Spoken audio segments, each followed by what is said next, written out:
What is up, dudes? How y'all doing? And welcome back to another Code R, potentially the finale as we're approaching the last couple of chapters of this game. Wanted to start a little bit early because we do have quite a lot of revelations ahead of us, and don't want to run short on time on that. Well, hopefully everybody's doing well. Happy Friday. Good to see y'all. Loin, Minstrel, Texting, how's it going? Adrian, how's it going?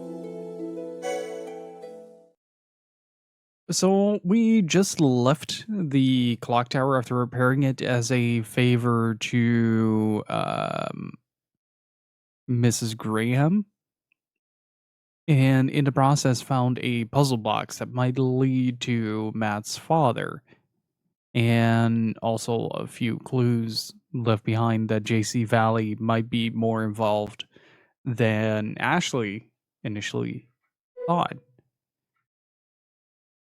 Like, we're on to the big evil organization already. I will say, like, 15 hours. This game is a lot longer than I remember it being. I used the mop to get the puzzle box out from inside the clock mechanism, but it won't open.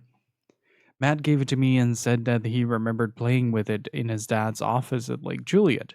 He wasn't able to get in there when he was here last year, but between the two of us, we should be able to find a way. There it is. What the? Hey, Monty Rob, how's it going? That's a bell ringing.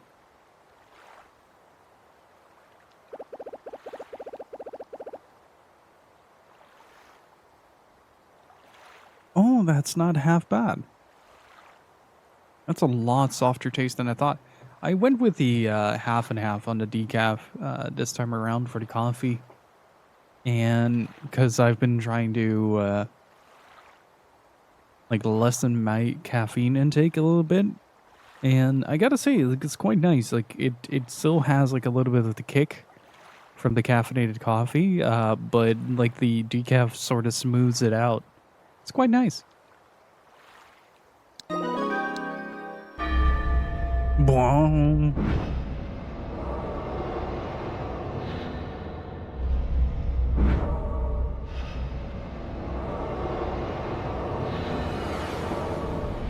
Okay, so Richard gave her that pendant. I've heard that bell before. Yeah. I was in the car and I saw Mom. That pendant. Someone was giving that pendant to Mom. Interestingly, though, is that the pendant is one of the few items that is actually missing, I think. Oh no, we gave it to Richard. We gave it to Richard like a good while back. You know, Ash, your face goes a funny shade of pink when you have those blackouts. Huh? Matt, I just remembered something. What is it? The sound of the clock tower bell brought it back to me. Mom was in front of the clock tower and someone was giving her the pendant. Wait, what pendant? The one she gave me right before she died. It's the only thing I have left of her. So it's pretty special, huh? Yeah, it's in the shape of a tear, and it has some sort of liquid in it. Could that liquid be either something related to Project Another or just straight up lake water? That would be something like just absolutely mundane twist. I usually carry it around everywhere, but I let my dad borrow it for a while. Right. Oh, the DOS speaks to me. I'm so sorry, I thought I'd be able to come home earlier, but it looks like I'll be quite late. I may not be back until tomorrow morning. If you don't want to wait, please go on home. What the heck? Where did that come from?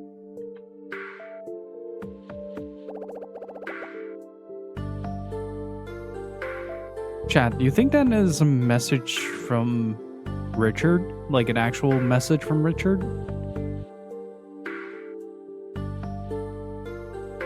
Because like I get the whole vibe that they're going for with Richard, that he is supposed to be this like extremely workaholic dad that is working on a project in remembrance of his late wife. But so far he has been actively trying to reconcile with Ashley for being a deadbeat dad. Get a weird message from Dad. Weird how? What did it say? He told me to just told me to go. Totally out of the blue. Go where? Home. What? Back to his cottage? No, back to my real home, to Jessica. Ash, that is really weird. I didn't think your dad would say something like that. He wouldn't.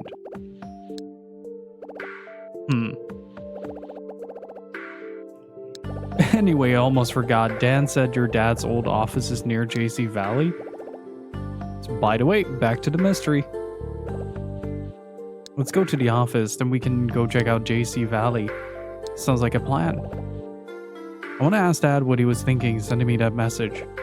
Right. But first, let's do like the polite thing and actually return the keys that we borrowed. Wait, though, that's towards the mermaid statue. Was it Charlotte? I think it was Charlotte. Charlotte Graham. Or Gray Man, as I like to call it last stream. Elizabeth. I heard a bell ringing. You heard it, right? Yeah, of course we did. It wasn't what I think it was it? The clock tower bell? Yeah. I knew it. You have solved the mystery, Elizabeth. The only bell in town just rang.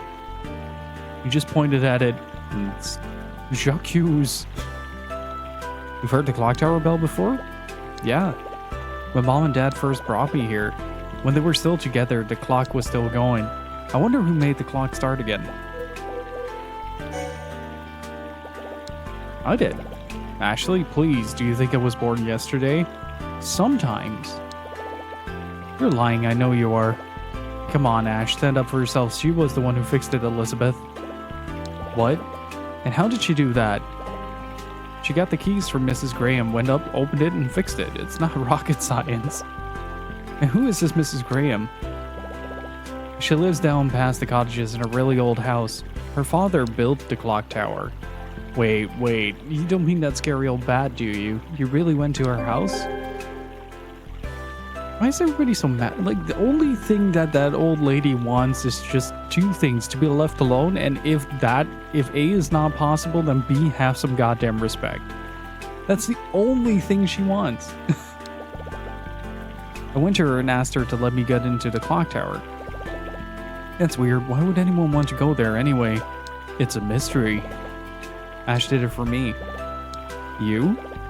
Yeah, me. Ash is helping me find my dad. He disappeared 5 years ago. Disappeared? Yeah, he went missing. Why is he missing? I don't know. That's why he's missing. That's why we're looking for clues to find him.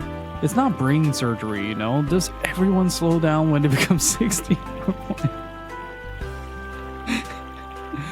Yes, it gets worse at double that age, Matthew. So get ready. Are you seriously helping this kid out? You bet I am. That's so lame. You really think you'll find any clues at all? Come on, grow up. If the police couldn't even... Forget the police. You never know for sure. Yeah. Ashley, you're just totally weird. I can't figure you out at all.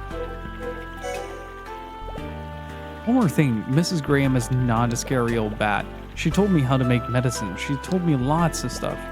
Yeah, right. Like, I'd believe any of that. No way will I believe she's nice. She screamed at me for getting lost and ended up in her stupid garden. She doesn't yell at people unless they've done something. Like trespassing. Like, wouldn't you yell at a kid who trespassed in your lawn? In your yard? Yard is the right word. Yard. Yard. I'll bet you did something, Elizabeth. Oh, I did not. How dare you? Yeah, she did something for sure. I did not. Nothing any normal person would shout about anyway. I just thought her flowers were pretty, so I picked 2 or 3 of them. So you did do something. Well, yeah. But I was just a couple of flowers. You didn't need to scream at me like that. A bit over the top, right? Not really, no. She cares a lot about her flowers. They're really special to her. What? Why would anyone care about plants? Just like you with the music box. Remember how you yelled at me for that? Ashley. But I am sorry about that, Elizabeth. I shouldn't have messed around with it before asking for your permission. It's okay, I've already forgotten about it. The music box has a birthday card for Mom in it from when I was small. It's the last letter I've ever gotten from her, so it's really important to me. So I guess I'm kind of possessive about it. But yeah, about earlier, I'm sorry too.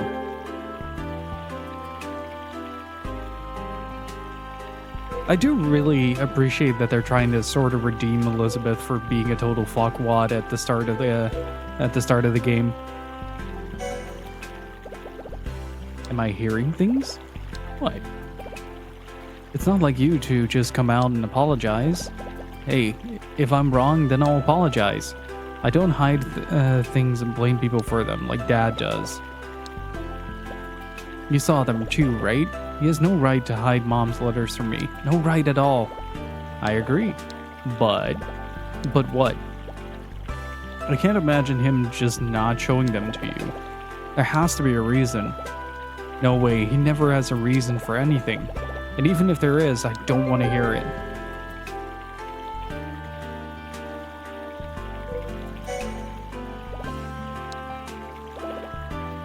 Even if I ask him, he'll probably give me some really lame excuse. Why do you think that? Oh, come on. He's never told me about them before, has he? He just thinks I'm a little girl who doesn't know anything. When he and Mom got divorced, he told me, I might have split up with your mother, but you can see her whenever you want. But I knew the truth. The truth about what? My mom wasn't my mom all along. They never got on well, not even when I was small. They got divorced because Mom found someone else, and Dad told Mom she was never going to see me again. He was a good stretchy boy. Yeah. You go get comfy over there, buddy. I've been looking for a nice little like dog bed for Worf. For next to the desk, so you can just have a good sleep whenever I'm streaming.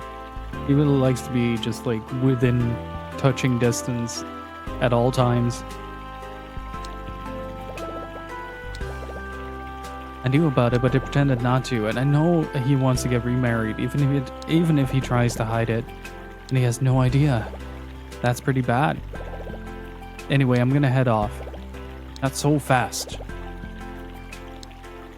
Don't you have something to say to me? And just what do I want to say to you? There's something, alright.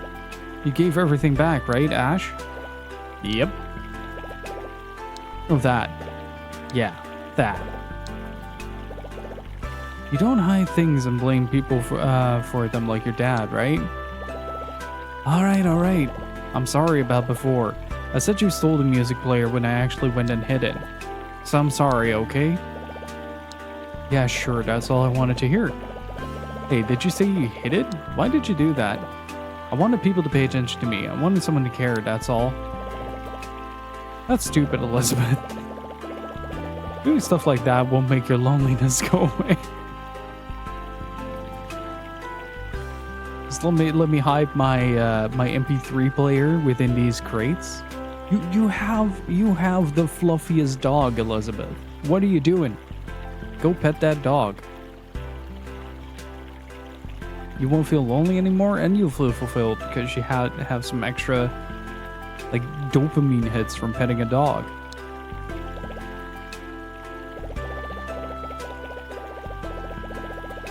You didn't need to do it anyway. There are already people who care about you.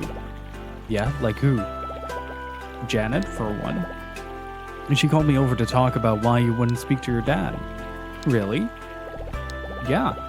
And Tommy and Sam were worried about you when you didn't come to practice.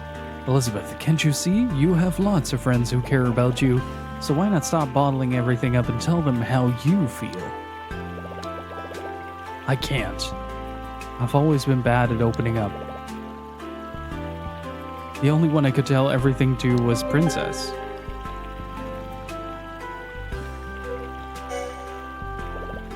Wait, Princess? Yeah, my dog when I was a kid. Huh? You had a dog? Yeah. When my parents were fighting all the time, only Princess was there for me. She understood me. When I was sad, when I was lonely, she was there for me. But she ran away somewhere. Dad yelled at her, so she ran off and never came back. I miss her. Elizabeth. Yeah? Have you seen a big dog around here in the camp area? No. It's a big gray and white dog, a stray. I wasn't kidding about the dog. Like, I never kid about dogs. With quite a fancy name tag. A fancy name tag? Ashley, that dog. It wasn't an old English sheepdog, was it? Yes, thoroughly matted, emaciated. Go feed that dog. Brush it, pet it, love it. I don't know much about dog breeds, but Princess was on the name tag. It has to be her. Where is she, please? I saw her in a few places. She's got to be around here somewhere. Okay, I'm gonna find her. Elizabeth.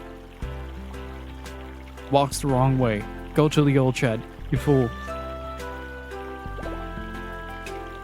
So wait, Princess used to belong to Elizabeth? Yeah, that came out of nowhere. It's the only rich family in town, goddammit.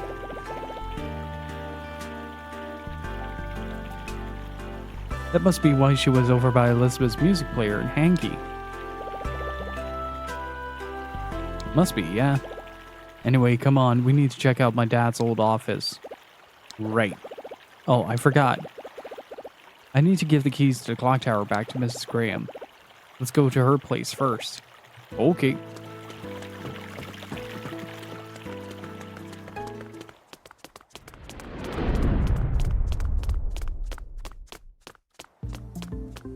Yeah, I wasn't really kidding about the dog. Like, I kind of figured that a dog with a name like Princess would be Elizabeth's dog, especially after seeing that mansion. The children's pop-up thing. Yo, Ash. Oh, Tommy.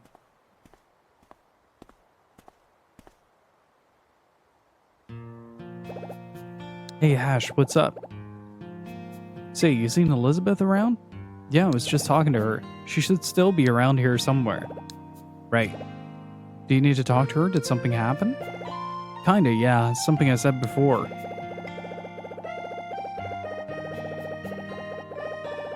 I told her she could fight with her dad all she wanted, but to be more serious about the band. We're trying hard to make it work, so she shouldn't be letting the side down. When I said that, she quit the band right then and there. Don't let her quit. Say what? What now? I don't think she's serious. She's just really upset about her dad, so... I know all that. We've known each other for years. I know how selfish she is. She's always been stubborn and she always gets real lonely. Girls are a pain, right? Bingo. I won't let her quit, don't worry. My guitar, Sam's drumming, and her vocals. That's it. We come as a set. One part falls, we all fall. I hear ya. Good luck. Speaking of fall, next week, no stream on Friday. No, well, maybe stream on Friday. I'm seeing Poets of the Fall for the second time on Thursday, and I might be too tired to stream the day after because we get home really late.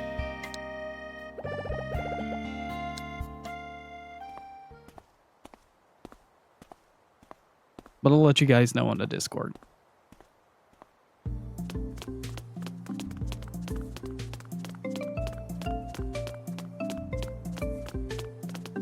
Oh, wait, no, that's the wrong way.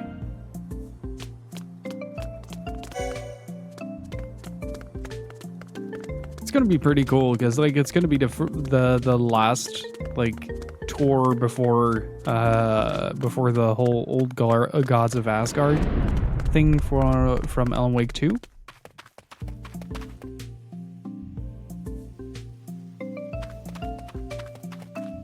So I'm actually pretty excited to see them again. And if you ever want to see a band that is exceptional live, go see Poets of the Fall if you have the chance. They're great!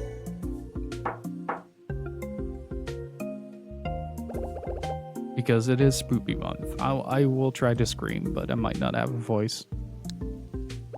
I'll just pop into the Discord and just scream in the mic and just leave.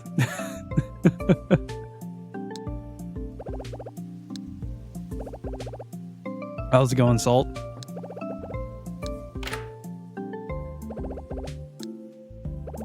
I still really appreciate just how in your face that animation saver is, just to not want to animate an opening door. It's like, no, you only get the click sound. Do it yourself, damn it. Don't mind me, I have to sit down because of my blasted hip. I heard the clock tower bell, Ashley. Thank you so much for starting up the clock again. No problem. Didn't I tell you you'd figure it out? You should listen to me more. Your father's diary was in a cupboard in the clock tower, and there was a picture with clues about how to make it work again. I see. And I used them to get it working. Ash used her DOS to take photos of them. It was cool. So what now? DOS. What's a DOS? It's part of their D. It's a device. Ash's dad made it. He's a real brilliant scientist. He's cool. Is that right? And just who are you, my boy? This is Matt, Mrs. Graham. Ah, so you're this Matt I've heard about. Yes, Mrs. Graham. Looks like your fever has gone away, hasn't it? Yeah, I'm all better now. Thanks for the medicine. You're welcome. Here are your keys back, Mrs. Graham. Thank you, dear.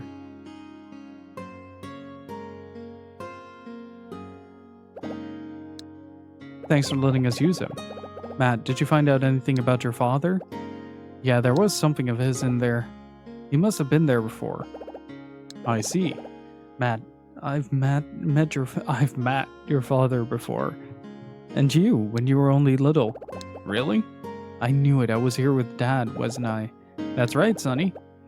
You had a fever then too, so I gave you some of my medicine. Yeah, thanks. What did Matt's dad come here for? He came to apologize. Probably for like the whole insistent buying of land. For ruining my garden. You ruined your garden? That's right, it wasn't pretty, I tell you. Every single one of my vegetables uprooted. And then the greenhouse looked like a hurricane had hit it. Why would my dad do that? It wasn't your father, it was those crooks who worked for him. The employees of Crusoe Resort. Your father found out about it and came here to apologize to me. But why would they do that? The crooks wanted to chase me away. The Crusoe Resort was buying up all of the land around here. I was the only person who refused to sell all of my land. They were harassing me over and over. Even going so far as to say that an old woman living alone could have all sorts of accidents. Man, this is just the plot to Yakuza 0 at this point. Matt, your father found out about all of this and came to apologize to me. I might not have seen eye to eye with him on a few things, but he wasn't the kind of man who would resort to dirty tricks, I know that for sure. Now I know what this seems familiar. Cing also made the Hotel Dusk game. The character interactions are giving a very similar vibe. Yes, they do. And yes, they did. It's also really interesting. I mentioned this on the last stream as well, that the interactions, like the way that the dialogue is written, is very much based on the age group of the characters. So what I found really interesting was that I've noticed that I started to associate less and less with the writing of Another Code, but more and more with the Hotel Dusk and Last Window, because I'm an old crooked man now who's nearly falling apart. So I understand why Kyle Hyde needs his coffee every morning.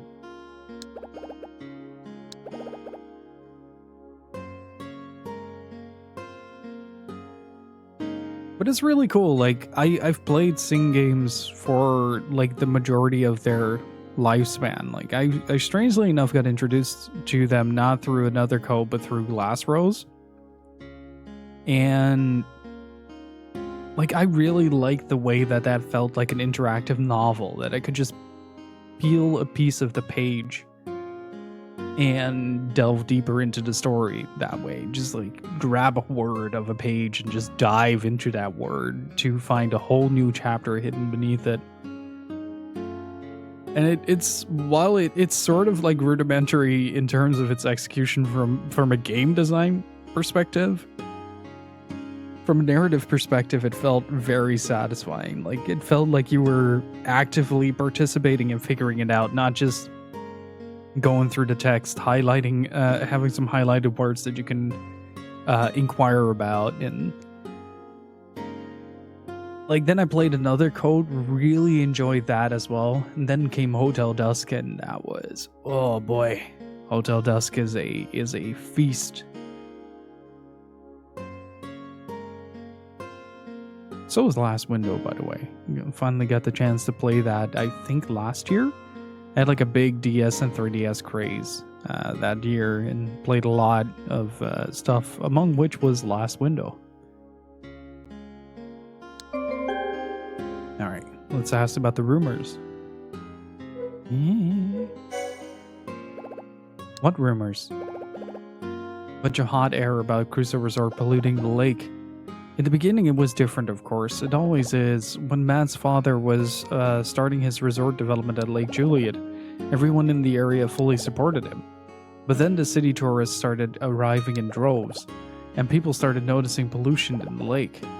And the finger was pointed right at Crusoe Resort. Why were they blamed? I'm honestly guessing that JC Valley is the more likely responsible for polluting the lake, like on a chemical level. Because usually just a bunch of trash in the water will alter the parameters of the water slightly on a scale like that, unless you like dump an entire trash heap into it. But it will alter it slightly, but not to the point that it becomes fully acidic. But rumors spread like the plague, and these weren't any different. The tourism gradually dried up, and soon there were no tourists at all. And the people who had supported the resort development turned completely against it. Your father had no allies left, Matt, no one on his side. That was 5 years ago, right? Yep, sounds about right. A lot of things happened back then. The resort development was completely halted. And then it was that thing which happened at the clock tower. Oh, right, the potential suicide. Kind of forgot about that important plot detail. You mean the rumor that spread about the clock tower? Yes, that's right. What happened? Did you tell Matt about the clock tower rumor? No. Oh, come on, Ash. Don't leave me in the dark all the time. You really want to know, Matt? They say someone saw a person falling from the top of the clock tower. No way, someone fell? I don't know if the story is true or not, but the rumor spread like wildfire all the same. And that's not all. It developed into an even stranger rumor. What was that? That the one who fell turned into a ghost and wanders the lake every night. Like some sort of memory ghost? Like a trace of a memory? Like a trace of a memory? Get it? Because that's the title of the first game? Because I got it. Stupid jokes. You'd be surprised, there are a lot of folks who do believe it. And they always stayed away from the clock tower. It was a sad time for me. Because of that hogwash rumor, I locked up the clock tower. Gotta keep the Ghost Adventure Squad out. Remember, Matt, just because you don't believe a rumor, that doesn't mean it's not there, right? Right. Come on, Ash, let's head for my dad's old office. You might find some sort of clue about where he is. Ash, did you find anything about your mother in the clock tower? No, but I remembered her when I heard the bell. I see. Do you miss your mother? I wanna be honest, say yeah. Yeah, I do. How are you comfortable like that?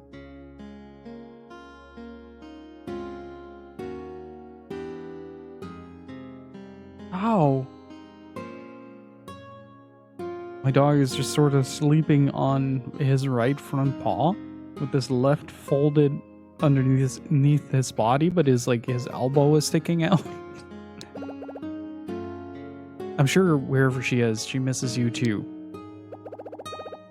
I wonder what your mother was like, Ashley. So do I. I barely remember anything about her. So I don't really know her. I can imagine. But since coming here, I've met people who met her and knew about her. And then there's... Oh, Mrs. Graham, please take a look at this. My mom got it from her mother when she was still in Japan. Oh, that's very nice indeed. Are those cherry blossoms on the tube? Yeah, you can see cherry blossoms when you look through it. Ashley, did you know that this chamber is a kaleidoscope? A chamber kaleidoscope? That's right. There's a removable chamber at the end of the tube. You can see different things by replacing the chamber. That's really neat. Oh, that reminds me, Ashley. Yes, Mrs. Graham? I have my own chamber kaleidoscope. Here, follow me. Oh, my poor hip. It just immediately proceeds to fall apart.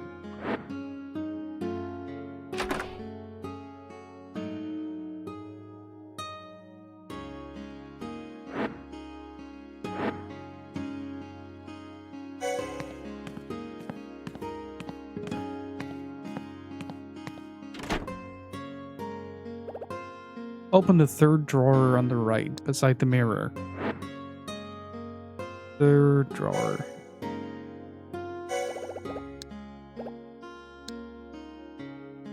Hey. This must be it. That's the chamber. Go on, attention to your kaleidoscope. Don't be shy. Alright, let's kaleidoscope it out.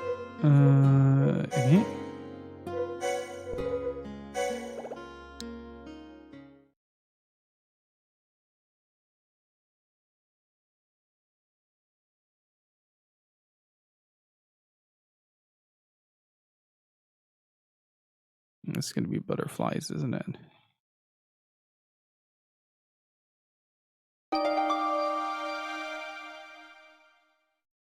I'm tangled. Oh, butterflies.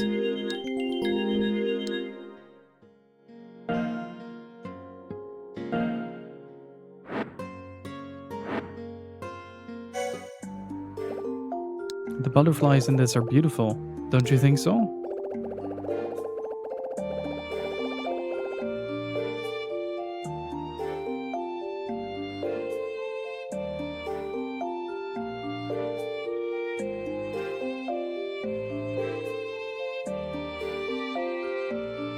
Man, that sneeze had a lot of buildup.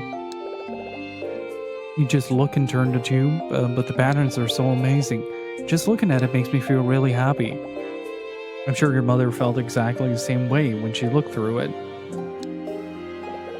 My mom, you think?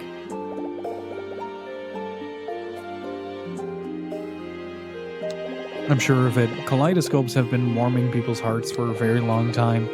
When you look through them, all your fears and worries just melt away.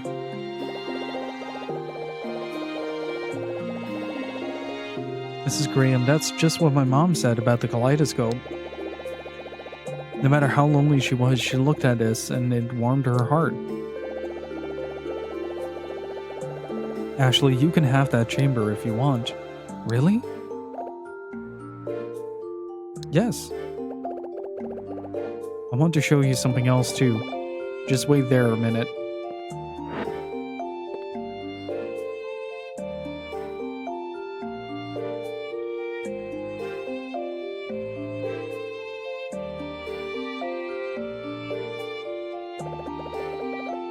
Here, look at this.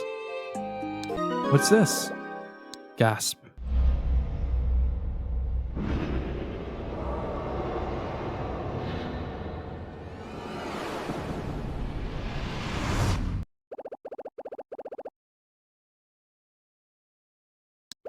I've seen that before. Mom covered me with that blanket. What was that capsule-like bed?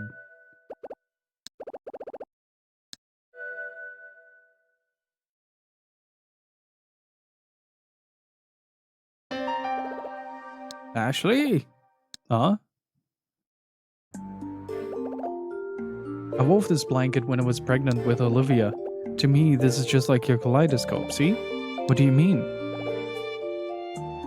Just like you feel warm when you look at your mother's kaleidoscope, I feel warm whenever I look at this blanket. This was the one thing I could never get rid of, even when Olivia grew up and left home.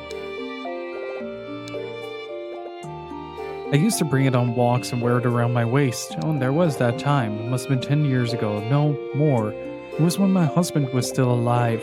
I was going to the clock tower to bring him some tea, and on the way I met a woman walking with a small child. A woman? What was she like? She was an Eastern woman with beautifully dark hair.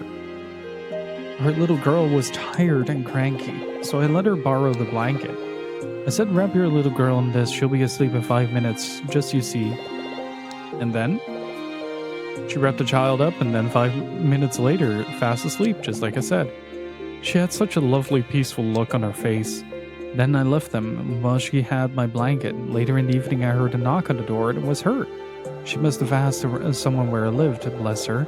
She thanked me real proper and gave me back the blanket. So that's what happened. So this blanket is more than just fabric. See, it has special memories woven into it. I'm sure the same is true of your mother's kaleidoscope. So take good care of it, Ashley. You hear me? I will. I wonder if Ashley is now realizing... Like, she doesn't look like she's internalizing the fact that she met this woman while she was 3 years old. Like, I wonder if she's actually internalizing that.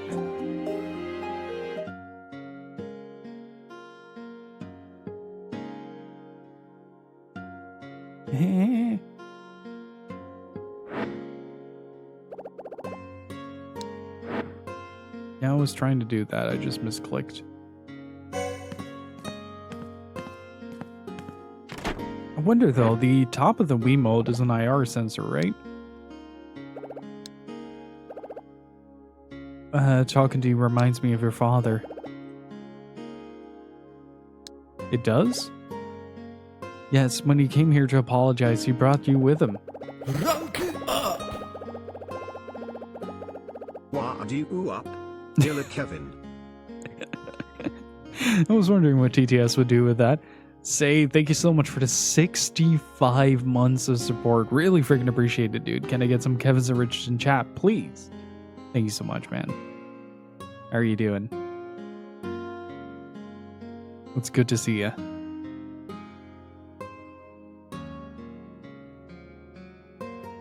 You were only little, though. Didn't take much time before you got bored. You were whining and tugging on your father's sleeve, being a real little monster.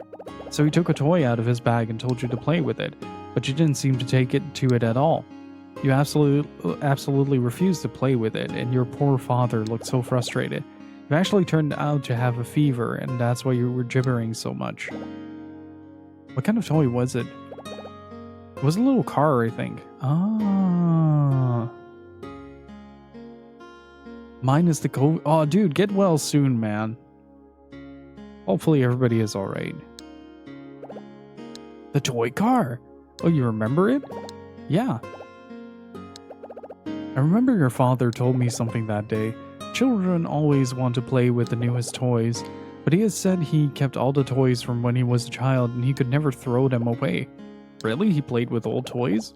That's right. Your dad was a fan of the original Power Rangers, kid.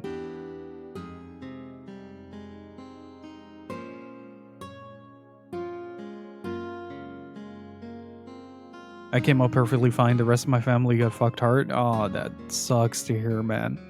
Hopefully everybody gets well soon. Lots of ginger tea with lots of lemon. Huge vitamin C boost.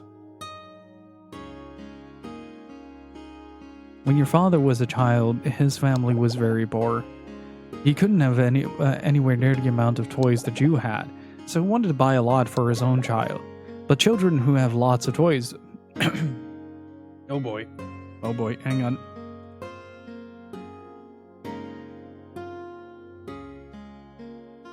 There was something stuck in my throat. But children who have lots of toys don't care about older toys, not like him. Yeah, I guess. Matt, you want to see your father again, do you? Don't you? Yeah? Well then, play with the fucking car. I'm sure that he wants to see you again. Just as much as you want to see him. Yeah.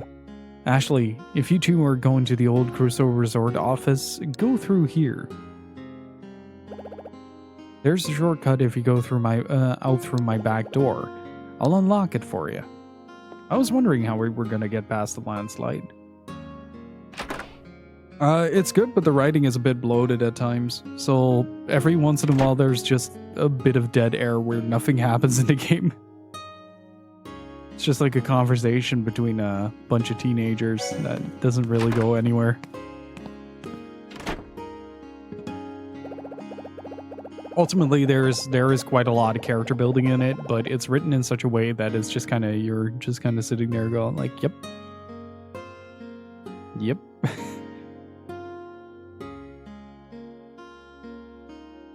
Follow the path out here. You'll reach the old Crusoe Resort office. Can confirm the legacy of Jim lives on my Front Mission 1 playthrough. Hell yes. We have Short Jim and Rye Jim so far. This sounds like an average conversation with a teenager. Sounds like an average conversation with me. No, it's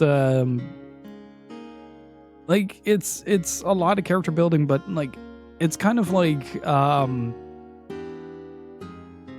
I'm gonna make a weird comparison to Spider-Man. Like in the newer Spider-Man movies, it's sort of like 50-50 Spider-Maning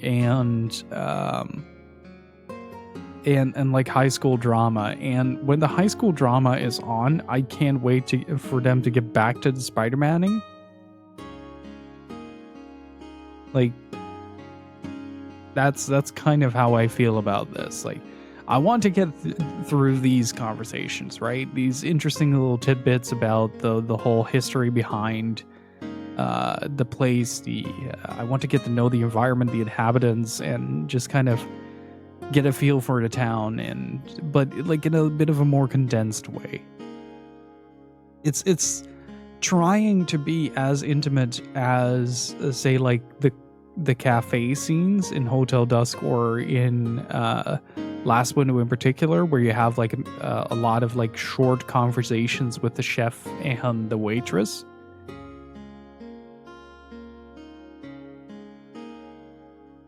But at the same time, there's like a fine balance, and I feel like another code. I was talking to Joey about this. Like I feel like if you would just trim down the script just a little bit, you would lose like 6 to 9 hours of video game. But it's really interesting. Like I really like it still, despite all that. Things that go nowhere. I feel called out. Me too, buddy. Me too.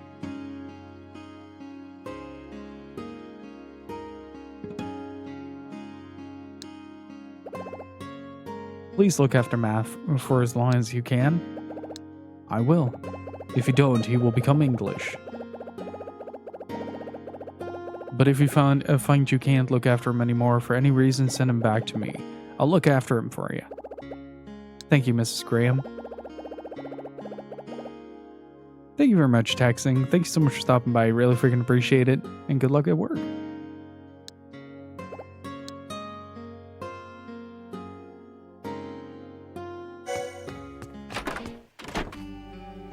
Let's see, what was Claire again?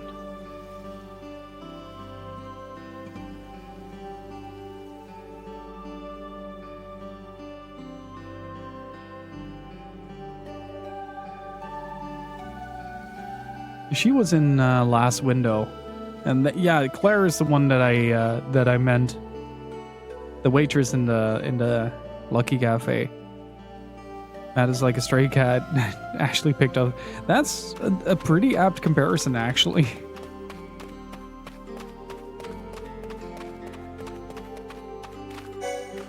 Where does this go? Hey, Ash. Just then, what were you talking about to Mrs. Graham about? Oh, nothing important. Don't worry about it. God, I love that transition. It's so good.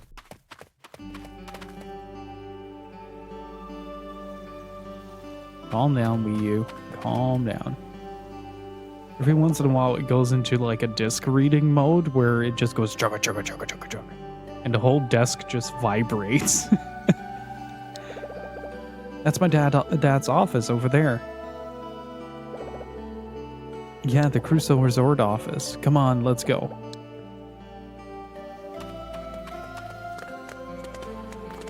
Oh, welcome back to the land of the living, buddy. And he's out. Oh, what a dog. It's more like a train passing by, like that chugga chugga chugga.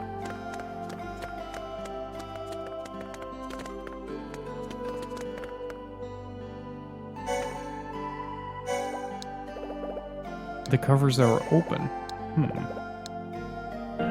But why would they be open?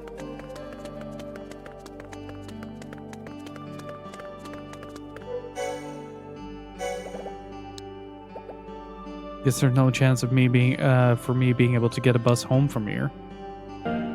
Okay. Is there any way I can? Oh wait, you can go to the left here as well. Oh fuck. Here it is, Ash. Look. My dad's old office. Where's the entrance? Oh hey, it's a security camera over on the other side of the fence. So JC Valley monitors this area too. I smell a conspiracy. Oh no, it won't open. I probably need to find something. Oh great. This rope is far too tight. Guess we can't go in. Let's look around for another entrance. Right. That's where the drain pipes come in. Because that way you avoid the security camera as well. Major startle. That rat is huge! Did you see it? Yeah, pretty cool, huh?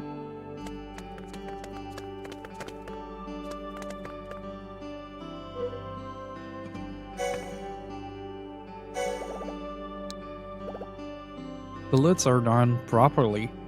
Oh boy. Rat's coming out of the tunnel. Hey, isn't that...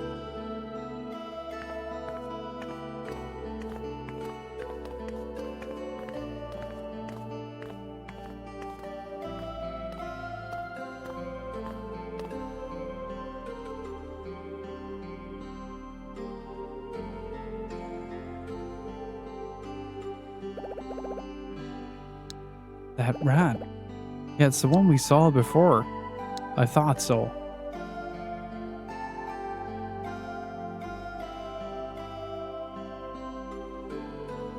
Okay, let's see if we can get in through here. How do you think that rat got into the tunnel? There must be an entrance somewhere. But where? Right there?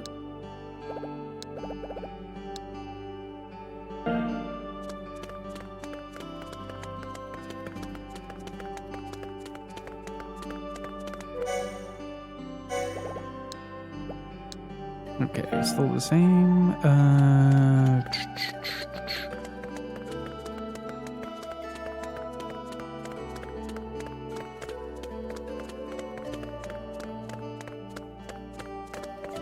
Let's try going back a little bit. See if we actually can get back for one. I think I'll probably get stopped by Matt. Yeah.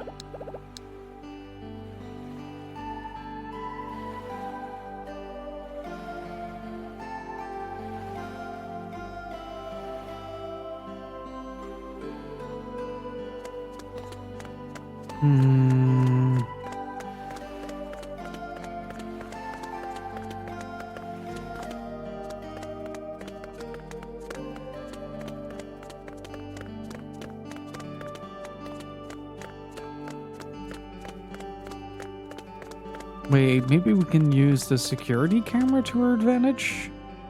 Because we are able to use the connect thing, right? Let's see.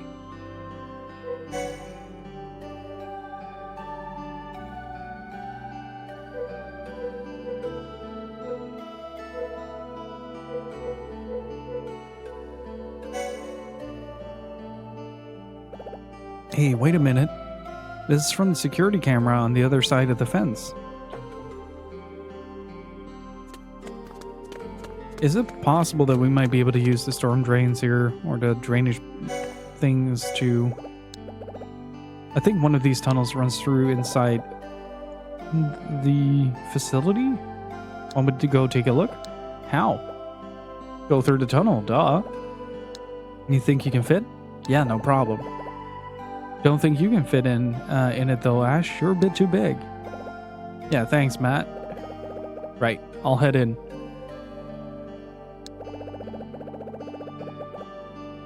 Operation Infiltration is a go. Shadow Moses. Infiltrate outer heaven.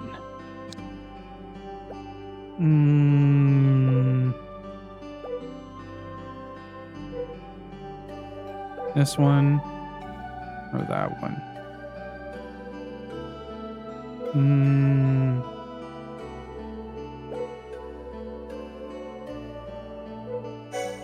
Let's try this one. Roger.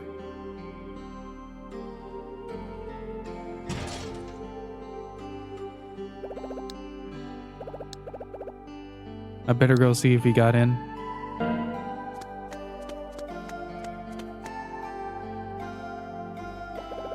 I hope Matt's okay. Oh, there he is. Hey Ash, mission complete. Looks like we got the right one. Literally, because it was the right option. On the right, even. Let's check out that rope. I might be able to open it from this side, right?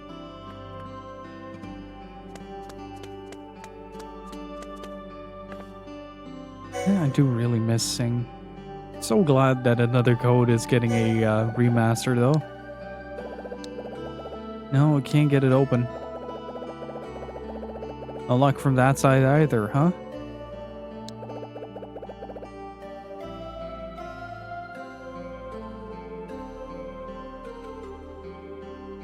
What do we do then? What was that? Did you hear something? Yeah. Can I check the security again?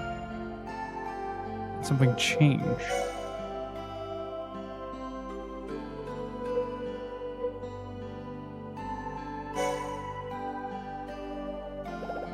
Oh, there's a toolbox underground. That must have been what fell.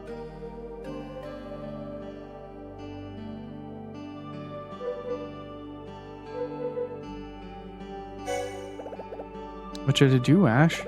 I know. Got an idea? Hello? Look at this. What about it? There's a saw in the camera picture. A saw? Oh yeah, there it is. Cool.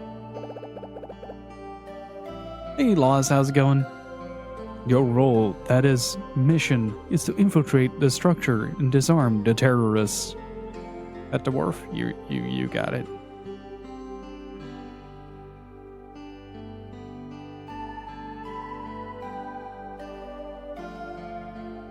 He is extra sleepy today. He's just kind of laying next to me, just constantly going in and out of sleep.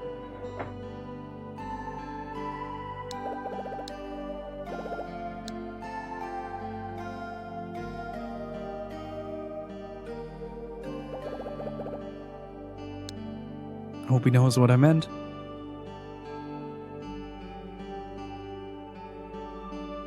Man, this is such a comfy Friday game. Really enjoying it. Get it? This right? Yeah, pass it under defense. Hey, Couch Potato, how's it going?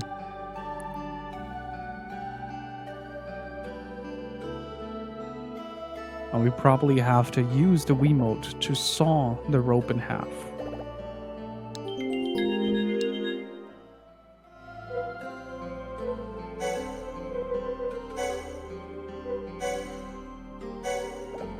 Right, we'll cut the rope with the saw. Help me out here. What do you want me to do? I'll push the saw through the fence, you grab it, then we both saw the rope. Check. Alright. It is only Wednesday if it is a Friday.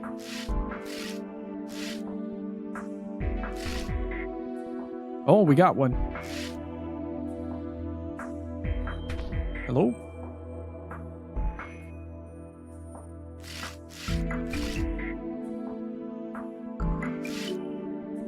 Hello? What is the motion you want me to do? You got to time it right. Okay, let's try it again. 1, 2, 1, 2, 1. 1, 1, 2, 1. Oh. 1, 2, 1. 1, 2, 1. 1, 2, 1. 1, 2. Hey.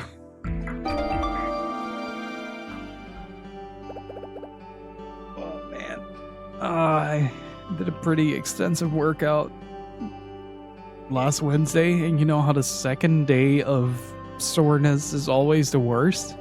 Oh, good lord. Where's your musical sense of rhythm? I left it behind in a dumpster in the old neighborhood. No, it's mostly because I'm pretty close to the sensor bar, and it's on top of my monitor. So like I'm sitting at the edge of the desk, and I have to go backwards in order to accurately move the Wiimote around. Now I can get in. Nicely done, Matt. 5 stars. We're a pretty good team. For sure. Come on, let's head in. Keep out!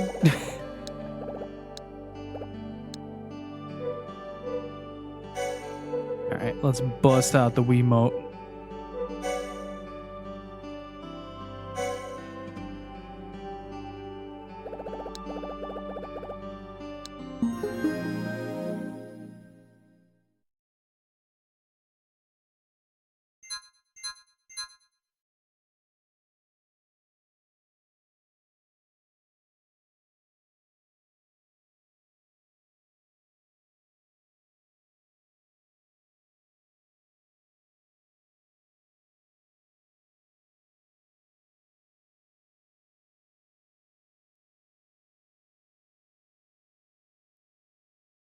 Okay, so it was a time lock this time around.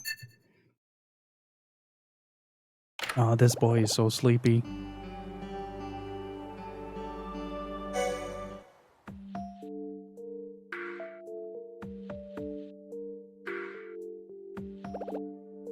Wonder if she'll have joy. Oh, that's actually a really good point. She still has the DS though. in this one. Like, it's still a pretty prominent feature. Like, in the first game, you had the DS to like superimpose pictures. That was like the main gimmick, and they used it really cleverly for a couple of puzzles, which was really awkward on the 3DS because I think one of the things that the DS had was like I don't know if like the 3DS had a built-in microphone or something like that, but you had to like blow into the microphone for a couple of things, or like speak into the microphone.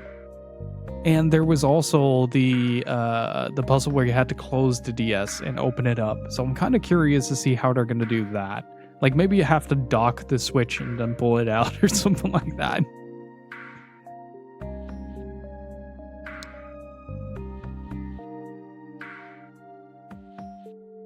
Would be really funny though if they actually leave it in and you can't progress because you can't fold the Switch.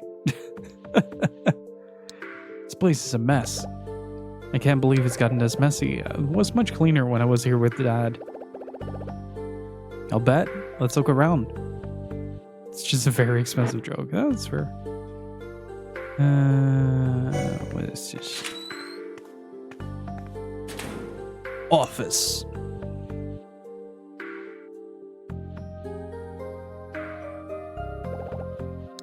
What's this room for? I've been here before, Ash, but there were more desks and chairs here than...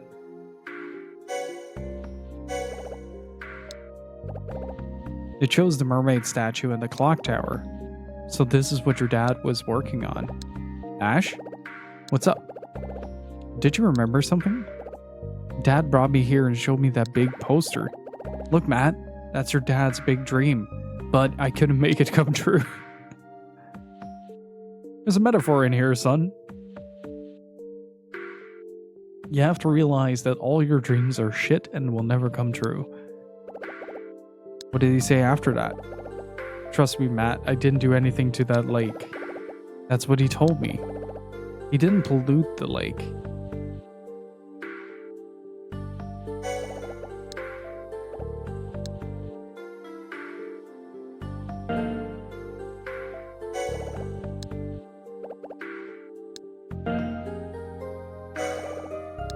There's a drawer. It is empty. Everything looks very cleaned out. But in doubt, always blame the aliens.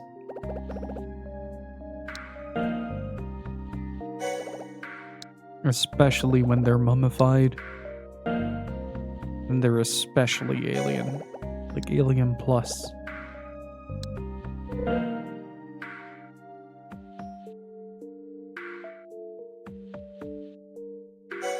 Dream big so their mass will kill you mercifully on impact. Oh, so this was what Evangelion was all about. Now I understand the meaning behind the third impact.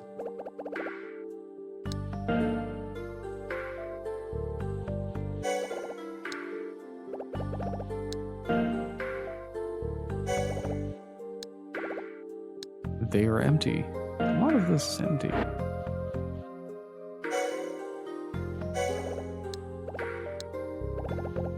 These weigh a ton. Are they full of documents?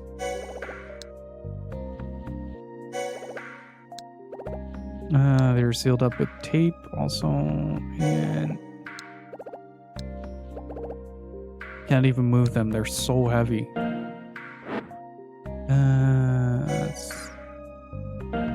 Oh man, it doesn't even allow me to go through that. Maybe whatever was in those drawers was put in here. Oh, hey, hello. What's this key for? It says reference room on the tag. Guess that answers it. Here's the photo frame. It's empty. Is this all company stuff? It's plaque. Looks like it belonged to the president of Crusoe Resorts, Matt's dad. All the drawers are empty. Well, at least it saves me the trouble of having to go through them. Oh, Let's take a look over yonder. Oh, hey, that's where the key comes in.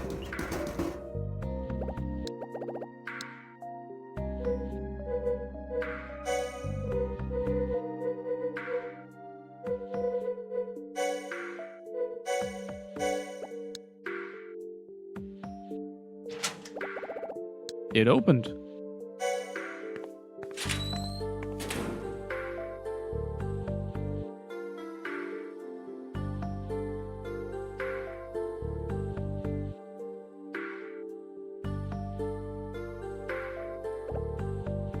This place is totally deserted, huh? Do you think we'll ever get this Flower, Sun, and Rain remaster? Yes. I think Suda very much wants to get the entirety of Kill the Past out into the West.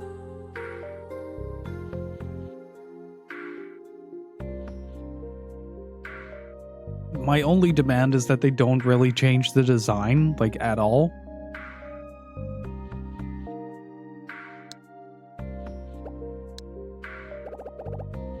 I've been here before, too.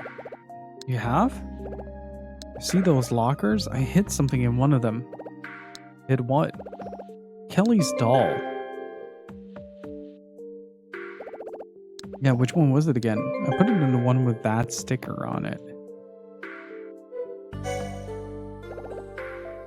Tell me about Kelly's doll.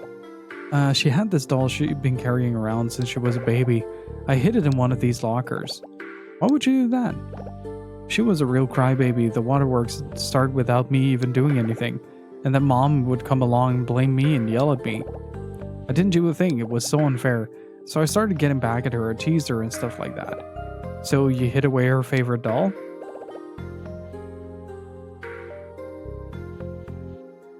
I'm really tired and my brain thought of walking into a pastry shop to say this place is totally deserted.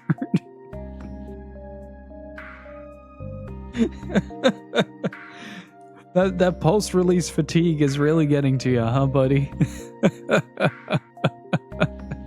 It's just hammer to the face.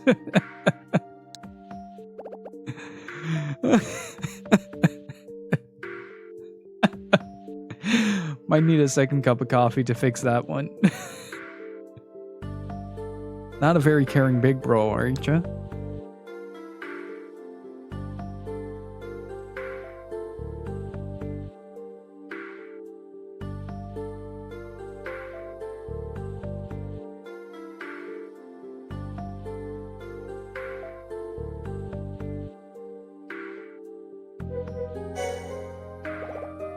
What sticker do you mean? I thought I might need to find it again, so I stuck a sticker to the locker room. So I need to check something real quick. Oh, update.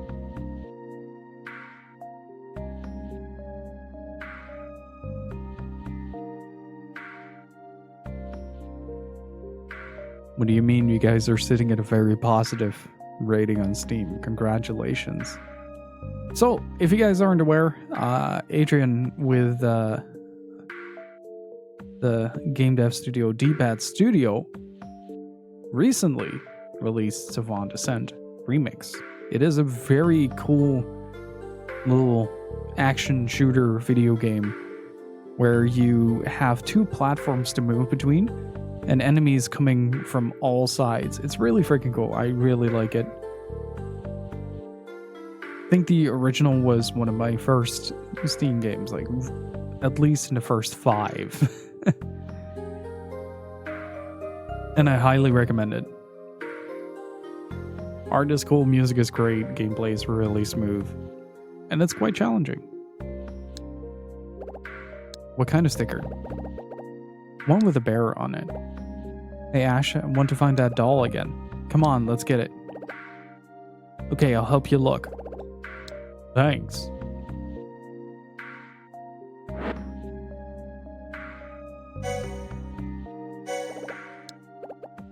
Has 2 bear stickers on it. It is locked. Why is it even locked? Maybe whoever owned it didn't have time to clear it out and left it shut. Okay, we need to find the one with the locker. There's a bear sticker in the lower half. This won't open. I think it's locked. Door has a sticker on it and it's twisted and broken. Okay, so it's not there, but there is something over there.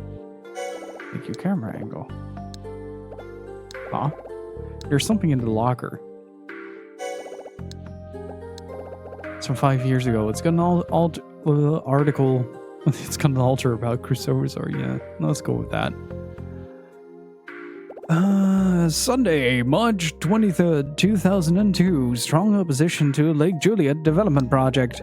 Local residents of Lake Juliet who aim to establish the area as a model environmental area staged a demonstration against further development plans by Crusoe Resort Development Co. Limited.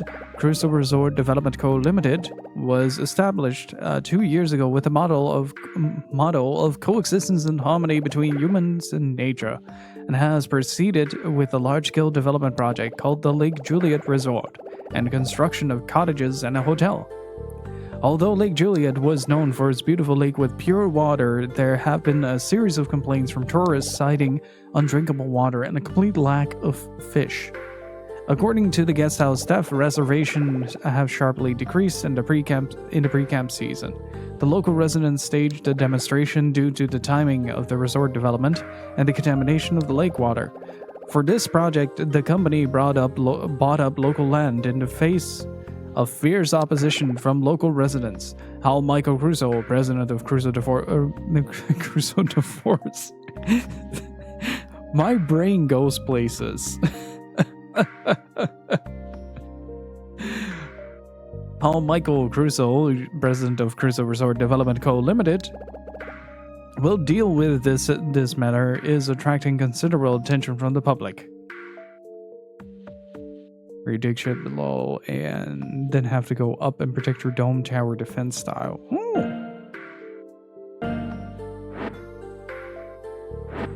That sounds pretty. Oh boy. Oh boy, I need more coffee. I started the anime for it? Nice. If you have the chance, I highly recommend the PSP game for it.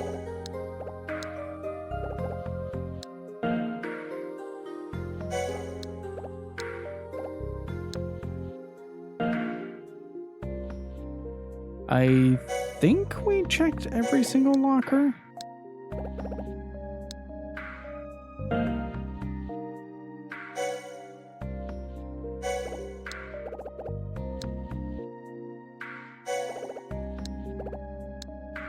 Oh, it's all merch.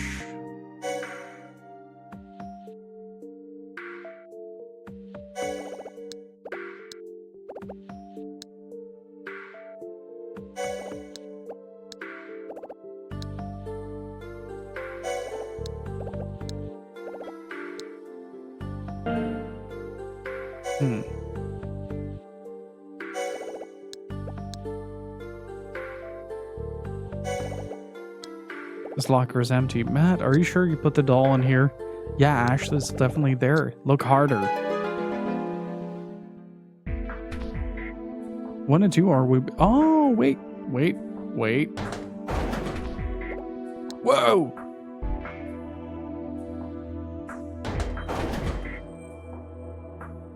Can you calm down? Thank you. Oh, really? I did not know that. Hope has been playing Infinity Strash on his stream, and he thought it was pretty cool for what it was. Like, it's definitely not one of those games that kind of deserves its price tag, but, like, still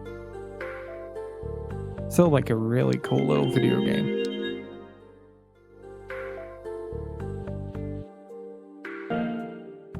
I still had the page for Last Window open on the other screen and just looked over and just saw some really freaking good art. Love the art of these games so much.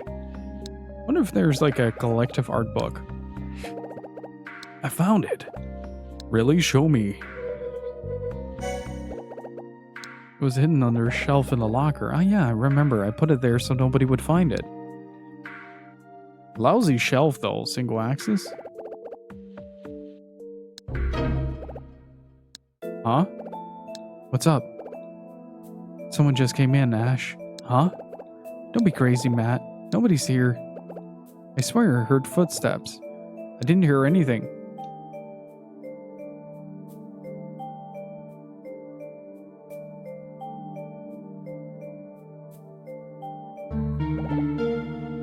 Whoa! What's wrong? It's Kelly. Huh? Where is she? She's there. Behind you.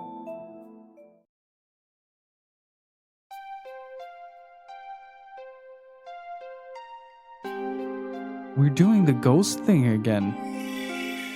Aren't we? Like the memory ghosts?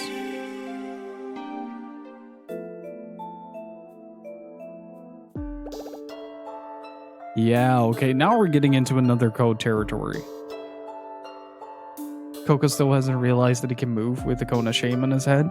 At least he has good reception, right?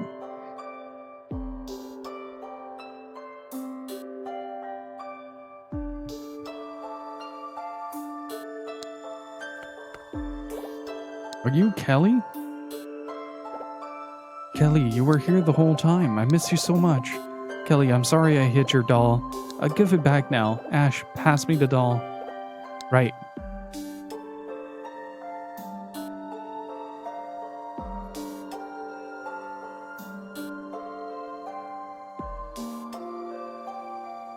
And he looks back and Kelly is gone. Oh, it's still there. Hey, Kelly.png.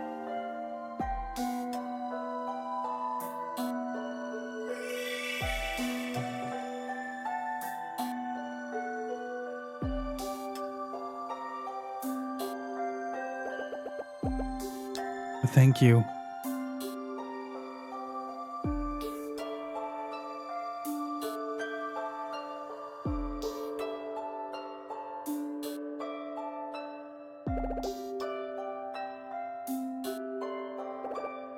Kelly, don't go.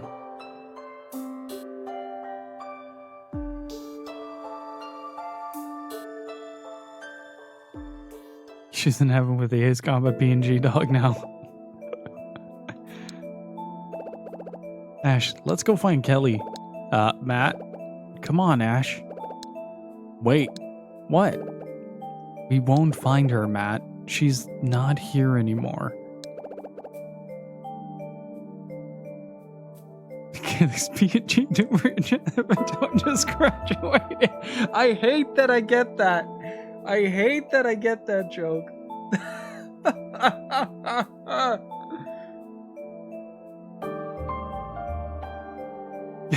I hate it. I blame Steve for this. I'm just gonna blame Steve.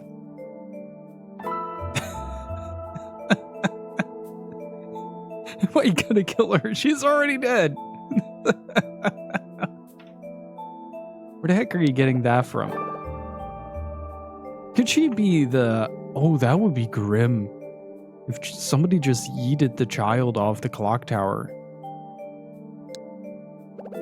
Matt, listen to me. What? I think Kelly was looking for that doll. The doll? Yeah. The one you gave back to her. Kids kind of deserve it.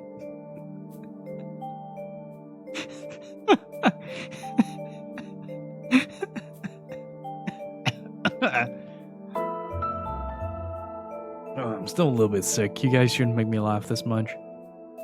The one you gave back to her, Matt. What happened to Kelly? I don't know. What do you remember about her? It's like that edit that somebody made from The Lion King where instead of showing Simba to everybody, it just yeets it off the rock. Where are you, Kelly?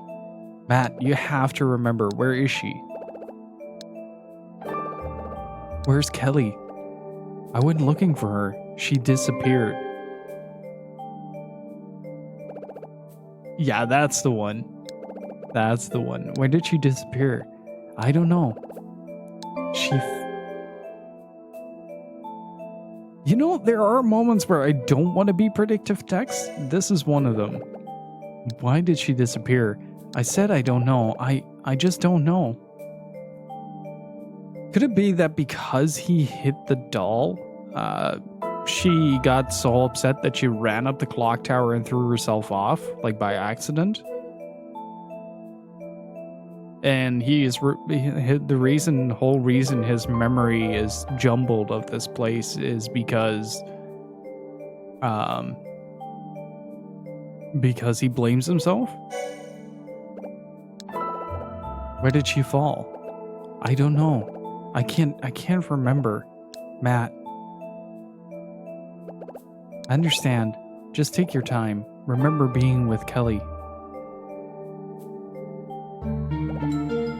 Wait. What's wrong? Ash, I remember. The boathouse. It was at the boathouse. The boathouse here? You were there with Kelly? Yeah, we were at the boathouse. I told her not to, but she wanted to touch the water. I told her not to. I swear I told her. It's all my fault, Ash. I let go of her. And it's because I let go. Kelly, she fell into the lake. Just instantly burned into the acid. When she was born, Mom told me. Mom said that I was her big brother, so I should always protect her. Kelly, you were small, a crybaby, pretty selfish, so a kid. But I know you love me. But I let go of you and... Kelly, you fell into the lake. That means... Kelly's dead. Told you I hate being predictive text. I mean, the clock tower thing... Oh, could it be that his dad threw himself off in just pure despair? Or it could be the shady construction company that was responsible for his dad's death. Either way, I think somebody is dead.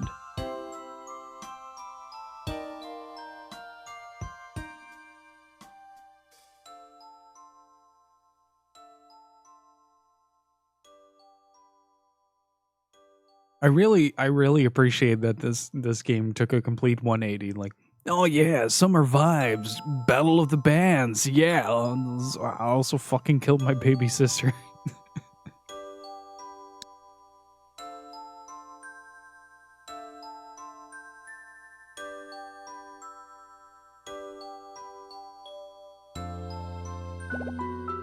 Matt. Ash, I remember now. I'm so stupid. When Dad disappeared and Mom got sick, I was with Kelly all the time. But she was always crying because she didn't have her doll. So I wanted to bring her somewhere she stopped crying and be happy. Well, one with the lake, you don't notice. When you throw your baby sister into the lake, you don't notice the tears as much. Like, they sort of blend in with the rest of the volume of water.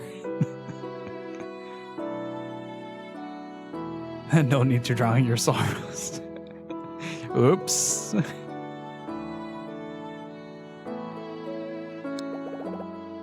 I brought her to the boathouse. It's okay, Matt. You're not stupid. Well, maybe a little bit. You don't have to say any more. Should have renamed this kid Bob. Just imagine him doing the Bob accent. Ashley, it's my fault. It's not your fault. It's not your fault. So don't say that. It's not.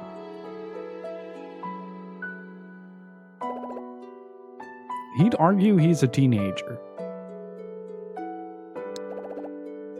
You saw Kelly too, right? Yeah, I saw her too. Do you know why she was here? She was waiting for you, for sure. Waiting for me? Yeah, she missed you. Really? I know she did. She knew you'd come here looking for her dad. Did you remember about the doll? You think so? I know so. Maybe.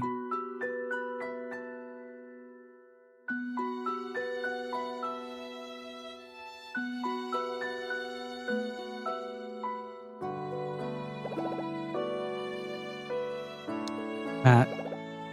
Yeah? I just remembered something about the first best friend I've ever had. You remind me of him in a way. Was it your first best friend a ghost, Ashley? Yep. He lived on a deserted island called Blood Edward Island. He was a ghost.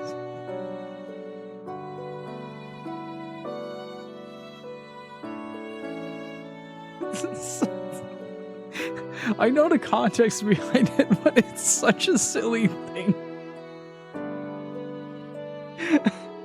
It's such a silly thing to have in your game. Is just like, you remind me of someone. He was dead. A ghost? You're best friends with a ghost? Yeah, Dean was a ghost who'd forgotten everything about his own life. He didn't know his own name, know how he died, and he was all alone just like me. Was he Bruce Willis? I just really need... I really need someone to make an edit out of that. Like, just put Bruce Willis in freaking Trace memory.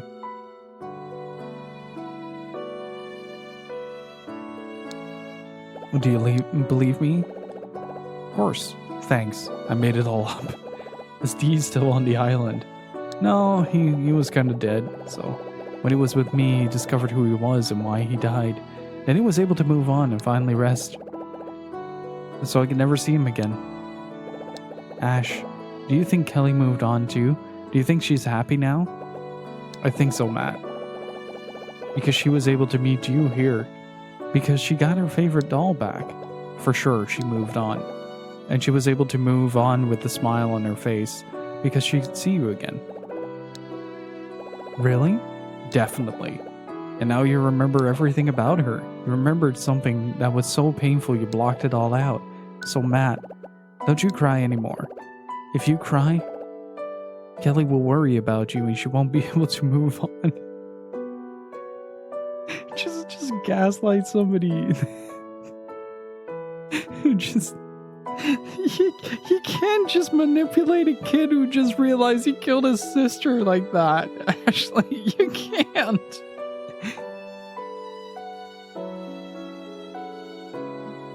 That was a big stretch, boy.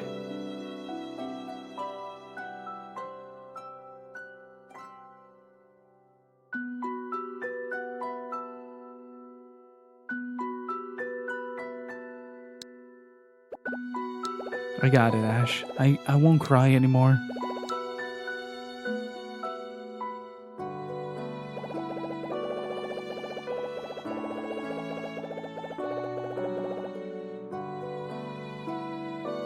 Hey Ash, if someone's moved on, does that mean we can never see each other again? You can see her anytime you want, Matt. Put your hand over your heart and close your eyes. It's called imagination. You'll feel get living on in your heart. Yeah, thanks, Ash.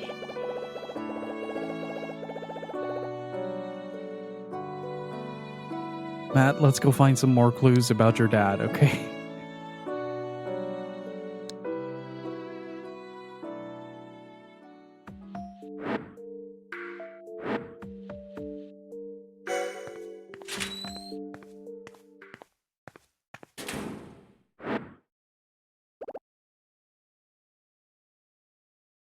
Huh? What are you two doing here? Mr. Smith, I was about to ask you the same question.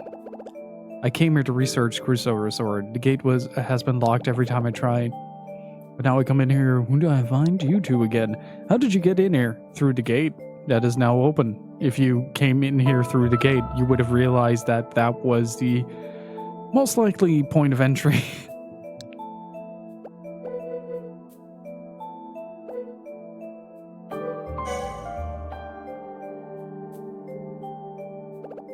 The gate was open. Really? Really? Hang on, I think I remember you. What? When I was here with my dad, he took a phone call, then he went outside. I was in here when I looked out the window. You were there. Mr. Smith, is that true? Well, tell us what you're researching. What happened 5 years ago? You know my dad, don't you? Where is he? Why did he disappear? Mr. Smith, you told me that it was impossible for Matt to find his dad, but Matt's been trying really hard to find him. He's gone through so much just to remember him, and he hasn't given up, not once. So please, if you know something, tell us.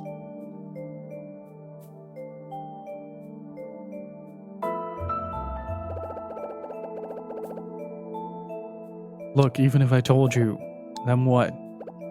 Don't tell me it wouldn't make a difference? It's okay, Ash. We don't need someone like him to tell us what to do. Forget about it. Let's go find more clues. We're a team. We'll be just fine. Wait.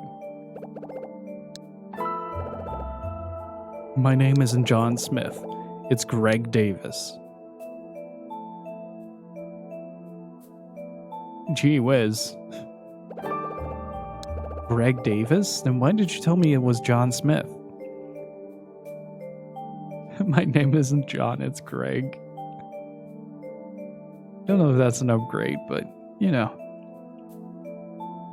But using a false name when I'm researching a story is just what I do. Matthew, what? Listen to a little of what I have to say.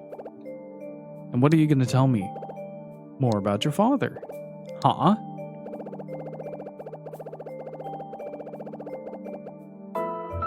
You're searching for Michael Crusoe, correct? Well, so am I.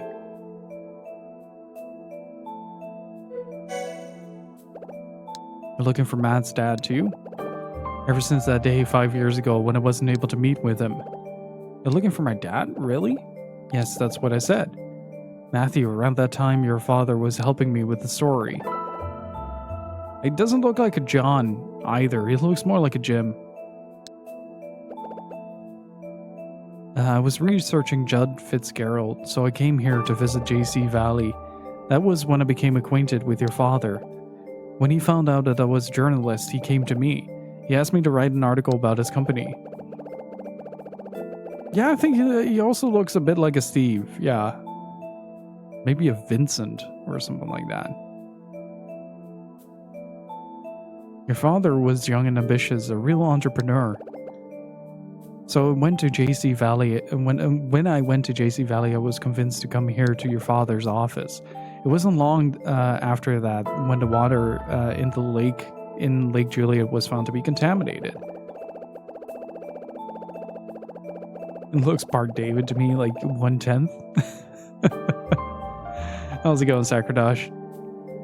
Hank, yeah, Hank. Or like the Dutch spelling with an E instead of an A.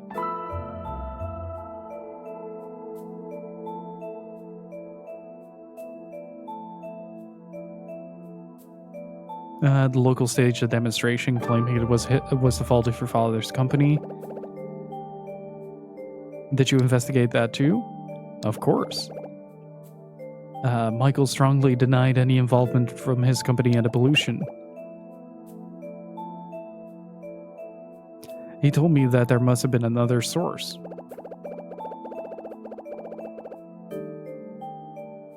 Hang on, I must pet this dog.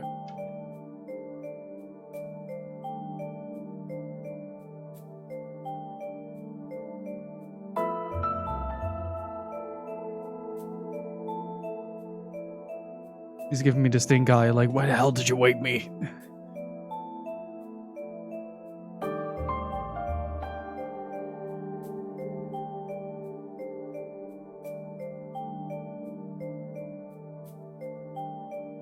Now he fell asleep with the ball in his mouth. What a good boy. And that the real culprits had framed him. It's probably the contracting company, to be honest, that framed Michael to likely something along the lines of just ruin the project in order to get cheap land. That's what I think, yes. Michael was investigating the source of the contamination, and he said he had found his answer. I was due to meet him one day 5 years ago. He was able to give me his findings and a report about the whole thing. but he never showed up at the meeting place. I couldn't find your father, Matthew, and I've been looking for him ever since. The clock tower. Bingo. The clock tower? So it was his dad that got thrown off. It must have been the day that Mrs. Graham was talking about what happened there. You're pretty sharp. That night I arrived at the clock tower a little late for a meeting. I left the car and hurried to the clock tower, but your father wasn't there. And of course the musical box with the report in it wasn't there either. Musical box? I still haven't found it. But I remember Michael had said that he was being followed. Perhaps somebody wanted to stop him from handing over that report. He may have been ambushed and had to run.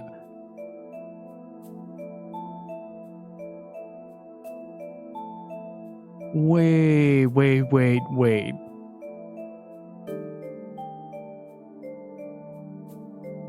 Was that what the dad was looking for? Why he blocked the messages to Elizabeth's mom? You may have been ambushed and had to run away. Musical box. Michael was supposed to hand it over to me when we met. It was a multicolored box which contained his full report. It has to be the puzzle box. Yeah. How about we show it to Mr. Davis? Okay. Hey Ray, how's it going, dude? Show what to me? Just a box. Look at this.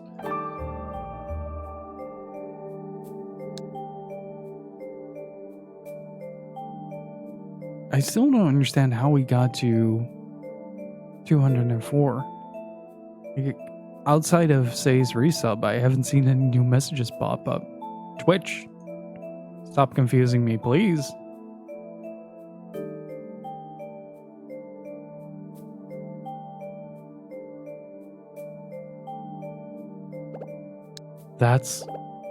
This is the puzzle box my dad was carrying around. It makes sounds. How did you come to have it? We found it in the clock tower. Oh, that's why he jammed it into the mechanism, right? Stealth primes, maybe. I don't know. In the clock tower? Yeah, Ash borrowed the key from Mrs. Graham and went in to take a look around. And this was in the machinery. I see, so that's where it was. Ashley, take a look at this. Michael mailed it to me. What is it? The key to open the musical box.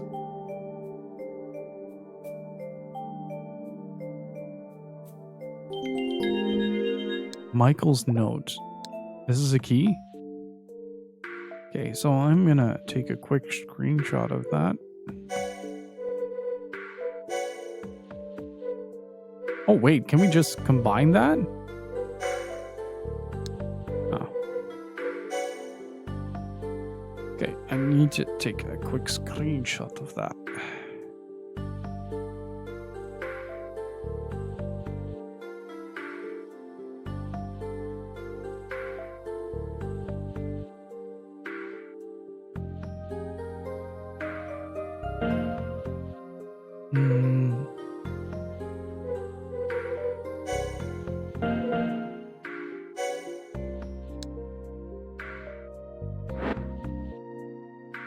Can we get Matt to try it out? Matt, now we can open the puzzle box. Ash, I don't want to. If I do, I might remember more bad things. I don't want to. Oh, okay, bye.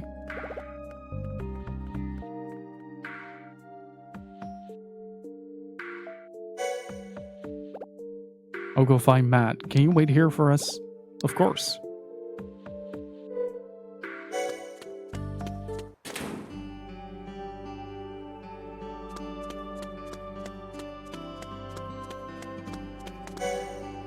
I think he went to that spot. Oh, that's the entrance to JC Valley as well.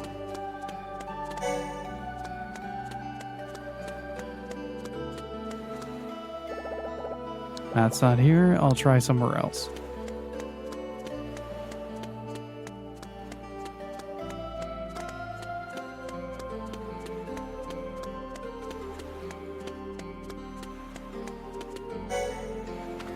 Oh, big tree.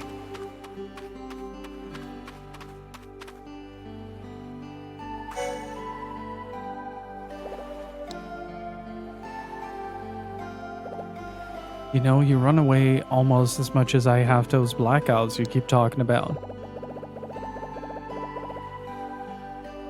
Ash, I don't want to do this anymore.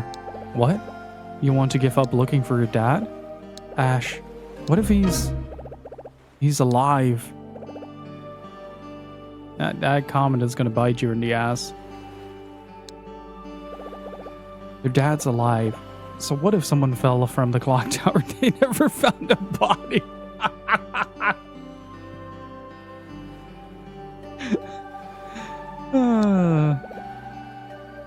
Didn't you say you wanted to see him again? I do. But so did Mom and Kelly. Which is why you have to find him. I guess. Come on, Matt, let's open the puzzle box. But I couldn't do it before. Try again for me. Okay, I'll try. Here you go.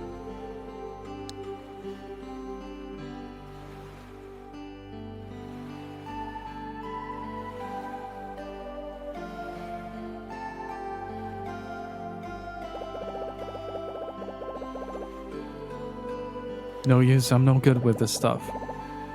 Let me try then. Go for it. Oh.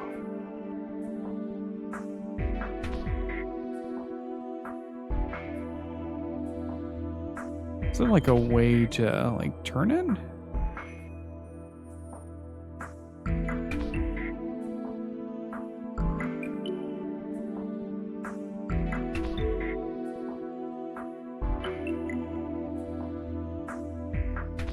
Why doesn't this work?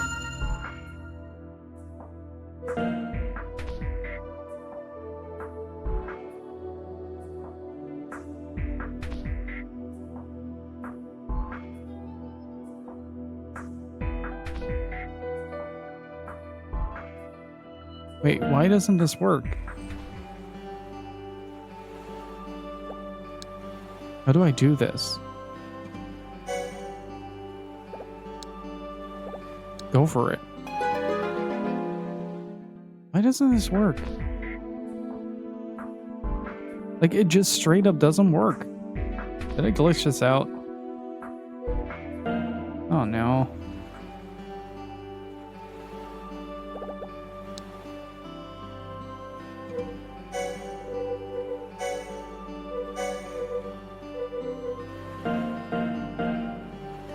Okay, so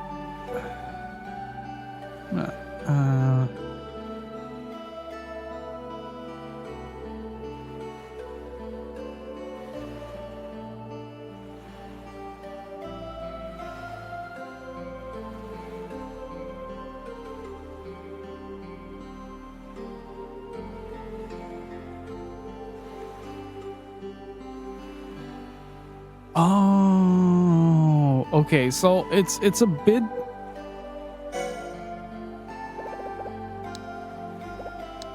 Hang on. Hang on. So apparently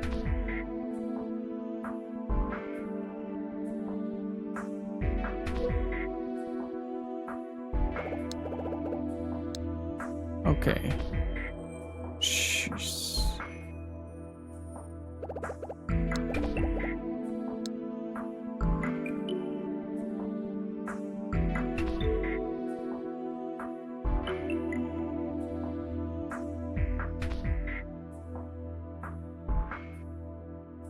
That was not the motion I made. Okay, so the thing is, like, I need to make motions with the Wii mode, right? So I tilted to the left for this, tilted to the right for this, to the right again. Heavy machine gun. Why? Like, I understand that, but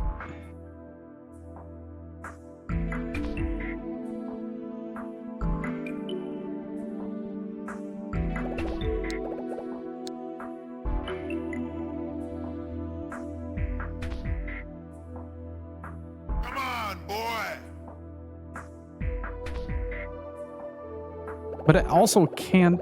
So here's the thing, right? Like if I hold it crooked, I can do like the jerking motion forward. So I need to figure out what the best way to do this is. Like I pushed my Wiimote forward and went to the right or to the left even. So let's first. Yeah, it's really weird. It's gonna be the rest of the stream, guys.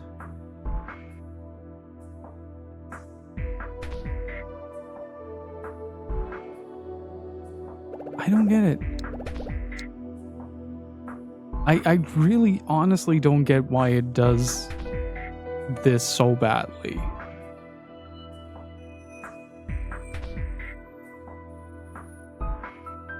Like it goes through a completely different motion.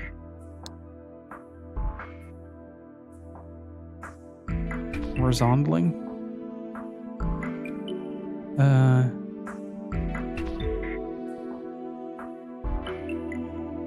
Actually.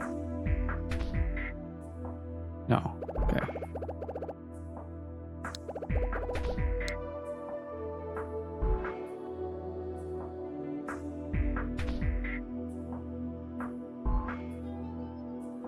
Okay, wait.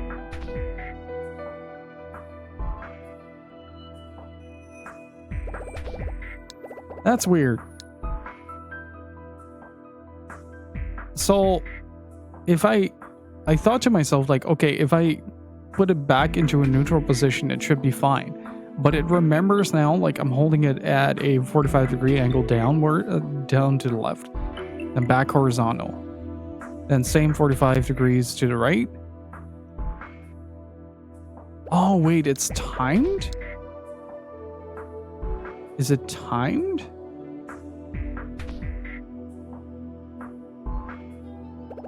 That's weird. This is...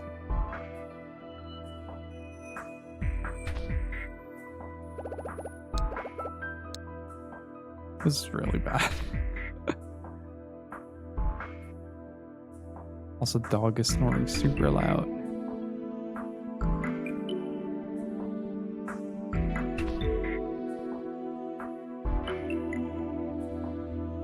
How do I do this?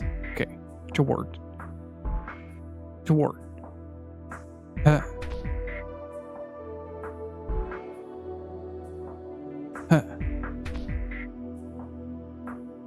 No. Son of a bitch! Okay. Let's do this like the same way we did the poking stick, because that worked really well as well. Tilt. Tilt. Tilt. Tilt. Huh?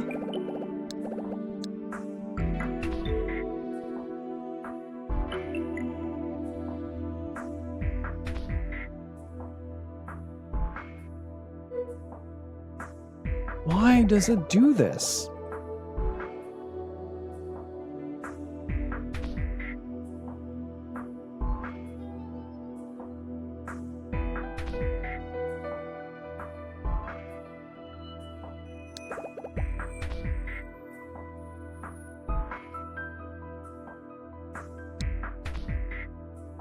Okay, let's try it actually as Wow, what a deep game. as if I'm actually holding the box. Huh? Okay, so I'm holding the box in my hand. No, okay, that one was fair. That one was fair. It's such an awkward angle.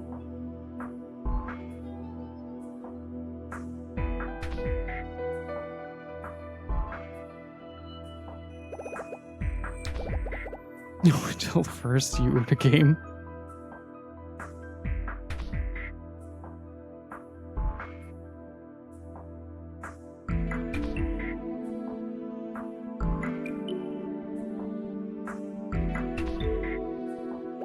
Man, this is really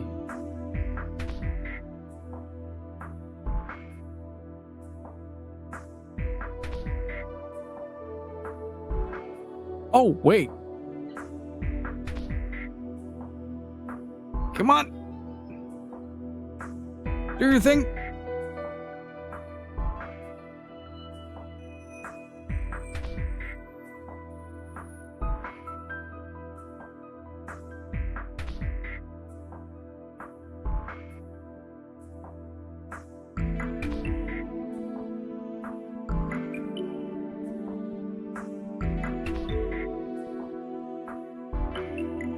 Okay, so it's a bit more extreme than I thought it would be.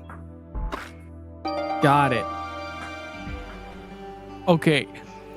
So, before we continue the story, here's how I eventually did this. Like, this is one of those moments where a camera would be useful. I held it up to, like, the sensor bar, and I literally did, like, the most aggressive tilts that I could think of. So, like, I'd rotate the, if I had to rotate forward, I'd do, like, a full 90-degree turn on the Wii mode, then turn it back, and then 180 degrees from the downward position, right? Then you basically just constantly tilt it like 90 degrees. There's something inside. That is ludicrous. But it's also really sensitive, so like there isn't like a correct motion, it will just gyro it. But based off the IR, so you have to hold it up so it's visible to the infrared. Like they really shouldn't have put the hand there. Is this a report Mr. Davis was talking about? We'll read the report in a bit. I have to use the bathroom, so I'm gonna be right back. And I'm back. Had to take a little side quest here because need to drastically and importantly give my dog a snack. It's vital to this mission, chat. You have to understand.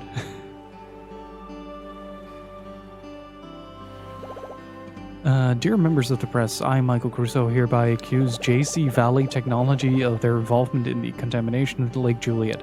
This issue dates back to 1999, when I came up with the idea for a resort development project centering on the Lake Juliet area in my hometown, and funded the startup of Crusoe Resort by using the prize money from the lottery as capital.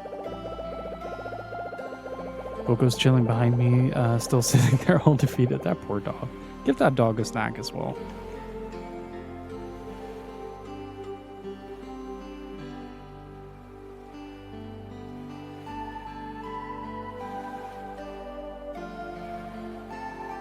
After that, the Lake Juliet project grew steadily based around the popular Mermaid's Home attraction.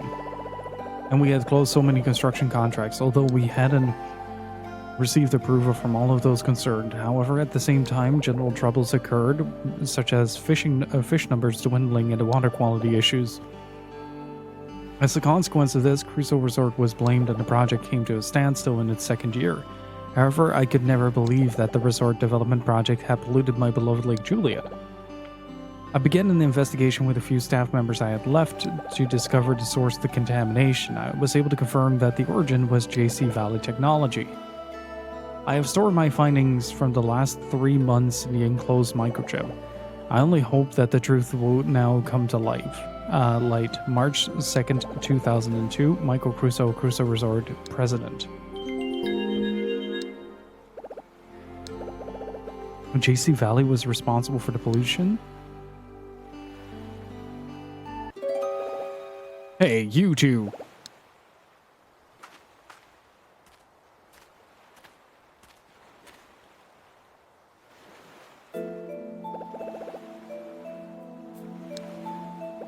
Mr. Davis, so this is where you went. We opened up the puzzle box.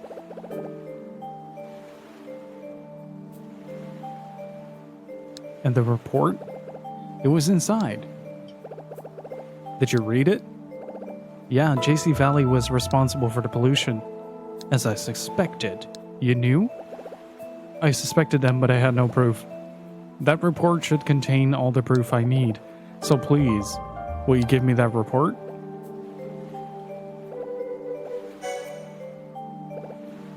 What are you going to do with it? I'll report the truth to the world, even if it's 5 years too late. I can clear Michael's name in the name of Crusoe Resort. Aw, man. Can I just, like, give you a token instead?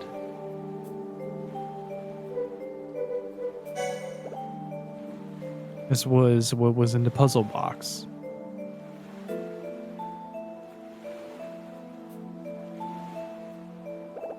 Thank you. Matthew, this report will make a difference, I promise you. I will clear your father's name. Okay, thanks. Mr. Davis, I want to ask you something. Yes, Ashley? I heard you on the phone in front of that half-built cottage, and you mentioned my dad's name. What were you looking for? Ah, yes, that. I was on the phone with to an informant inside JC Valley. I was researching the pollution of Lake Juliet. Hey, Bricklebark. I am doing well. How are you? And the unsolved case surrounding Judd Fitzgerald's death.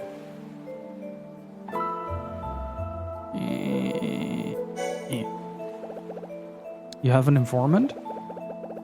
Yes, he is a staff member there, and he gives me information about the company. You said that his name was Mike, right? Yes, his name is Mike Tyler. Mike Tyler. Mike is helping me to research something.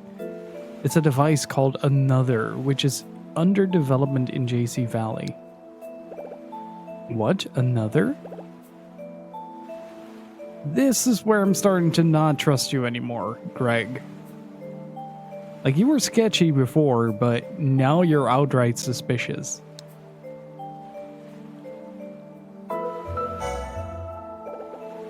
You said Judd Fitzgerald's death was unsolved. What do you mean? His brakes gave out while he was driving and his car went off a cliff. The police ruled it an accidental death, but I still have some doubts about it. Judd Fitzgerald was the old director of JC Valley, right? That's right, he founded the company. He was also the director of MJ Labs. His focus was the field of memory research. He set up the EC project at MJ Labs, which led to a recruitment drive. Brilliant students from all over the country were brought together as scientists. That was the EC project? JC Valley sounding like an umbrella front. Get the shotgun? Yeah, pretty much. I mean, the lake pollution is just zombie juice, right? That's what it boils down to.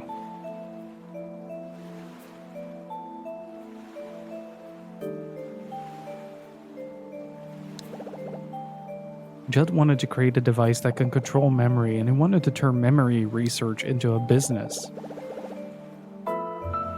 What does that mean? Have you seen Total Recall? He aimed to sell the technology for a high price to those who wanted to control human memory. He wanted to make money off of his research? Indeed, it would have become a highly lucrative business venture. 7 years ago, when I wrote an article about science and business, I heard about Judd and his incredible genius and ambition. I was immediately intrigued. I even researched the EC project. He gathered up all his research into memory and developed it into that project. His attachment and drive towards that project were quite something. What a shame. What a rotten way to die. But in the end, the project ended up destroying him. Quite ironic. How did it destroy him? Because of the EC project, MJ Labs went bankrupt. MJ Labs had government funding, but the people responsible withdrew their support of the lab. Wasn't that part of the first game? So with MJ Labs unable to continue its operation, Judd set up JC Valley privately here at Lake Juliet. He hired new members and continued his research into memory control unit. He carried on developing Another, which was the final result of the EC project. JC Valley was set up to develop Another? Yes, I'm certain of it. But Judd died 6 years ago without ever seeing Another's completion. Without even knowing that your father, Richard Robbins, had researched and developed the first Another one. And when Judd died, Rex Alfred became director of JC Valley, Elizabeth's dad. As a scientist, Rex was very different from Judd. I researched him only once and it took one time to discover that. Well, let's just say that Rex was highly critical of the research Judd had carried out on memory control. When Rex became the director, research on another had supposedly come to an end. But then a year ago, Richard Robbins appears on the scene at JC Valley, and now it seems that they have started development of a new another.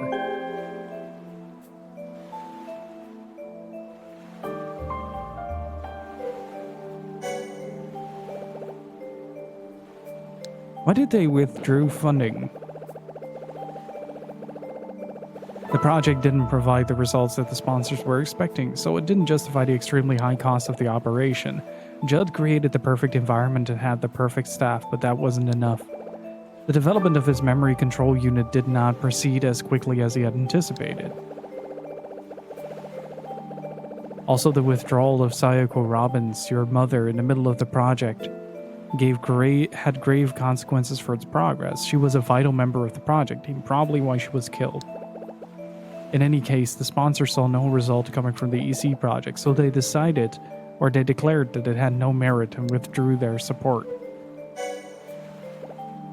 They're developing a new another? That was the memory research Ryan was talking about. Ah, Ryan Gray, Judd's golden boy. He was also recruited into for the research into another. Ashley, I know your father's working for them, but JC Valley has a lot of secrets under its hood. Mr. Davis, was another really created through my parents' research? Ashley, your mother wrote the thesis and your father created the physical device. That was called another one. 2 years ago, your father succeeded in creating another one, a memory control unit based on your mother's it's apothecary all over again. Thesis. Its function was to implant false memories into a subject, and he added the function to it called another 2, based on his own research. The extra function restored the subject's true memories. I am certain that the reason your father came to work at JC Valley was to work on another 0, the device that is currently being developed in their labs. Did Dr. Robbins ever mention that to you? No, he's never mentioned it. We don't really talk much.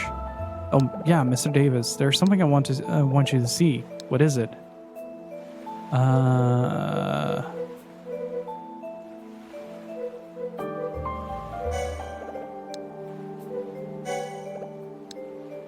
My guess is... What am I...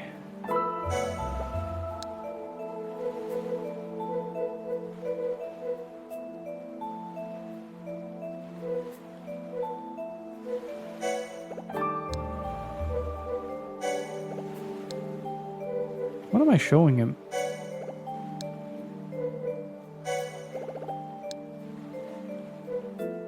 Like, what am I actually supposed to show him here? Oh, wait.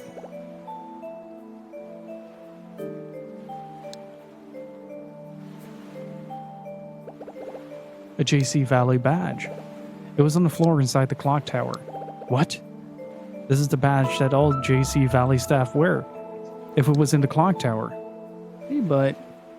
How are you doing? Hey, Deadtail, how's it going?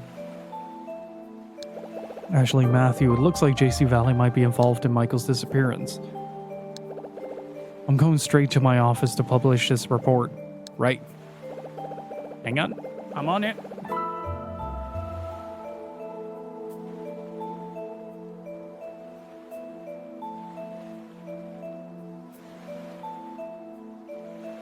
I'll find my dad. I know I will. I'll continue the search too, Matthew. We'll definitely find him.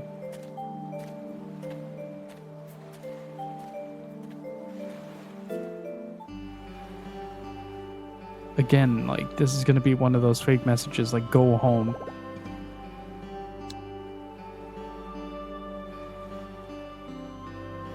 Just hurry up. Now, that's definitely a trap. That is definitely a trap.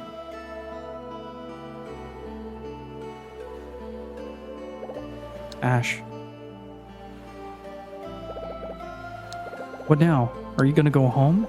No. Then what? I'm going to JC Valley. Okay.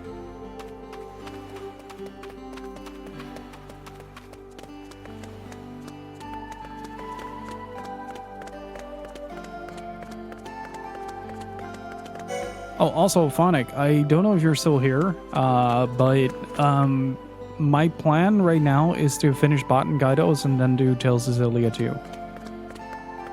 That's the plan. Hang on.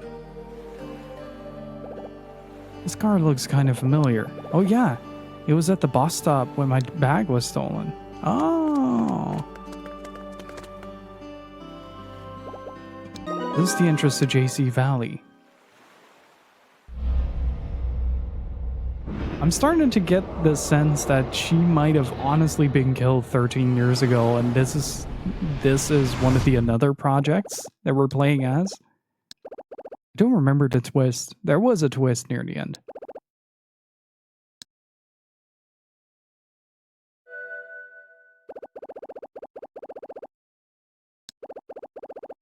Mom was here.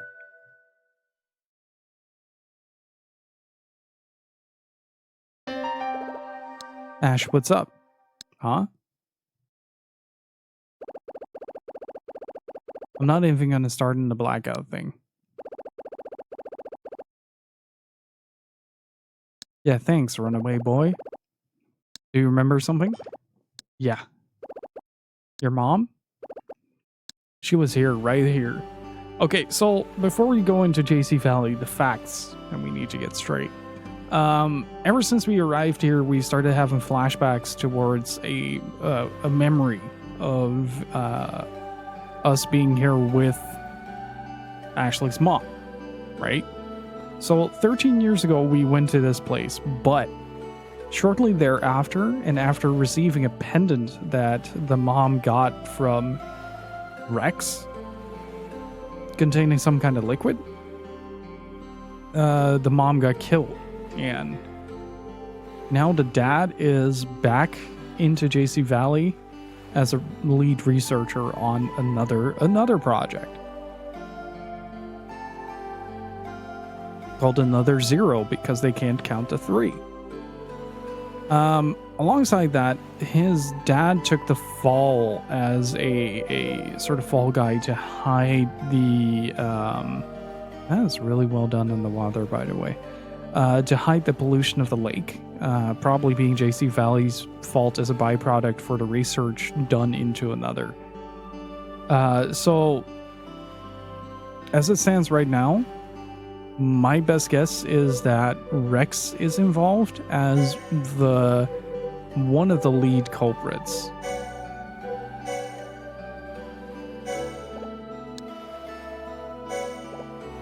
Door's locked.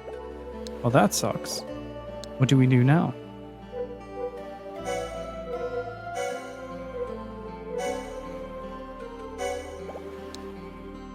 Oh, wait.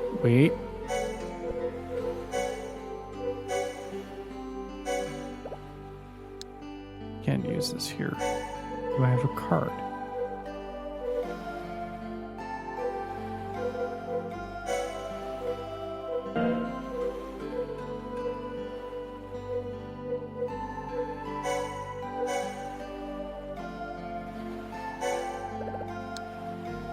Can I just... Is it just an intercom? God damn it, I thought it was a lock.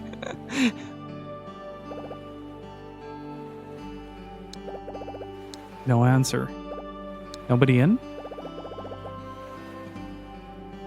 There should be.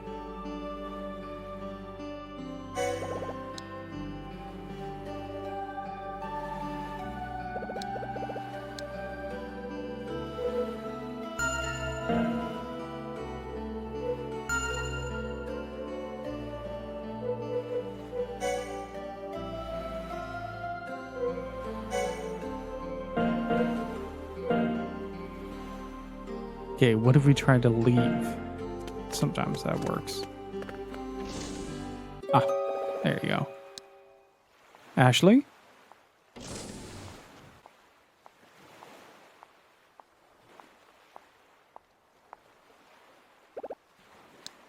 Huh? Excuse me, are you Ashley? Yeah? Who are you? Gina Barnes. Gina? Yes, I'm your father's assistant.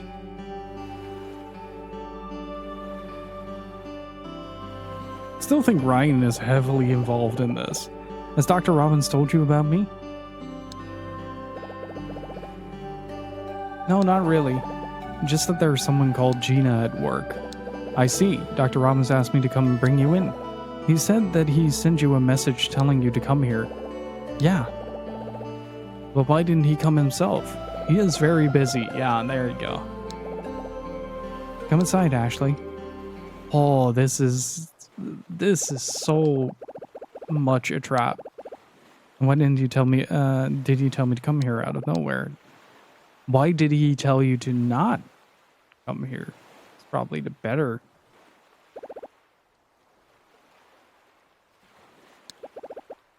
I have to go over everything that's happened. I have to remember. I borrowed the clock tower keys from Mrs. Graham and went there with Matt. Using Benjamin's diary and the pictures as clues, I got the clock running again. Then Matt found the clockwork. What was in it? Puzzle box. Yes, the puzzle box was in the clockwork. I went to Miss Graham's house. I showed her mom's kaleidoscope. What did she give me after that? The butterfly chamber. Yes. When I showed Mrs. Graham the kaleidoscope, she gave me the butterfly chamber, and she said that the kaleidoscope has the power to warm people's hearts.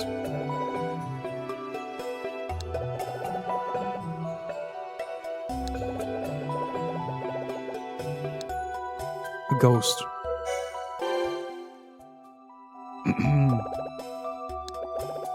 I found Kelly's doll in the locker, and she appeared in front of us as a ghost. Matt remembered everything about the last time he saw her.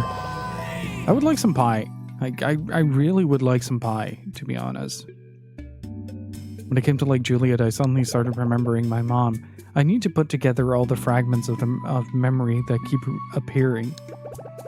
So I'm honestly really curious what they did to Ashley. Because my guess is that she's probably a test subject. Share with the class, right? When I heard the clock tower, I remembered Mom again. Where was she?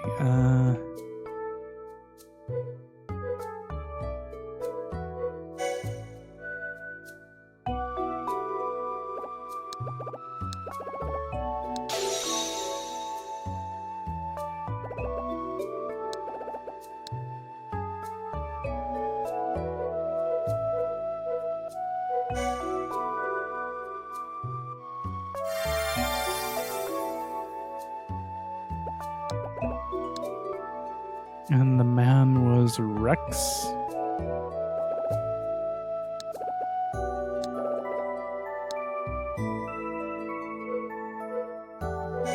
The pendant.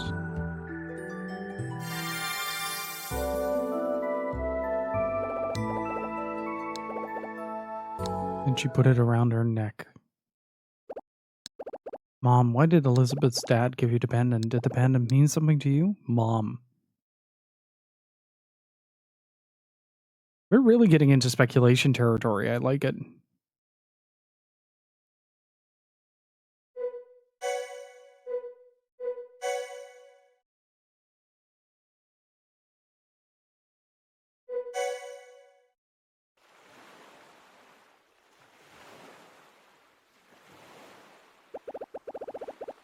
Got a message on the desk from Dad and went to JC Valley with Matt. And then someone came to meet me at the entrance. It was Dad's assistant, Gina. It's really sketchy that we only just met Gina, though. That's the real sketchy part.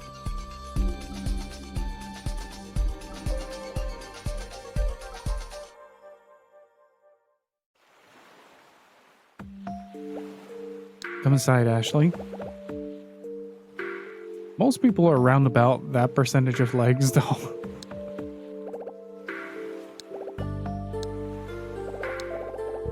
He's Matt Crusoe. My dad knows him. Crusoe, I've heard that name before. Matt's dad was the president of Crusoe Resort. Crusoe Resort? It was here 5 years ago. Their old office is right up the road. Ah, yes, that place. I didn't even notice the chapter title. What was the chapter title? How's it going, Geki Zembu? I was reading chat. I've heard about it from the staff who were here back then. They were the ones who failed in their resort development and ended up polluting the lake water, correct? No, my dad didn't do that. Pardon? My dad didn't do anything wrong. It wasn't Dad's company who polluted the water. He just got blamed for it.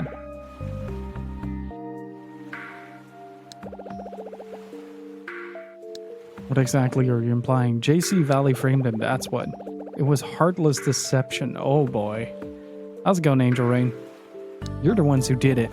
Are you claiming that JC Valley was responsible for the pollution? Are you ready to lawyer the fuck up, man? Oh, cute. So that's what your family chooses to believe. Excuse me, miss. I am an orphan.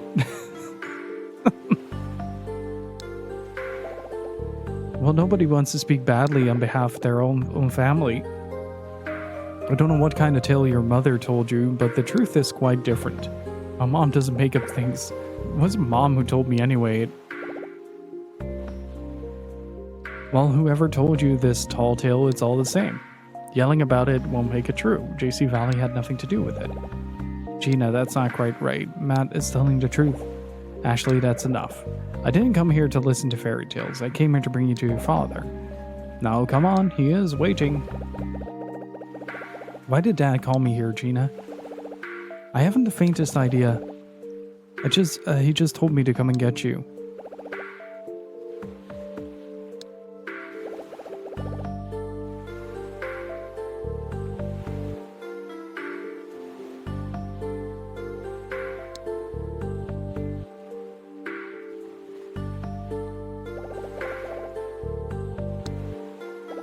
Alright.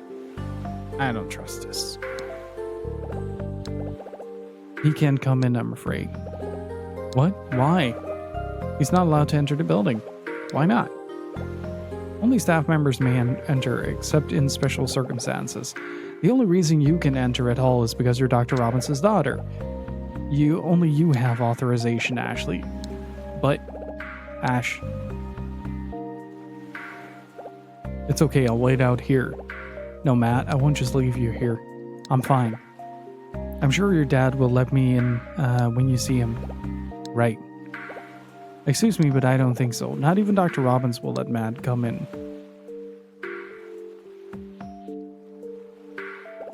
Why not? Do I have to repeat myself? Only staff members may enter except in special circumstances. You're the only one with permission to enter, Ashley. In any case, it's in Matt's best interest not to wait out here. What's that mean? It's quite simple. If you stay out here, the security guard will notice you, and he will call the police to come and take you away. The police? Are you serious? Now, I don't want that kind of trouble, and I'm sure you don't either. But if you insist on waiting here, I don't fucking trust any of you people anymore. Maybe I should just leave both of you outside and risk the wrath of Dr. Robbins? Matt, what do you think?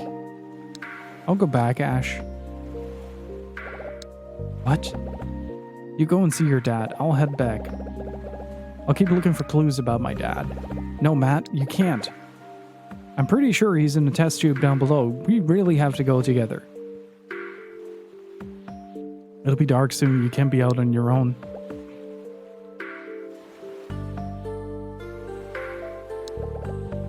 I can look around all by myself. No, Matt.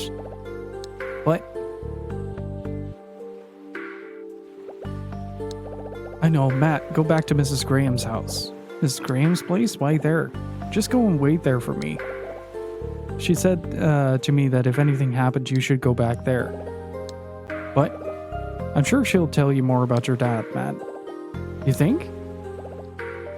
Definitely, and it's pretty close too, so I can come and get you after I see my dad. Right. So, you two reached an agreement? Yeah. Gina, please take me to my dad. Excellent. Let's go, Ashley. Okay.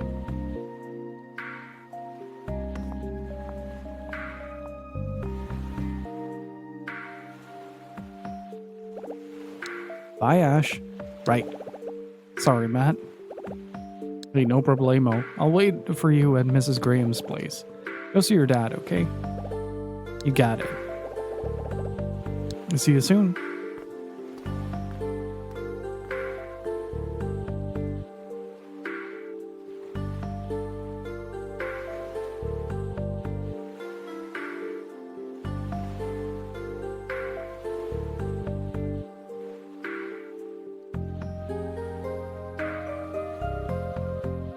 I thought the game glitched out for a second.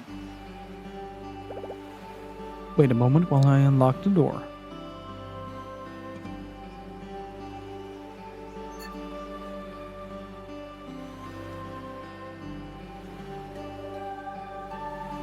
I'm gonna find out a whole lot of secrets. This door leads to an elevator, which will take us down.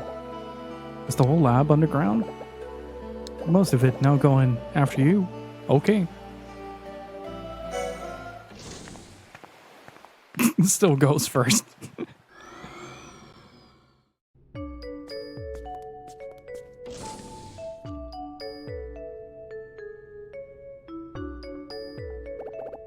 Oh wow, you can see the lake from here. JC Valley is built into the lake. You see the surface from here, but half of the lab is underwater. Oh wow, this is amazing. Is the whole building circular? Yes, it was built to resemble a spacecraft falling back down to Earth and landing in the lake. The building was designed by Judd, who founded the lab 13 years ago. He set up this research institute using his own private fortune. This was the place where he wanted his dream research to be carried out, and he gathered a team of brilliant scientists to pass that dream on to. They were all gathered to study the innovative field of memory research. The plan was to accomplish great things for the world of science, but Judd died in an accident 6 years ago, without ever seeing the fruits of his labor. You're developing another in here, right? Actually, all information relating to research here is classified, so I can't answer your question. Right, this way please.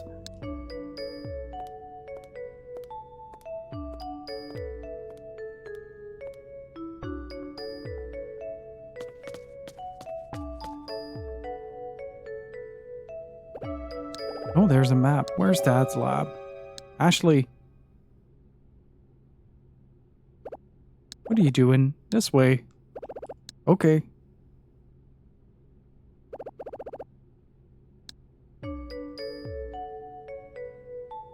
But this is kind of also what I mean with like the text being severely bloated, right? Like it's not bad. It's just a lot. It's a lot of text. Where are we going? To the meeting room. Not my dad's office? He works on B2F. I can't take you down there. Why not? Only scientists can go down there. It's off limits for anyone else, so Dr. Robbins asked me to bring you to the meeting room. Will you come meet me there? Yes, of course.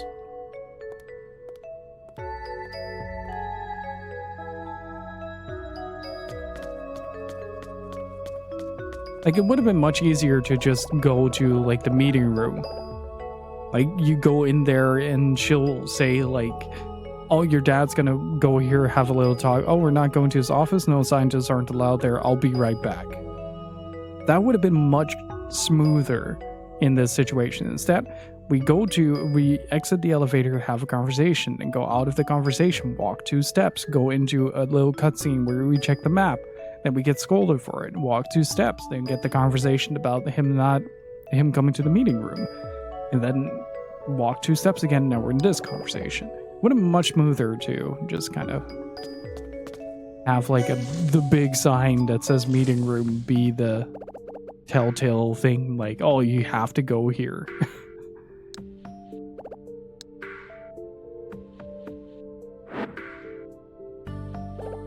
Please wait in here. I'll go get your father. I'll be right back. Wait. What is it? Did you sort out the problem with the security system? What problem with the security system? When Dad left, he said there was some sort of problem at the lab. I was just thinking if it got sorted out, then maybe Dad can go home with me? I don't know what you're talking about. There haven't been any problems here. Oh, Dad. You said it was you on the phone. Me? Actually, I didn't call Dr. Robbins today.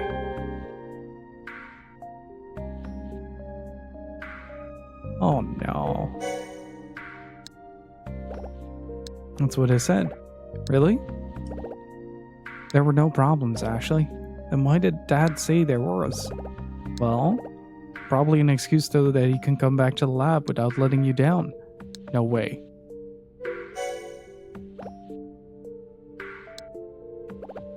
Didn't I just say that? You're mistaken, Ashley. Please stop making me repeat myself. Yes, please, Ashley, for the love of God.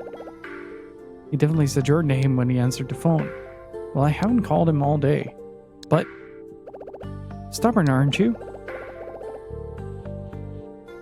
Just like your father.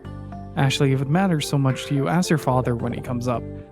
Ask him if there really was a problem with the security system, and ask him who the call was really from. Okay. But you know, maybe it would be better if you didn't ask. Why? Well, he might not like the answer. What? What if it was someone he didn't want to tell you about? What if he only used my name to cover it up?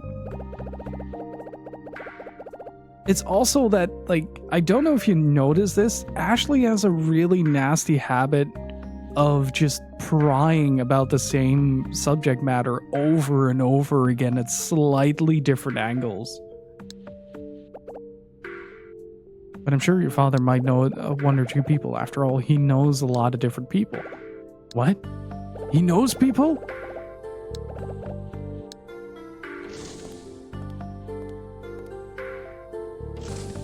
How can that be? I thought my dad knew only me. I don't like Gina at all, same. And she was really mean to Matt. I'm glad she didn't come to the barbecue. This is pretty weird though. Dad definitely said it was Gina on the phone. And that there was a problem with the security system. Are you hiding something from me? Yes! Eek, that's a DOS.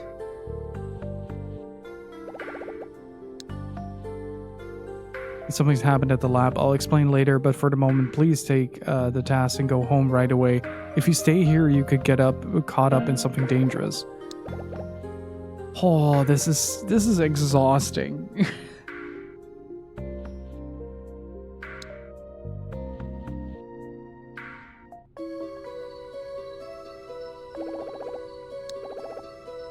What's happened, Dad? I've got a bad feeling. What do I do? Right. I can't just wait around here. I'm going to Dad's office. Finally. Like it's pretty easy to see it's probably locked, so I'll probably have to use the task. Can people stop lighting fireworks? My dog doesn't like it. The door's been locked. Why is it locked? Not for long, it ain't.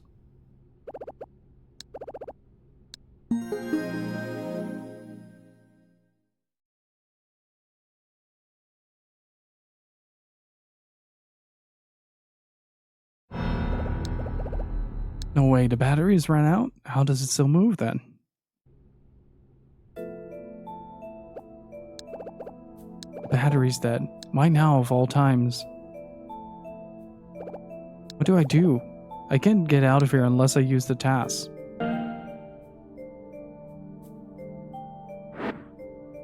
Okay, so...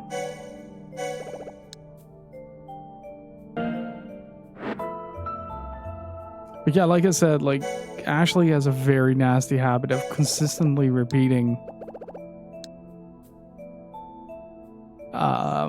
the same questions over and over again. Oh, the monitor turned on.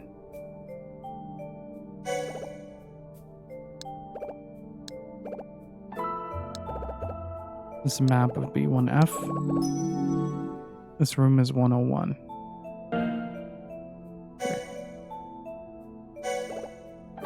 Cordless phone on the desk.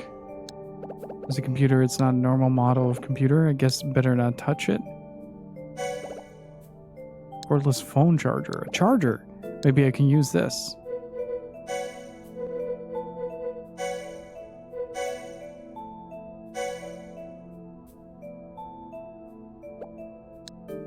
Now we gotta wait. No, it won't fit. How do I charge the battery?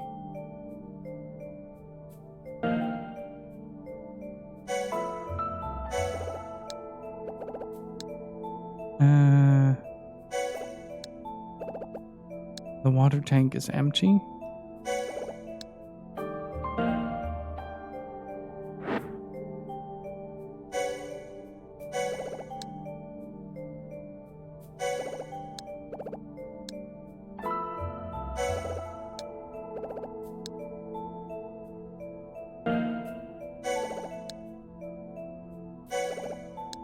The spray can.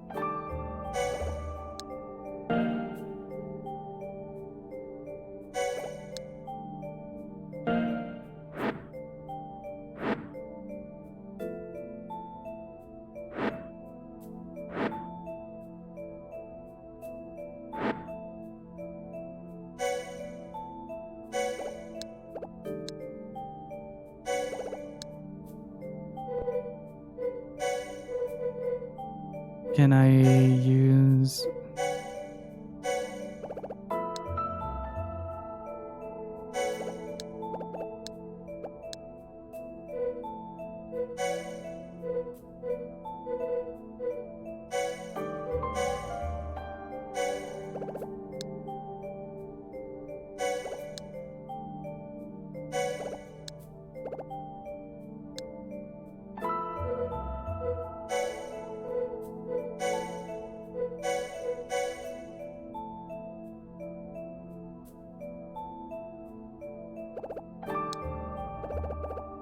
Let's see what kind of battery it takes. Needs a lithium battery.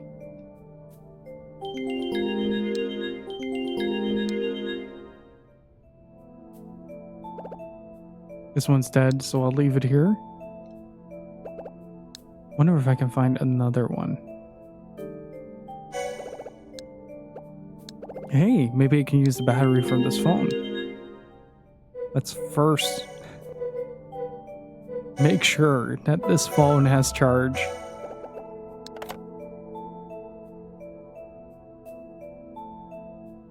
That's some fast charging.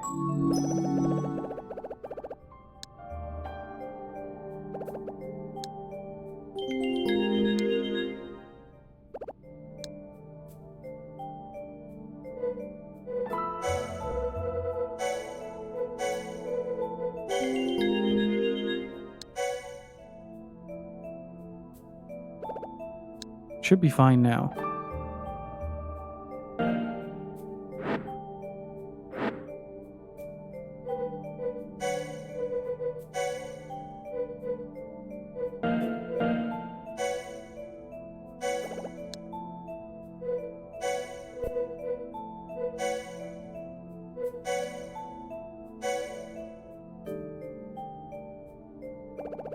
Right, time to use the task.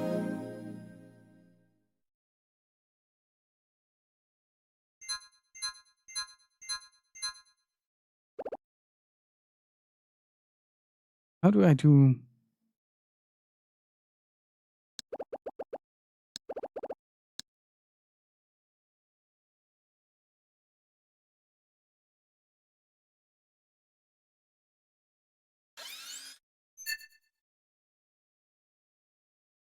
Basic math saves the day once again. All right, let's get out of here.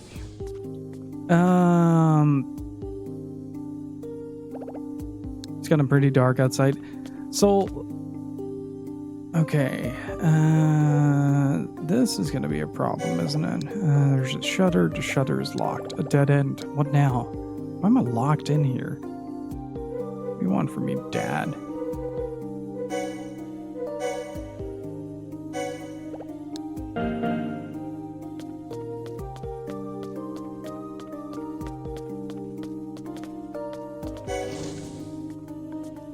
Okay, let's go into the inner circle. There's nobody around. I've seen that logo before. Yeah, this is where Mom met Ryan. Oh!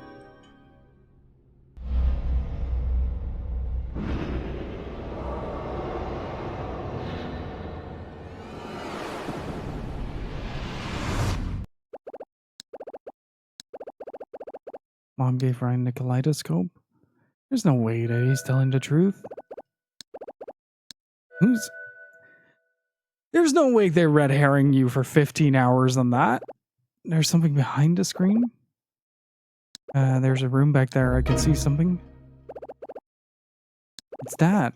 That's on the monitor in there. Okay, so I need to get in there. Room can be seen through the glass.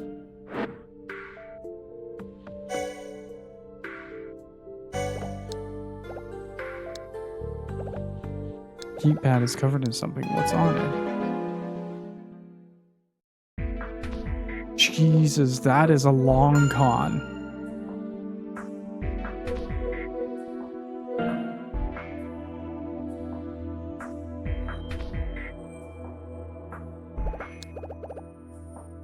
It's lipstick. I can't even see the keypad with it like this.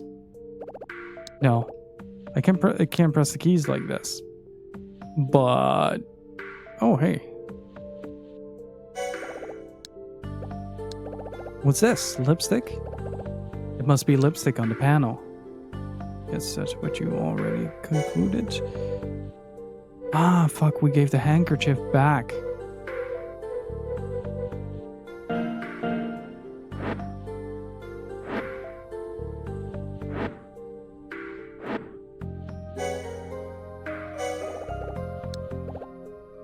Some small flowers on it. Long thin leaves. Abstract painting. Security room. Also, the screen I saw Dad on was in the security room. I might be able to contact him from him there.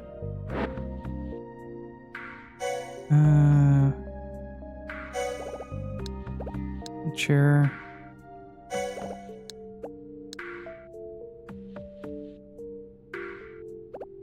This place is really is deserted.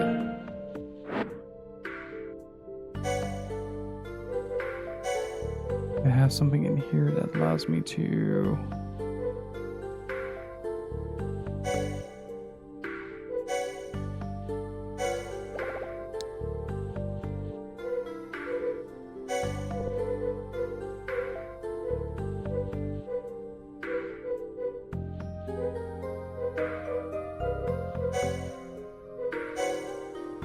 Might be able to scratch it off.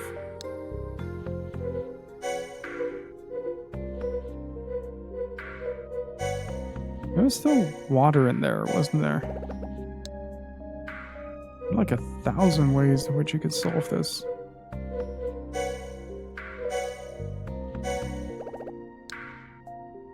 How the hell do I do this?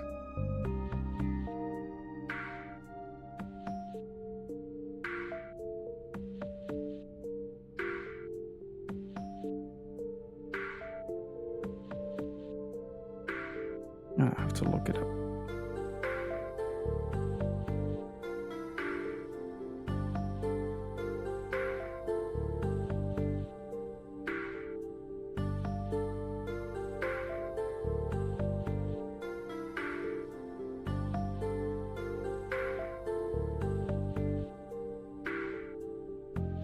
We could lick it off.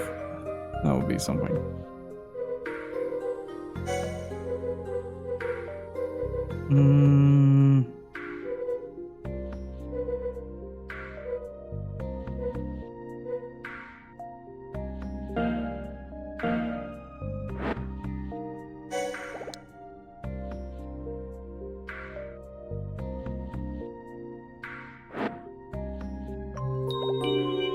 Man, the panel, I've seen him before, I think. There's information, there's an information panel about the founder of JC Valley, Judd Fitzgerald, founder of JC Valley. Wait. Oh, there we go.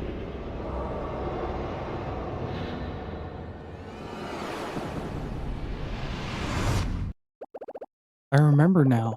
Mom knocked on the door with a lion knocker. This man answered.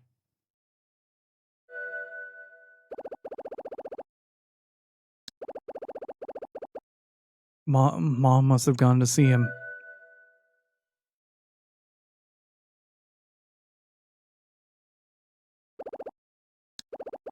Born on November 2nd, 1936, a leading scholar in the memory research field while contributing greatly to the academic community, he remained ambitious in his research and founded JC Valley in his later years to carry out a project that would set the direction for new memory research. Died in 2001. That's Elizabeth's dad. Born on November 26, 1959. Based on his experience with the advanced memory research, he became a founding member of JC Valley with the late Judd Fitzgerald. He is working on original research subjects which will carve out the future of JC Valley. He became director in 2001.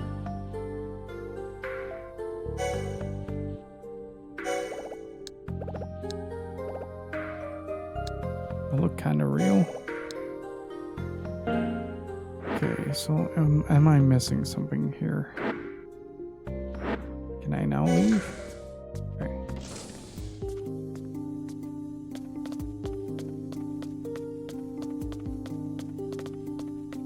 Okay, so I am limited to these rooms for now.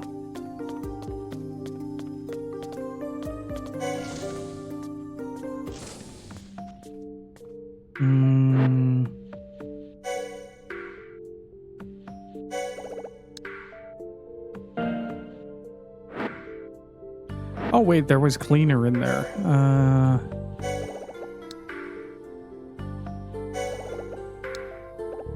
This might come in handy.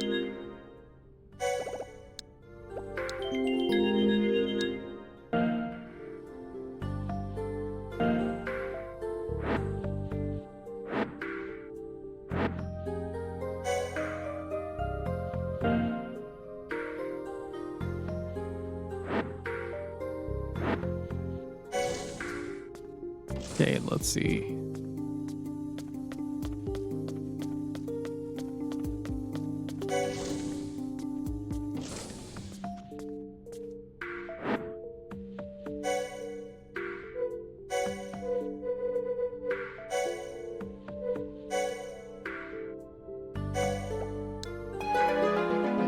I'll use this. Shake well before use.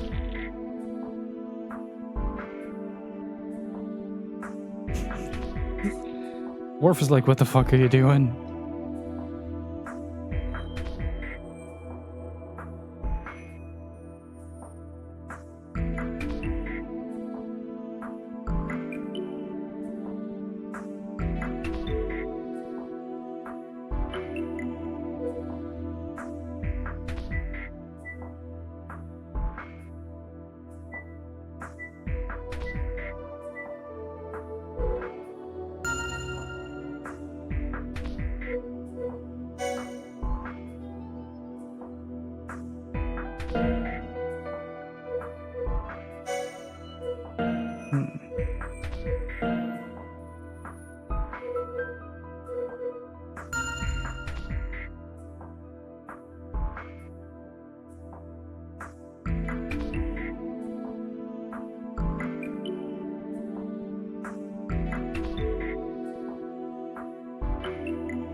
Okay, I think these are all the photos that I need.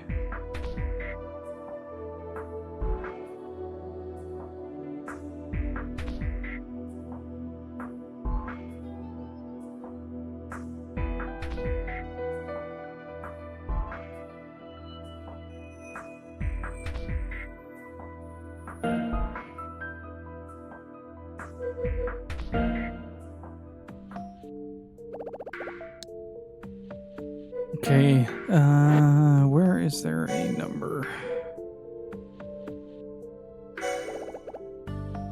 August 25th. Let's try 08252007.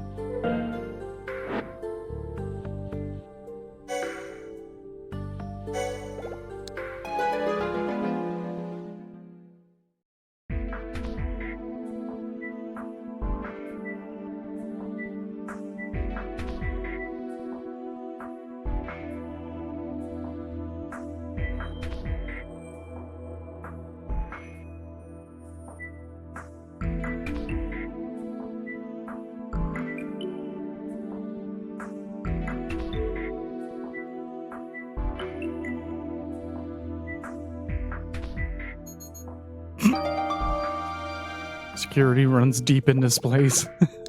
Don't show him WarioWare, or do.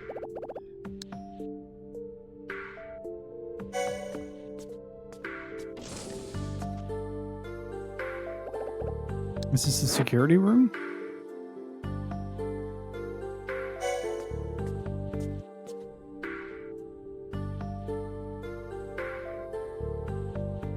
And something is definitely wrong, like the panel. I knew it, Dad. He's on the monitor. Huh? Why is the panel broken? There's a screen.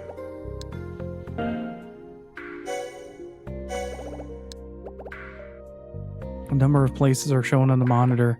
All of the images are still. This must be the feed from the security camera. That one must be Dad's room. You maybe use the... Looks like I can't use this here.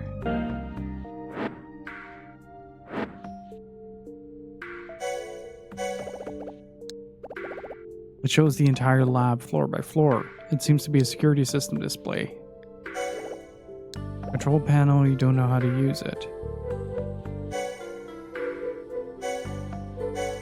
Did notice a slot there.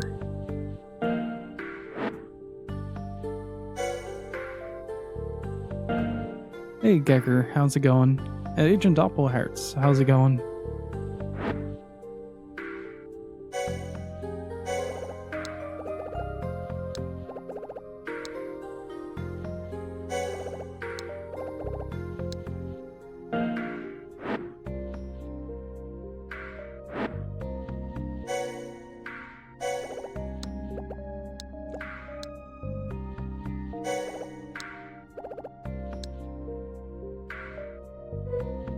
Can I still use DOS there?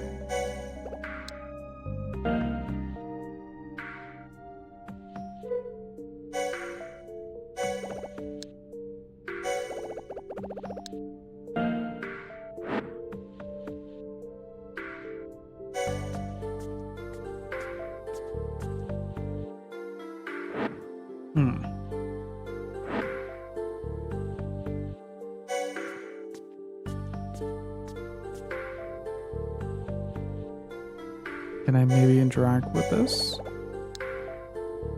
Oh.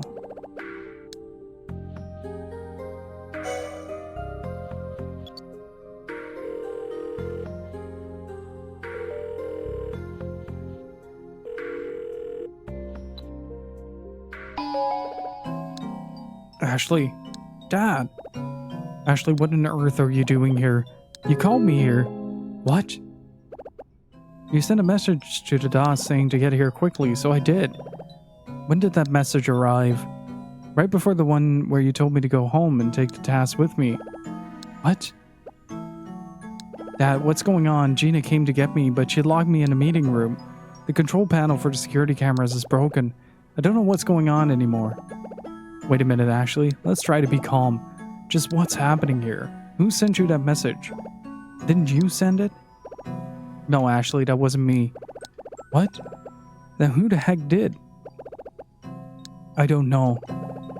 Dad, you were the one who said to take the task and go home, right? Yes, that was me.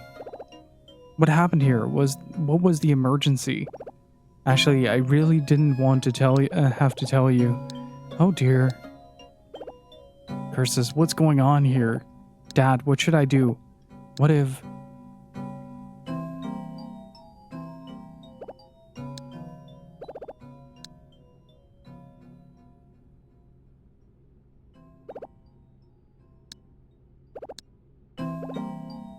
Dad, what should I do? Ashley, I'll be right up there. Don't move.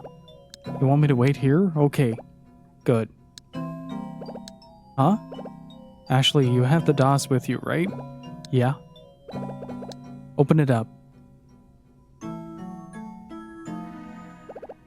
Done. There's a button called Connect on the DOS menu. You see it? I'll activate it now. I've already activated it. That? Huh?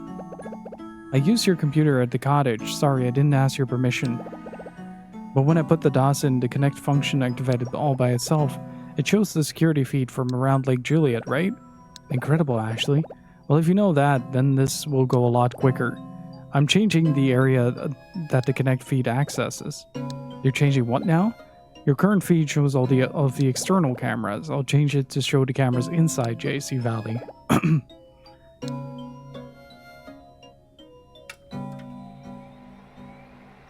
I do appreciate that Ashley just simply isn't the brightest when it comes to this kind of stuff. Like, she's in way over her head.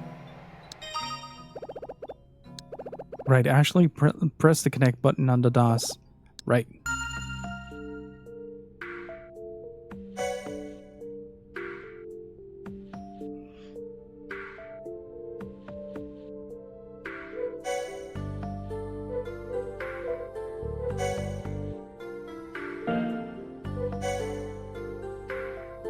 Researchers. Alfred isn't there either. Gray isn't there either. And Tyler isn't there either. Mike, I think.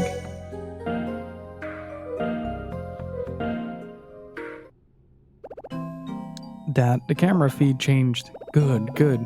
Now you can see the feed from all of the cameras in the building. What for, though? Just in case. In case what? In case something happens, just trust me. Ashley, even if you get a message on the DOS that claims to be from me, you can read it, but don't follow what it tells you to do, understood? I'll be right up. Don't go anywhere. Okay. And don't go anywhere with anyone but me. And if someone calls you on the VC, don't answer under any circumstances. VC? Video conference, the system we're talking through. Hurry up, okay? I will. Huh? Dad, what's wrong? What do you want? What? Stop!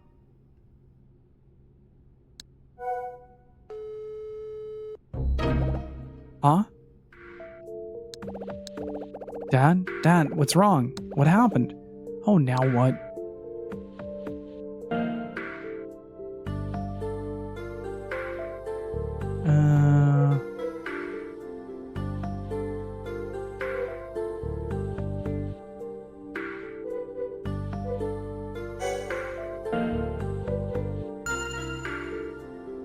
Okay, let's see if we can take a peek.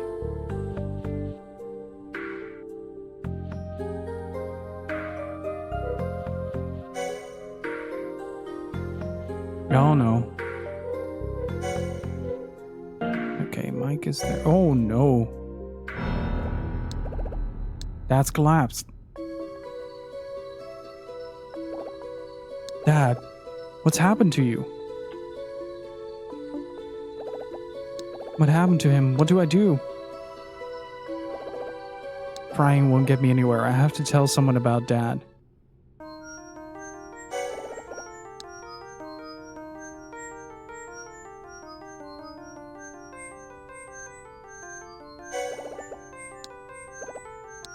Oh, Tyler?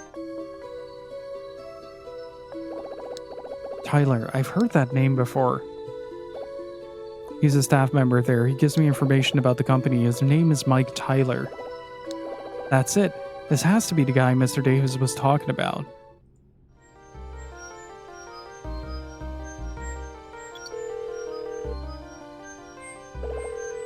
It's ringing.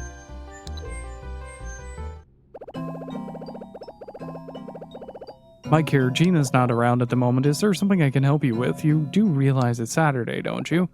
Are you Mike? Mike Tyler? Huh? Who are you? My name is Ashley. Ashley? Yeah. I'm Richard Robbins' daughter.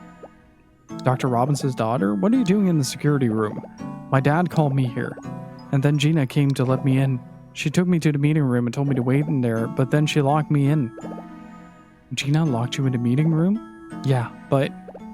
Wait. Ashley, this makes no sense. Is this some kind of joke? Are we seriously gonna spend 10 minutes trying to get to the point where she tells him, like, oh, my dad has collapsed. I watched the monitor. My dad has collapsed in his office right now. But that's not important now. Okay, we're getting to it. No, it is important. Are you alone there? How did you get in? I'll tell you all about it after. Now we have to help my dad. What? Your dad? Yeah. I saw him on the security camera. He was collapsed on the floor. Thank you, Ashley, for cutting this discussion short. Oh. Say what now? Please help him. Please, Mike. Help my dad. Why is this happening? Everything's going wrong. Alright. Just wait there, Ashley. Let me try to contact him. I'll call you again afterwards.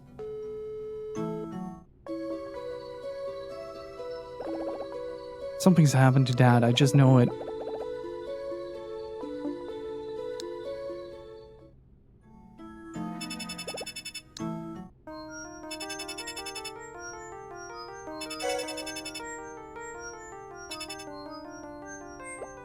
Ashley, are you there?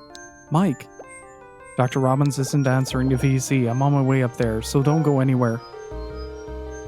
That feel when, like, a random insider is more reliable than our own dad.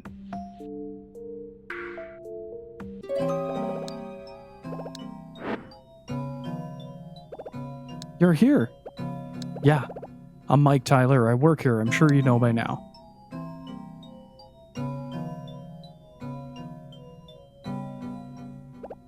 I'm Ashley. I remember something after we disconnected. I've definitely seen you before. Really? Where? Dr. Robbins has a photo of you on his desk. Anyway, Ashley, what's going on here? What the?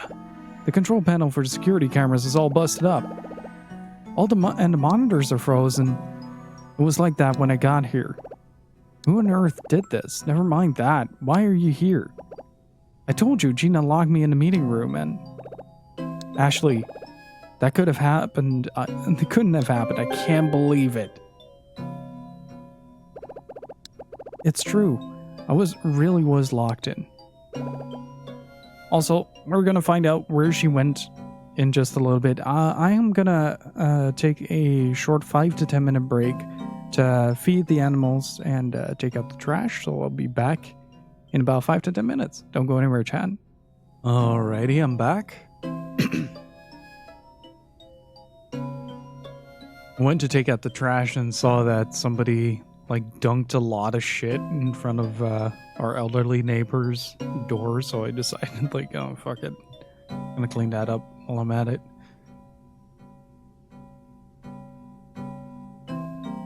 And now Marv is going to town on the ball.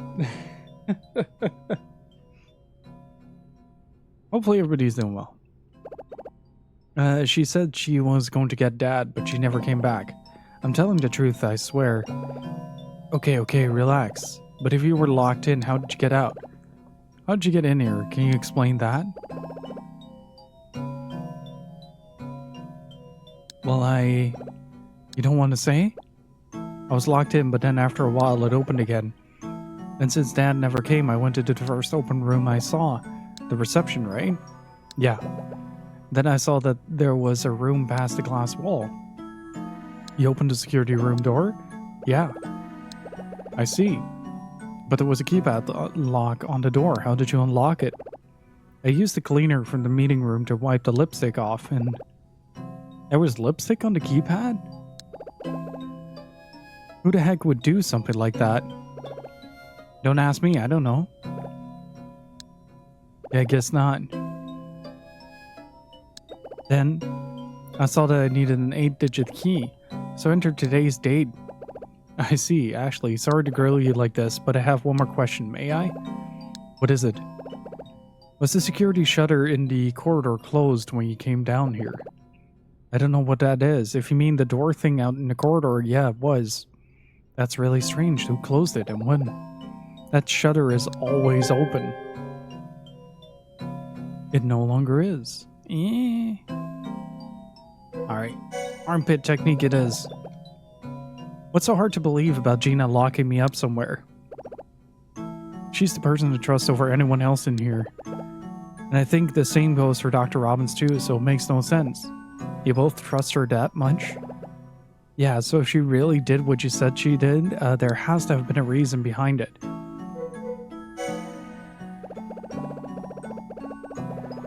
You mentioned earlier that the security shutter is always open.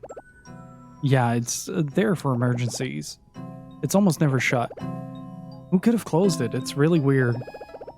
Actually, you said you saw Dr. Robbins knocked out on the floor on the monitors, right? Yeah. I saw him on the wall monitor, so I knew he had to be in here somewhere. So I used the VC thing to call his room. He was in his room and we were talking. He said he'd come up here to get me, but when he was about to disconnect, someone came into his room. Dad shouted stop, and then the call got disconnected. So I checked the feed from the security camera, and I saw him on the floor like he'd been knocked out or something. You saw Dr. Robinson on the security camera? Correct me if I'm wrong, but the wall monitors are frozen. When did you see him? What monitor? Yeah, fuck it. Let's go all out. Look at this. Huh?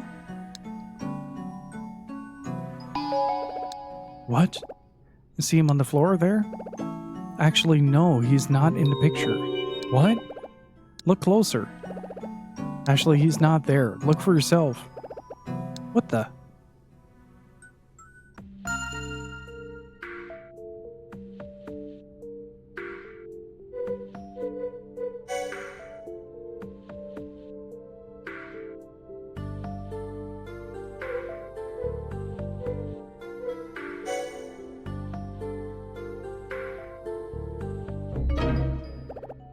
It's changed. He was right there before. Where did he go? What's going on?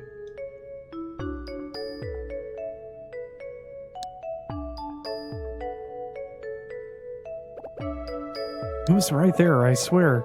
You have to believe me. Ashley, calm down. It must have been updated. Updated? Yes, if you really saw him through the DOS, the camera feed must have updated since then. Huh? You know about the DOS? Yeah, I do.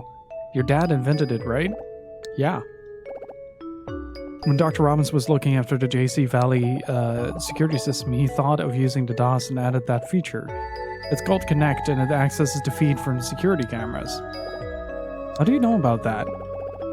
He showed me the DOS before. He took charge of security system 6 months ago. Before that, I was the one looking after it. So when he was adding the Connect function, he asked me for advice to help working on it. Right, I see. Actually, the internal and external cameras run on different systems. The internal ones take pictures at regular time intervals. I mean, it makes sense, right? Like, if he is aware of the DOS, like, the minute he sees that, like, it should make sense to him if he is already aware of that. It's like, oh, it's the daughter of the guy that looks after the security system.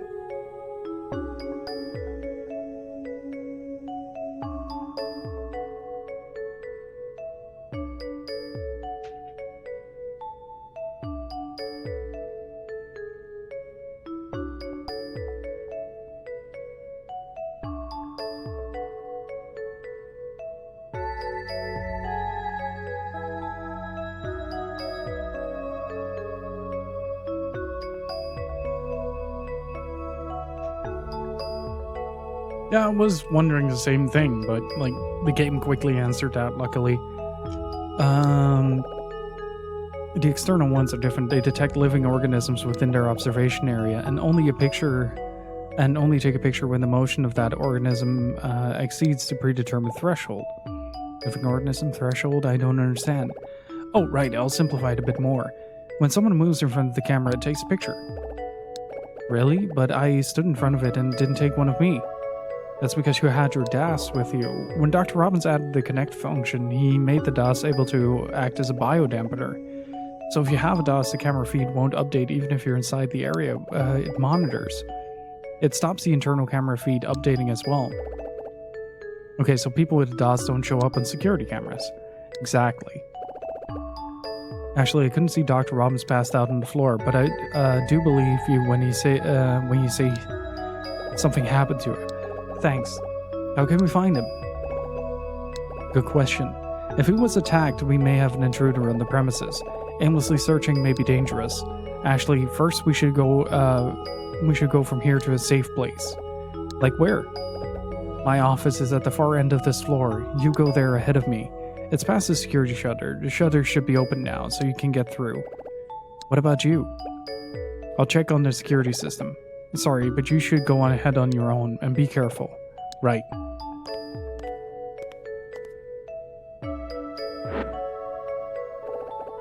It's terrible. What a mess.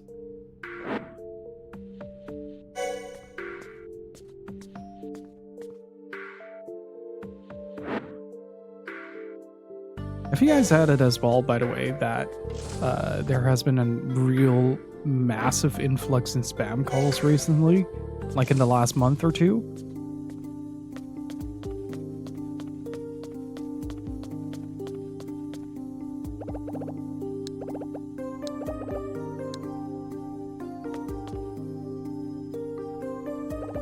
Budget ass Shenmue theme.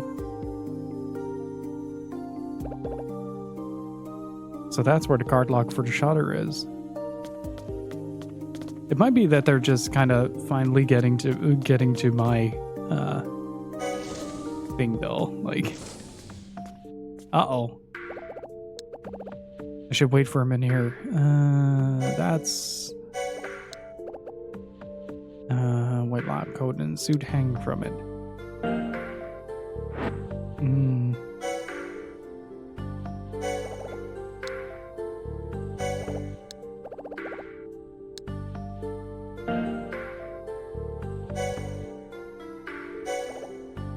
Picture of Pinky Rabbit. It's made of hundreds of tiny colored dots. Oh, how did they do this? Piece by piece.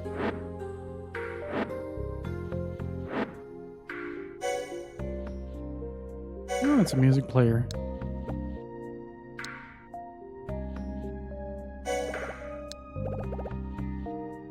Regina Barnes. Yeah, okay. Okay. This is Gina? If this is the real Gina, who was that back there?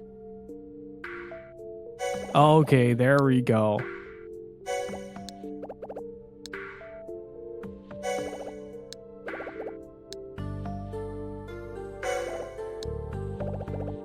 What kind of pen is that? It looks really weird. The ball is right in front of you. You can just get it. Just grab it.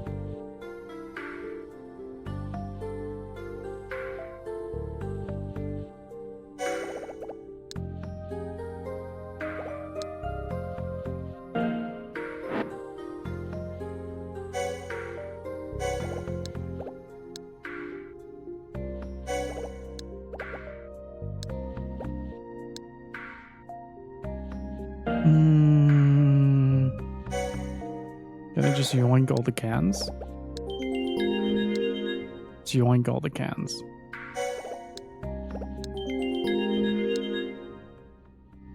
Get some ammunition for when Gina shows up.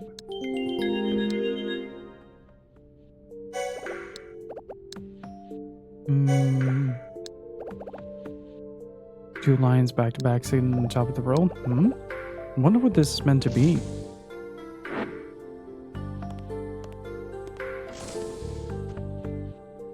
But we saw her entering the elevator, right? We saw her on the Connect entering the elevator. It's okay. Gina and I share this room. The desk is over there is hers.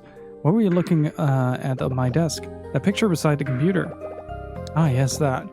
It's a replica of the twin lions. How was the security room? The security system's pretty messed up. The control panel doesn't respond at all and the monitors are showing system errors. Can you tell when it was broken? Not really, I don't know, but I know it was working until at least this afternoon. Hey Shock, how's it going? So it can't be long since it was broken. Mike, I found something out. You did? What is it? That person I met before wasn't the real Gina. What? Ashley, how do you know? I saw Gina's name tag on the desk over there, and it wasn't the same person who called herself Gina before. Really? What's going on here? Is something happening in the lab? Mike, I'm really worried about my dad. I want to go find him.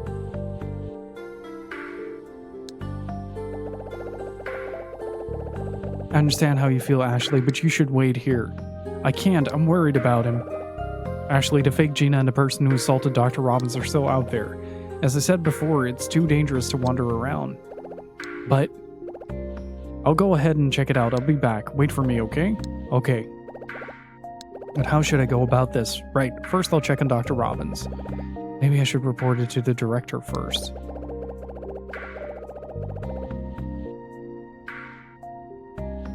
No, I need to assess the situation first. Should I just go to my dad's office? No, I'll go. You should stay in here. Mike, is something going on here at JC Valley? I heard something like that from Greg Davis. What? You know Greg? Yeah. He told me that he was researching JC Valley. And that he has an informant in here. Well, this just gets stranger and stranger. I assume he told you about the director's plans then? No, he did not.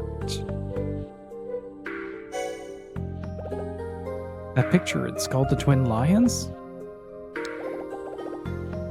It's a famous painting that was commissioned by Judd Fitzgerald, the founder of JC Valley. Of course, the original is much bigger than this.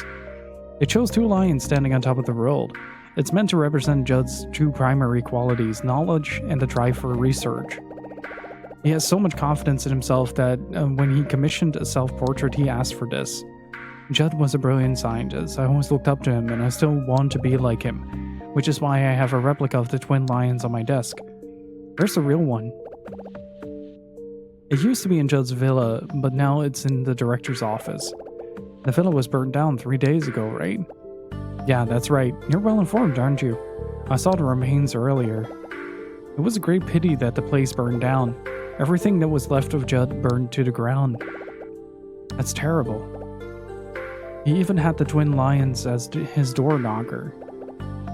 Oh yeah, I saw it lying on the ground earlier. Yeah, he liked to use the motif for a few different things. Nerd.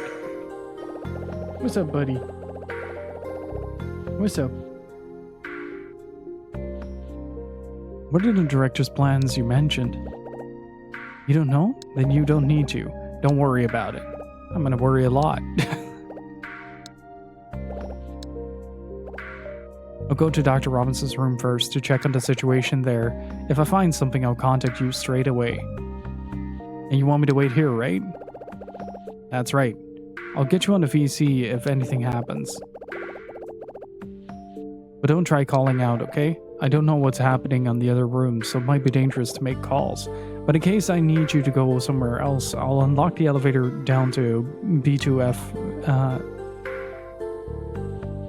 for you to go down. Oh yeah, I picked up a spray in the meeting room. It might come in handy, you never know.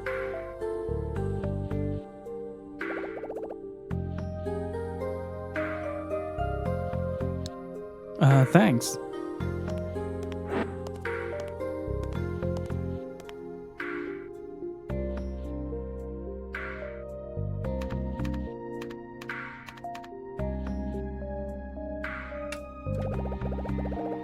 Right, that should do it.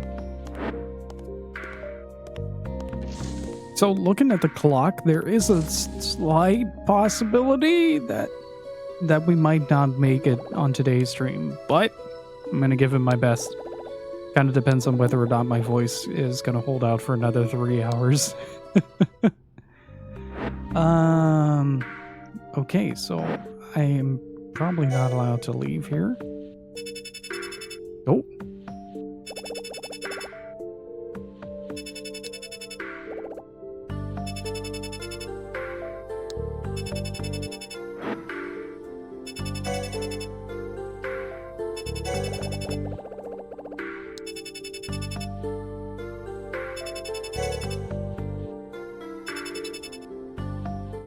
Hey, it's actual Gina.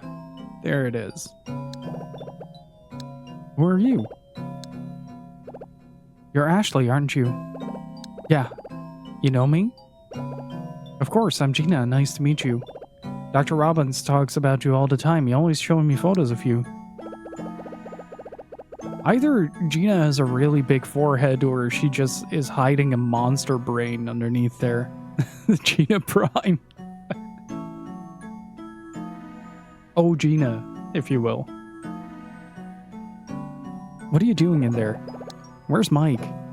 He's not there. Dad called me here, but I haven't been able to see him. Why not? He was attacked. Hey, Naru, how's it going? What? Giga Brain, more like Gina Brain. Hey!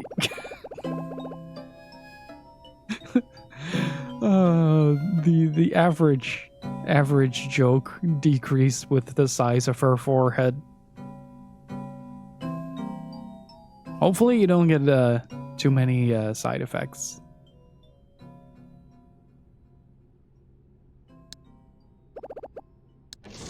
Uh-oh. Uh-oh.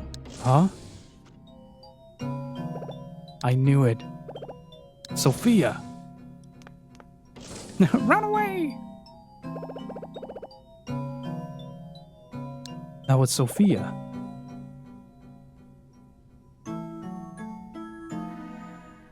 Sophia? No doubt about it, that was definitely Sophia. What does she do here?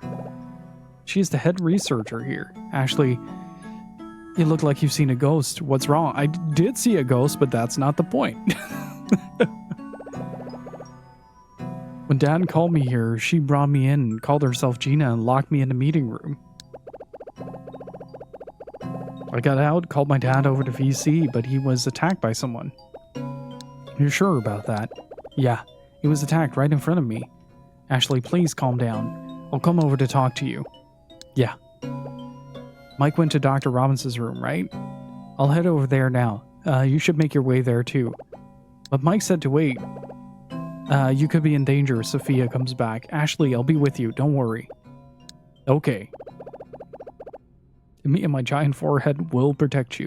You need to use the elevator at the end of the corridor to go down to B2F. Alright, let's go down to B2F.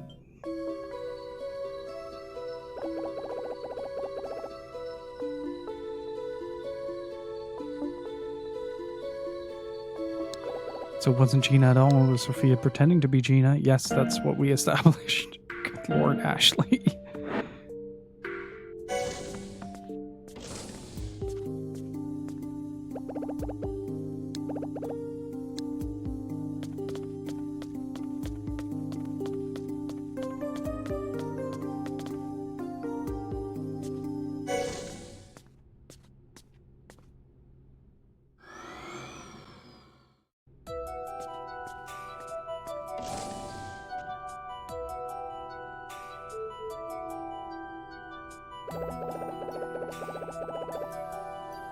This looks like the right floor. Which room's Dad's?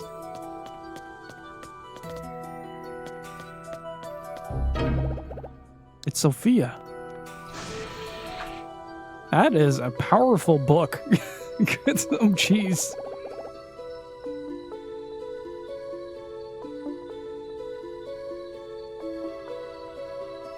I'm getting deja vu. Oh yeah, that's exactly what I saw when my bag was stolen.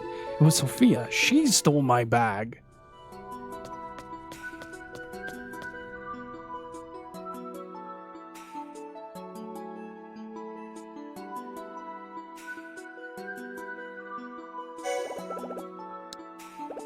Sophia ran past here. How did I get through? Something's lying on the ground. What's that? Oh, it's his card. What's it doing lying there? I can't reach it.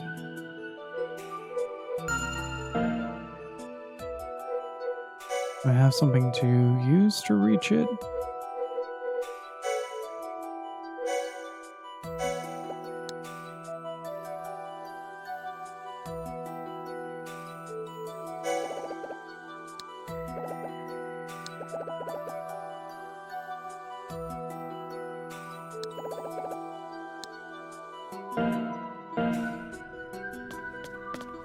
Oh, wait.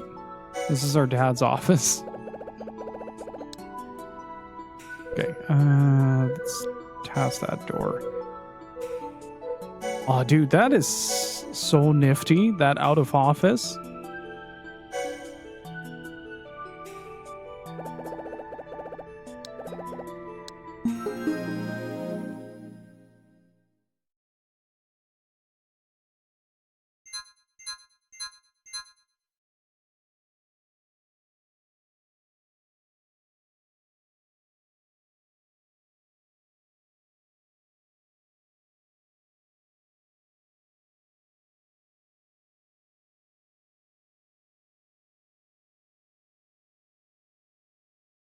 Wait, what?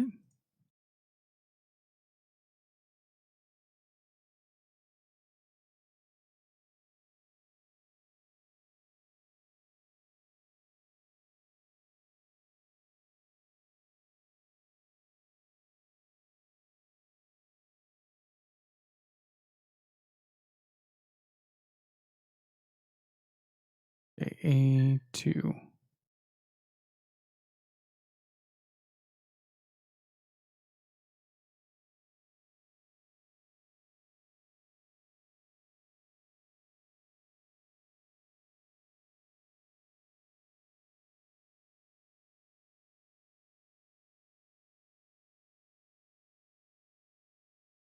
Wait, what? What?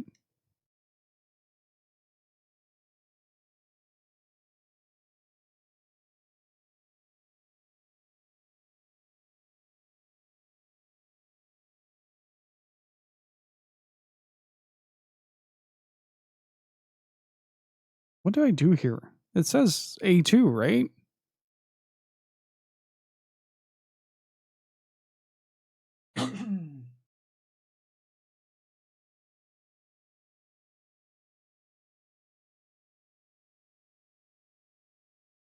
Okay, so do I just... Huh?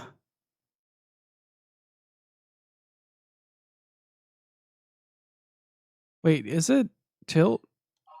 No. What?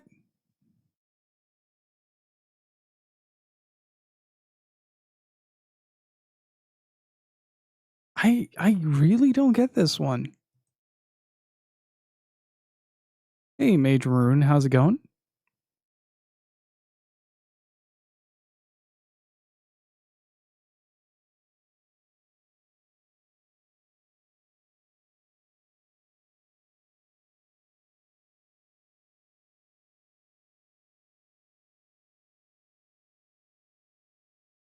Is it... Oh, I probably need to have this on screen or something.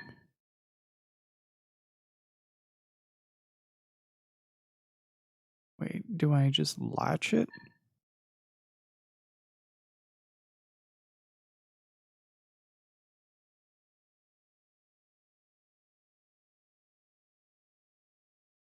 I don't get this. Like, why isn't this working? Oh, wait.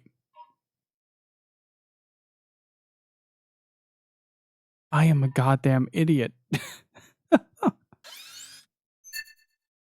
I am a goddamn idiot. I had to press the plus key while tilting the controller. There you go. Ladies and gentlemen, we're in. Oh no! Whoa, Mike?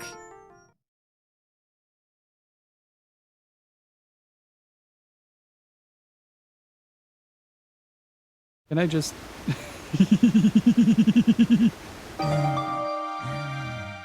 Okay, that's really good. Steam is dead. Are you okay? Mike? Yeah. Mike, it's me. Santa Claus.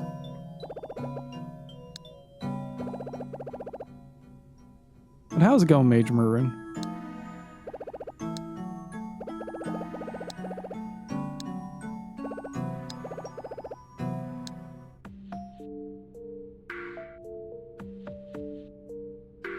That's because he's unconscious, Takeda. Where's drugs? Probably floor down. We'll get to that in a minute.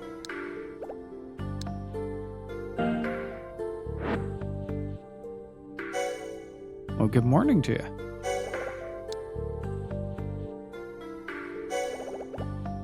A photograph of the bone. Oh, this is... Was that Dad? Looks like Bob was telling the truth, but this is... I can't believe it. There's a framed photo. Hey, that's me. Wait, is this the photo of me that Mike was talking about? Computer and desk, it's turned on. Oh, there's an email on screen. I finally found who it is. Loin, thank you so much for gifting a sub to Agent Doppelherz. Really freaking appreciate it. Can I get some Kevin's Riches in chat, please? Thank you so much, man.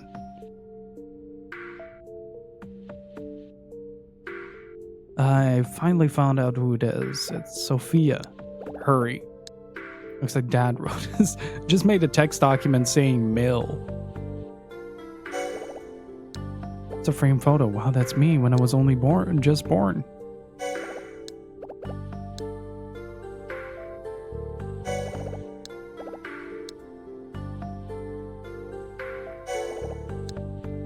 Better recycle this.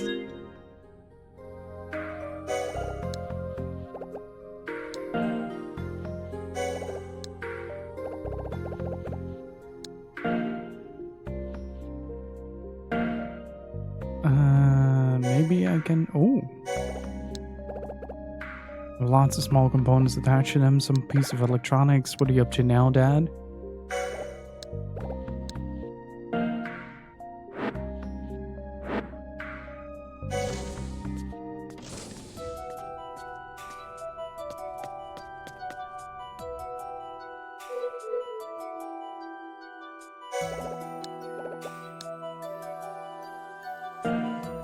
Okay, so the lock is on the other side, and I definitely have to figure out how to get through that.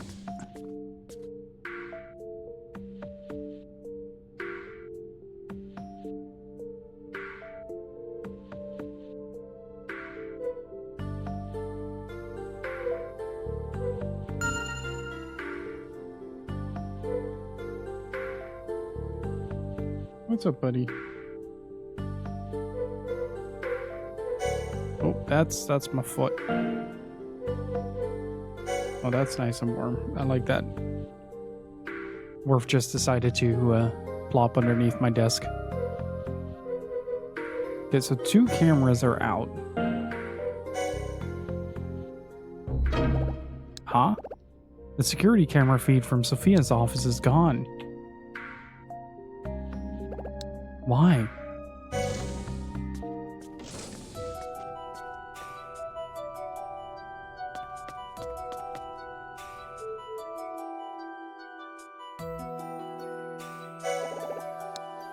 The shutter is locked. There's a gap underneath. There should be a card lock on the other side, but I can't see anything.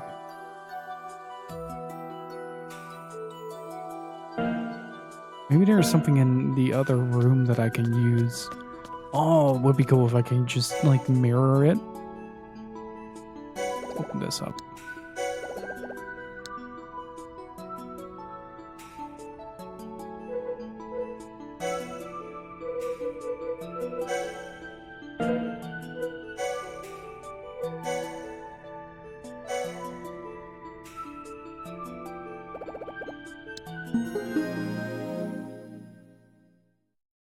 Okay, let's see. Okay, so southwest A, east, north. This way in.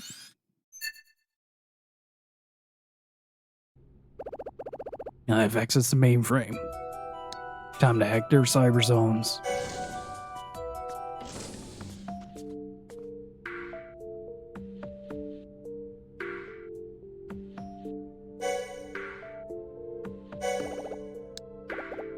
It's covered in small components. Looks like it was taken out of that computer case.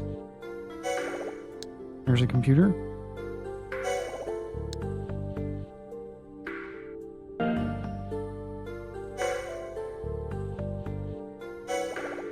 There's some DVDs. They are about fishing.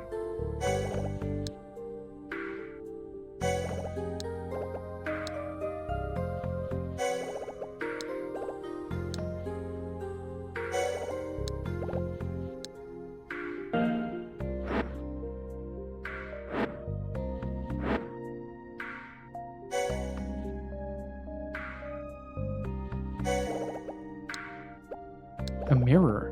This should do the trick. Okay, let's go.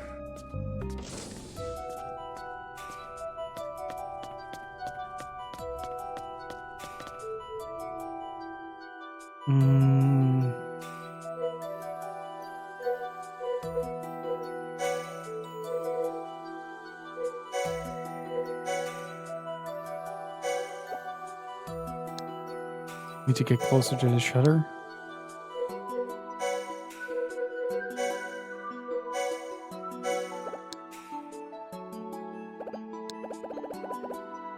Needs to go in a bit further. I'll give it another push. Can't reach it. What now?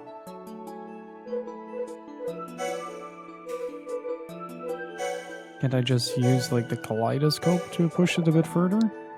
What do you mean you can't use it? Be a bit more creative.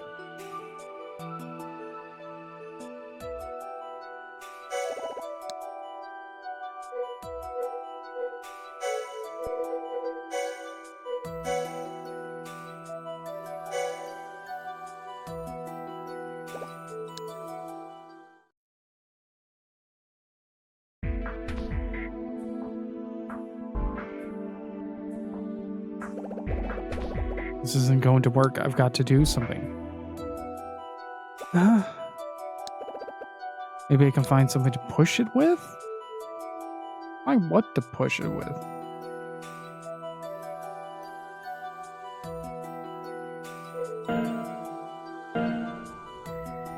I mean, you can easily reach it with the task and just kind of get it to the other side, but...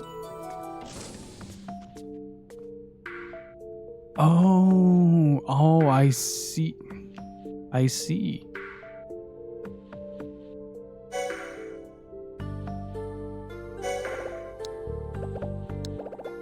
Maybe I can use this.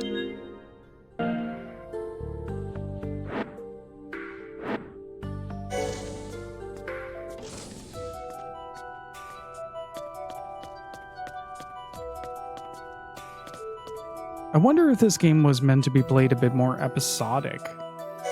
Like in the, there is a certain structure to it.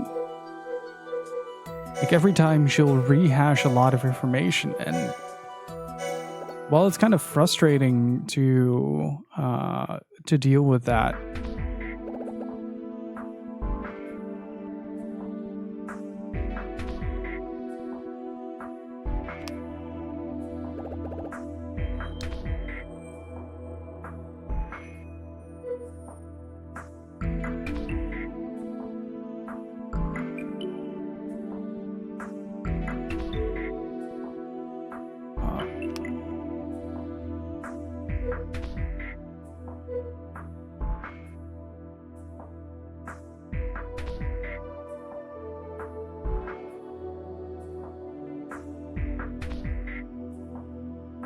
Work.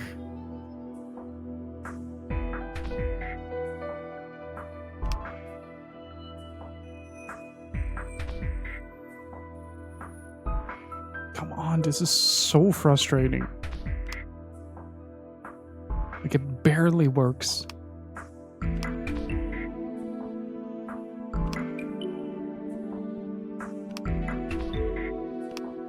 There we go.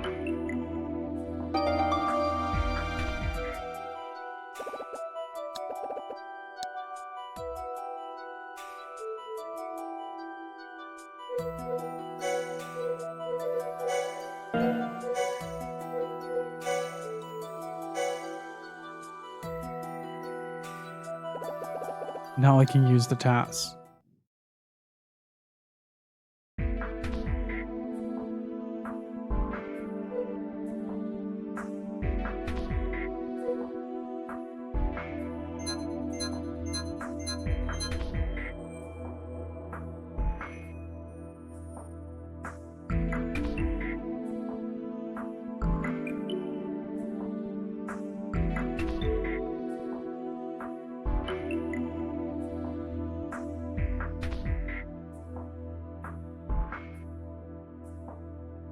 Do I have to put... Oh, wait. A, B... Why not?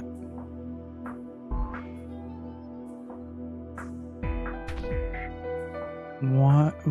Oh, wait. No, wait. I got it. 1 plus 2. Oh, whoops. That was my bad. I pressed B by accident. A, B...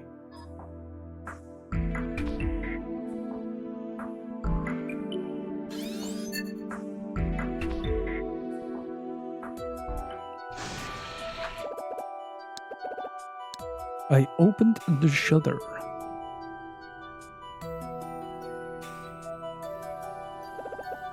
This is making headway. I like it. Jesus, 205. You guys are crazy. It's definitely my dad's name tag.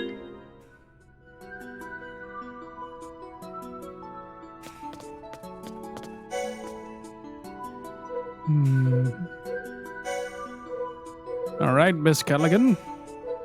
Prepare to face justice. After I clunkily solve this lock.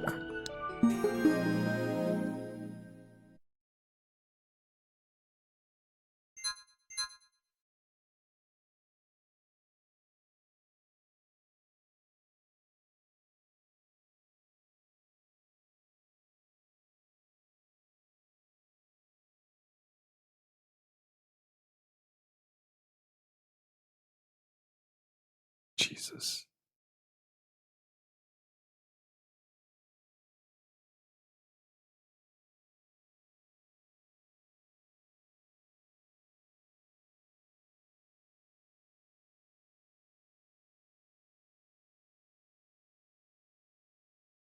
Okay, that's a lot better. I held the button at the same time and it was very clunky. But I just had to rotate it. Unlock the door. I mean, I really am a sucker for like gimmicks in consoles, and especially on the Wii. Like there's so many just silly little gimmicks out there. But like at this distance, like you gotta imagine like a meter between me and the sensor, but at the same time it's also higher up, so I constantly have to like lift my arm. It's Gina. What are you doing in here? Huh? Yeah, pretty much. Sophia. Why did you lie to me? You're right, I'm not Gina. My name is Sophia.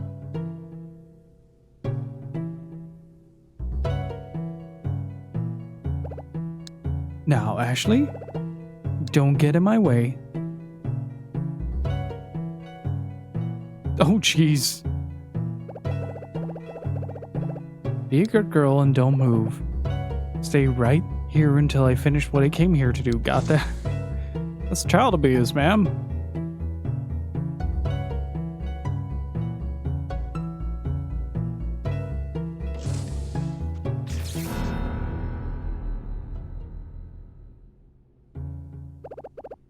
What was that sound? First things first. Let's get back up. Protect me, Squire.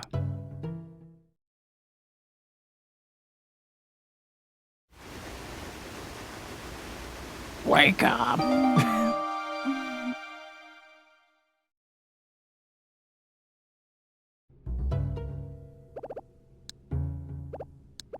You're awake. Are you okay?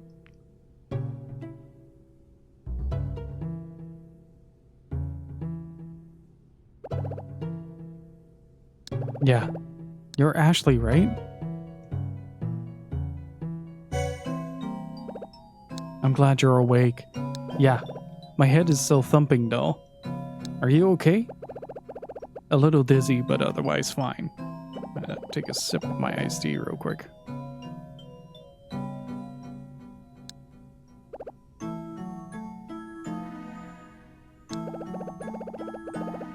I'm the real Gina Barnes.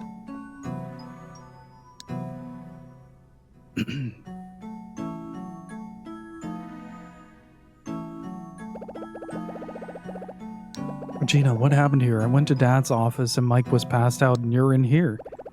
Mike? He passed out? Yeah, he woke up for a few seconds, but then I lost him again. Oh dear. That must have been Sophia's doing too.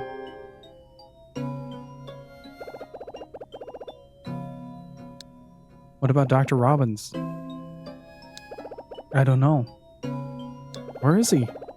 What happened to him, Gina? I looked at his computer and I saw an email he'd written. He said that he found out that it was Sophia or something like that. Yes, I came to search his room and when I saw that email. What did he mean? What was Sophia doing? Dr. Robbins discovered that she was leaking information.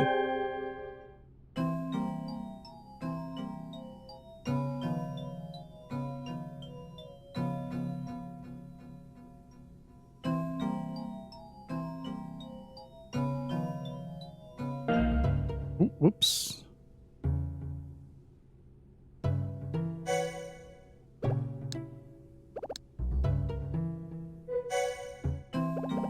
So you were attacked by Sophia?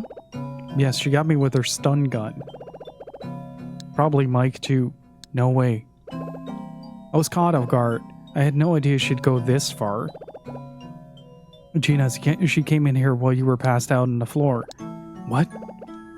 She saw me here. She said to stay in here until she'd done what she came here to do. Really? Actually, did she hurt you? No, I'm fine. Thank goodness for that. I really like Gina. Gina seems to be like at least the most caring individual in this game so far. What do you mean by leaking information? Someone's passing classified information out from the lab. Dr. Robbins and I discovered it. We were trying to find out who it was and plug the leak. And he said he'd finally found out who was doing it. It's Sophia, right? Yes. But she must have found out what we knew, so she's taken more drastic measures. You mean like using your name and locking me in the meeting room and attacking you and Mike? Wait, do you think she attacked Dad too? I don't know. She can't have done all of this on her own.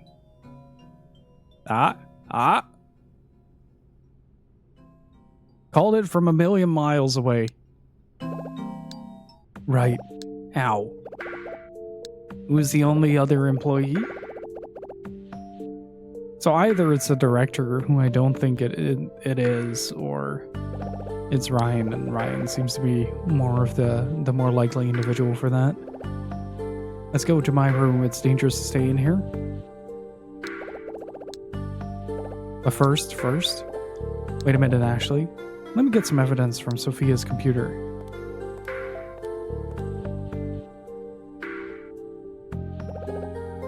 Ouch.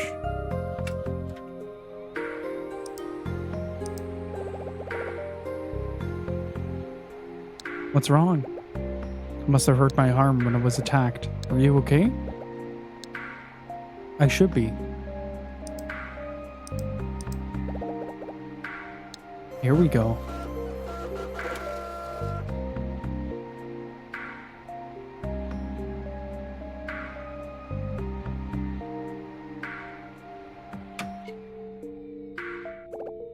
Done.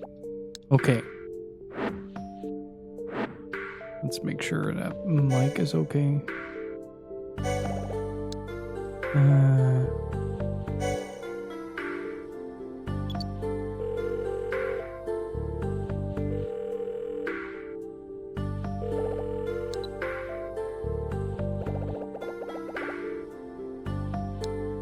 Ashley, are you okay? Mike, you're awake. Sophia fried the lock so we can't get out. Please come and help us. Ashley, I can't hear a word you're saying. Looks like the audio isn't working. What happened?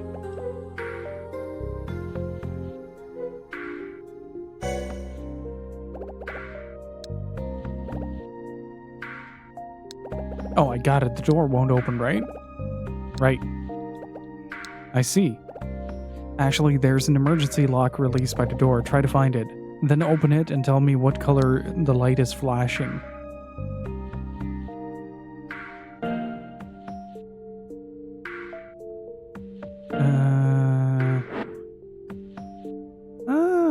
Like there?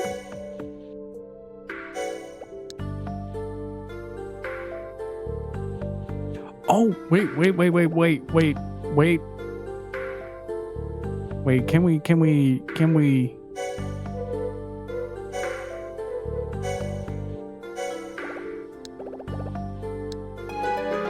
Oh, I've done this before in the past. It's a great little trick.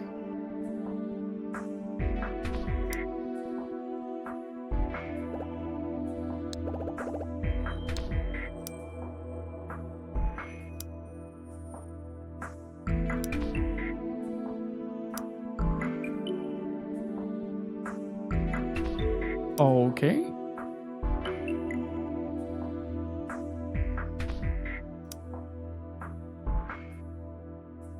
Oh, wait. Oh, okay, gotcha. That only works if I hold the controller like this.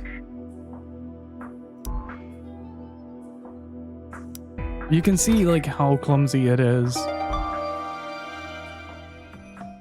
Okay, got it. Right, I need to tell Mike the color. How do I do that? Man, this on PC would be killer, though.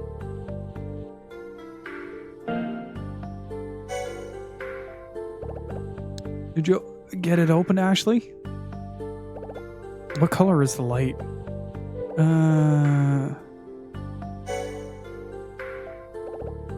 Blue. Blue, right? Okay, press the button under the red light. Then it should open.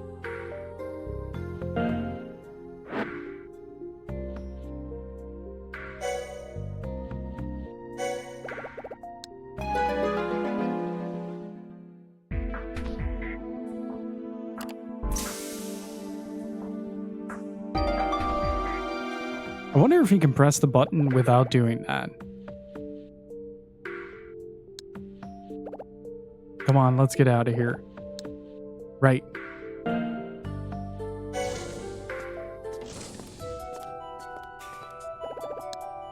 Ashley, huh? Oh, that's probably Mike, right? Yeah, that's Mike. I'm glad you're safe. Thanks for helping us. Mike, we found the leak. Yeah, I know who it is. Gina, take Ashley back to our office. I'm going to check out the other offices. We have to crack the code in this mail. Let's go to my office. Okay. That is 103, right? Yeah, because... Yeah, okay.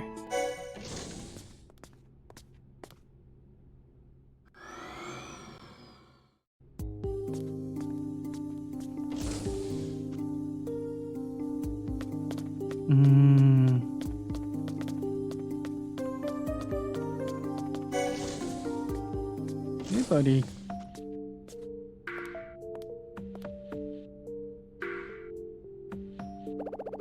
Ashley, are you okay? Yeah. Wait here a minute. I'll try to decrypt Sophia's mail. I really gotta get me one of those floor chairs and just make like a setup where I can sit comfy on the floor and just have the dog next to me the whole time so I can pet him while I stream. That would be peak.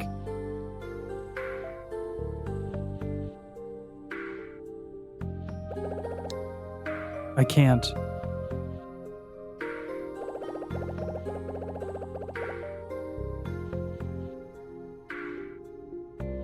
Ashley, can you do something for me? What is it? My right hand hurts too much, so I can't use the scanner pen. Use it to decrypt Sophia's mail for me. What's a scanner pen? It's a decryption device I invented. It can crack codes. I'm not too good with complex things. Don't worry, it's easy. How does it work? You have to run the scanner pen over the code in the correct order. When you've scanned all of it, press the conversion button. Okay.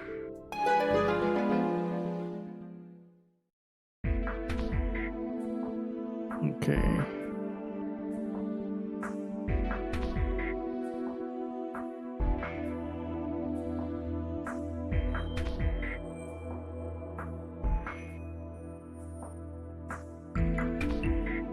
Oh, it's like the little nook.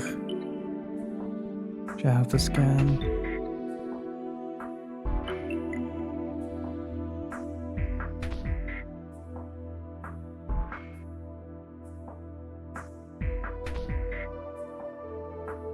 That should be it, right?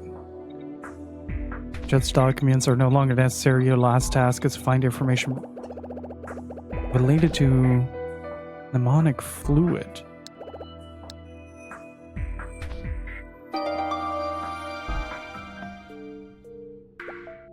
I got it. I decrypted it, Gina. Thanks, Ashley. What did it say?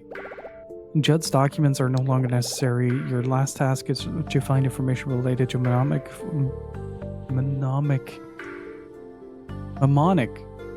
fluid. There you go. What are Judd's documents? It sounds like some kind of important paper. Oh, well. Actually, that email means that Sophia's next target is information on mnemonic. How do you even pronounce that? We have to stop her or things could get infinitely worse.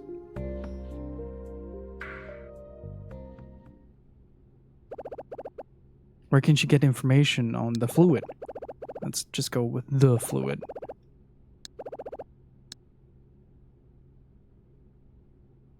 I think we're getting really close to the end, chat.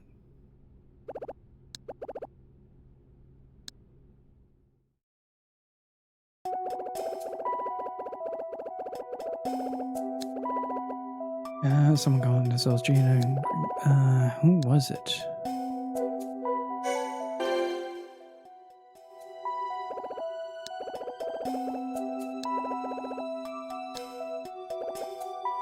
I saw Dad in the monitor behind the glass wall. Did I use to contact him? A video conference?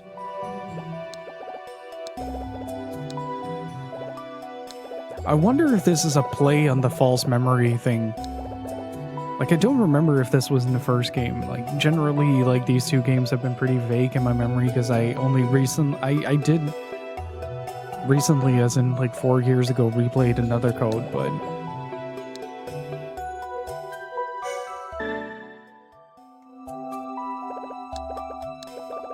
oh, crack the code.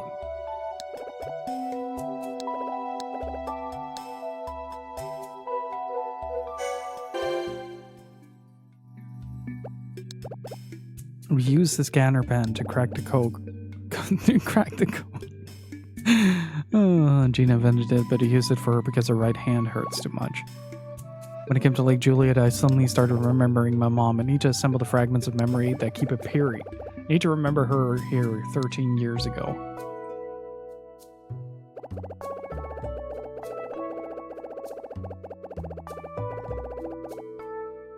At the reception, I saw a panel about the founder of JC Valley, and I remembered my mom, who opened the door and let her in. Judd?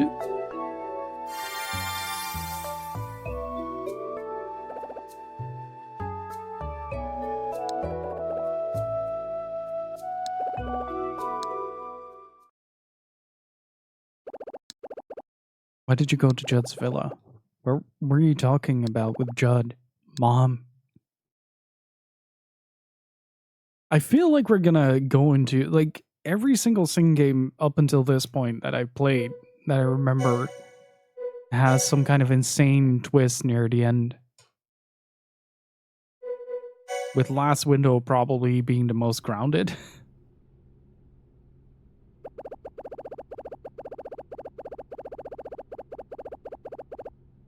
I get a message that I thought was from Dad telling me to come to the lab. It's a recap.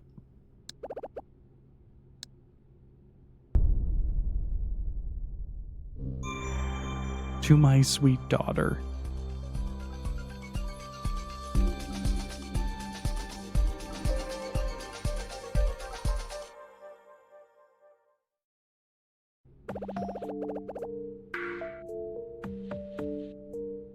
Dad, where are you? What happened to you? Gina, it must have been Sophia who attacked Dad, right? It seems very likely, but then taking him out of the room while he's unconscious? I don't think she could do that on her own. She must have an accomplice here, Ashley. An accomplice? Here in the lab? I think so, but I don't know if it's someone who works here or someone from the outside. What's really interesting though is, like, the second we get to, like, the meat and bones of the story, the whole vibe of the game changes. Like, it becomes so much more focused and so much more like, narratively dense. I've got to go find Dad. If I don't, who knows what Sophia and our accomplice could do to him. Ashley, calm down. I understand how you feel, but we can't just blunder around now. It's too dangerous. Then what should I do? I can't just sit here and wait. I know, Ashley, I feel the same way. I truly admire your father, both as a scientist and as a person. That's why I was able to help him with his investigation into Sophia. Ashley, right now, we're the only ones who can do anything about Sophia. We need to tell someone about her as soon as possible. Tell who? The director, of course. But I'm worried. About what? If we just go in and claim that Sophia is leaking information, he might not believe us. Don't we have evidence? We trust Sophia more than anything else here. And they're engaged. Ah, that's the catch. So Sophia wormed her way into this facility to leak the information by getting close to... Knew the director was getting remarried? Yeah, Elizabeth told me. She's really upset about it. I see. Is anyone there? What was that? Someone's speaking through the VC. Wait a minute, I'll answer it.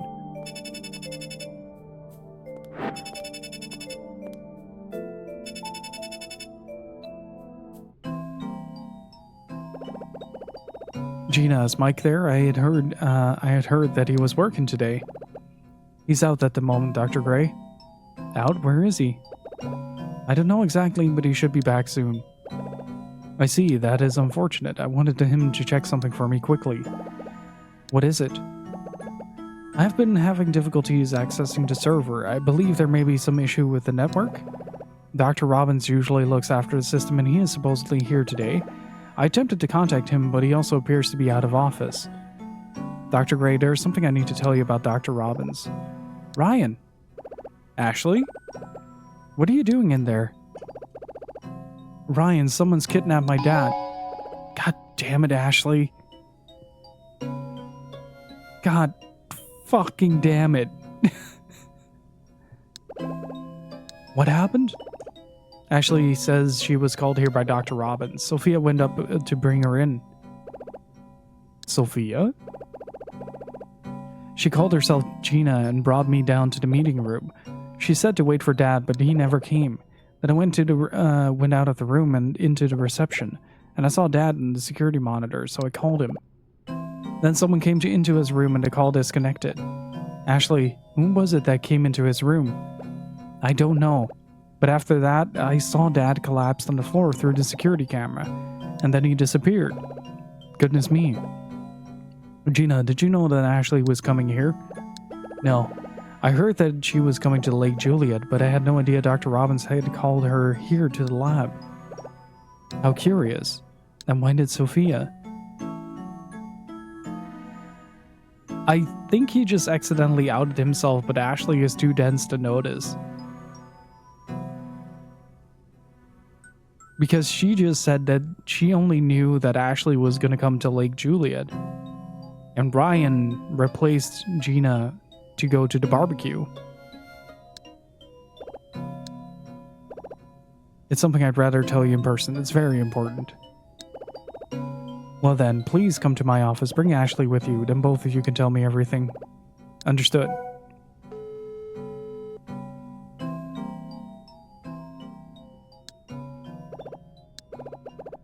When I was out camping with Dad, he was suddenly called back to his office, and Ryan came to the camp instead of you. Ah, of course. Yeah, we had a barbecue together. He came because you had some urgent work to do, right? No, that wasn't it at all. I was planning to go, but when I told Dr. Gray, he said he'd rather go instead. There you go.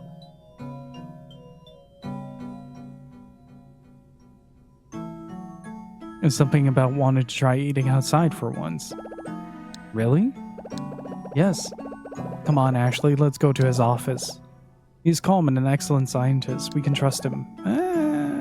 I'm sure with his help, we'll be able to figure out what to do. Yeah. Did you just fart?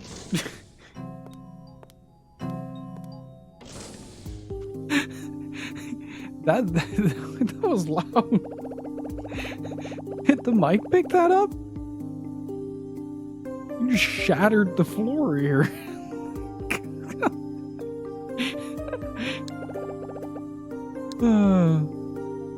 Such a goofy dog. I love him so much.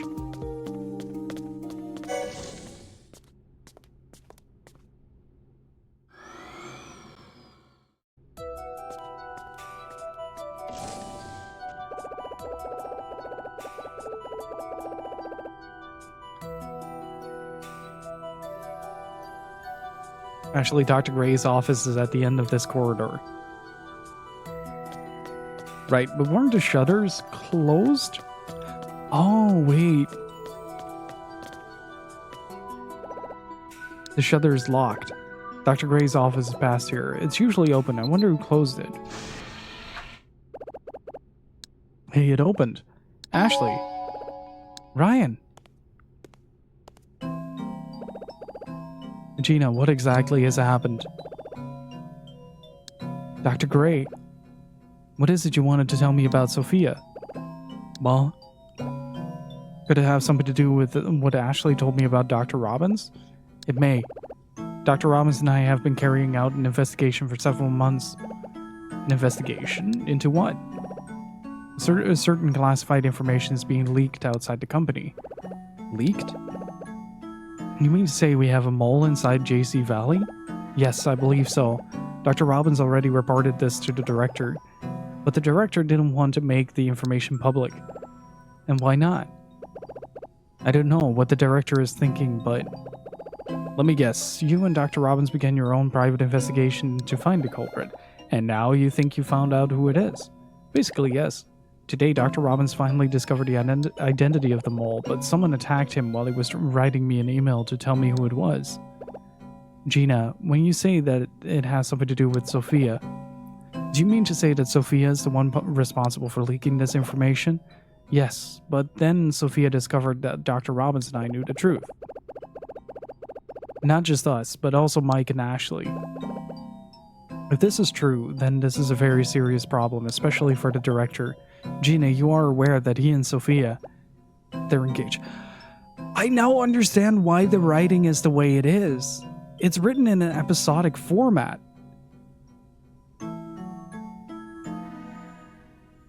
So hence why the game has to repeat a lot of information that has been outed in previous chapters. Not because they're chapters, because they're written as episodes. So they open and close, and then they have to repeat the information from previous episode to bring you up to speed. You've yet to tell the director about this, correct? That's right. Do you have evidence that Sophia is the mole? We found this email that was sent to her, which is proof of her guilt.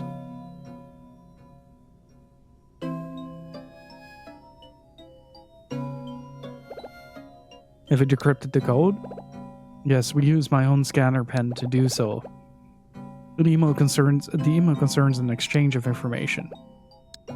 I see, thank you, Gina. I will take this email. What will you do with it? Regrettably, I believe it is my duty to report Sophia to the director. That's true, yes. Dr. Gray, do you need help deciphering the code? That won't be necessary, Gina. I can use my own software to crack this code. Understood. Gina, do you think that Sophia is still in the building? I don't know. It may be prudent to make sure. Well, when Mike gets back, we'll both check the entry and exit data for the building. Please do. Ashley, I'd like it if you could join me in my office, please. And you can tell me everything that's happened to you here. Ashley, is that okay with you? Yeah, sure. Dr. Gray, I'll contact you as soon as I have more information. I really don't trust this guy. We're about to find out, though. All right then, Ashley, shall we? My office is right this way. Okay.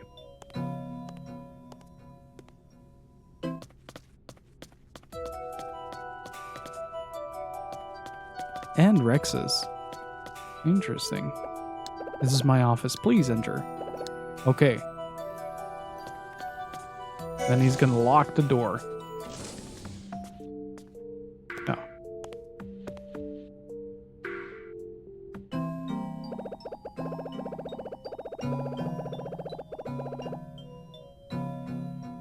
This is a grave situation you've walked into, isn't it, Ashley? Ryan, please find my dad. I know it was Sophia who attacked him. I just know it. Please, Ryan, find him. Ashley, calm down. When in an emergency, it is critical that you remember to be calm. Just in case of emergency. I need your Playmore disaster report. If you cannot make careful judgments, you cannot solve any problems. Right. And still, this is a surprise. I had no idea that you were here.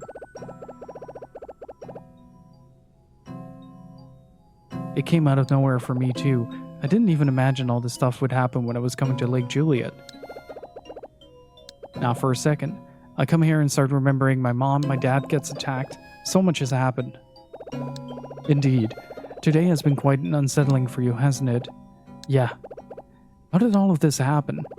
Calm down, Ashley. I'm sure your father is safe. But... Ashley, tell me something. Why did you come here, to the lab? I got a message from Dad telling me to come to the lab. But he didn't send the message at all. It wasn't from him? What do you mean? Dad hadn't said he hadn't sent a message. Did he say that when you were talking to him over the video conference in the security room? Yeah. I told him about Sophia tricking me and locking me in the meeting room. I see. But she was pretending to be Gina. Sophia pretended to be Gina and brought you into JC Valley? Yeah. I bet it was her who sent me that fake message too. She knew Dad was onto her, so she wanted him to keep quiet. So you're implying that she tried to kidnap you? I think so, yeah. Perhaps, perhaps not. Ashley, I know Sophia far better than you, so I find it difficult to believe that she would do such a thing. Kidnapping is a serious offense. I can hardly believe that Sophia would. Ryan, she is a bad person. She attacked Mike and Gina with a stun gun. Did you witness her doing that? Well, no, but... So you don't know if it was really her that did it or not, correct? Huh? Listen, Ashley, this is what I think. I think that someone instigated this, and they convinced Sophia to aid them. Convinced her? Yes. This is all a theory, of course.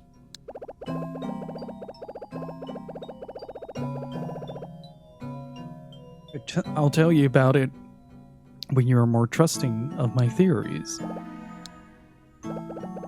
By the way, Ashley, I have been thinking ever since I met you at the campsite, why did Dr. Robbins suddenly call you here to Lake Juliet? He wanted to show me a place that I've been to with my mom.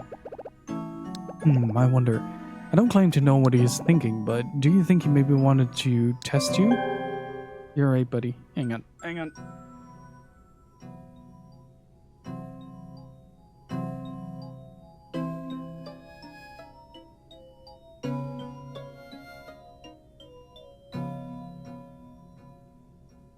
Kids have been lighting a lot of fireworks in the neighborhood, so he gets super stressed out, and now he's like zonked out underneath my desk.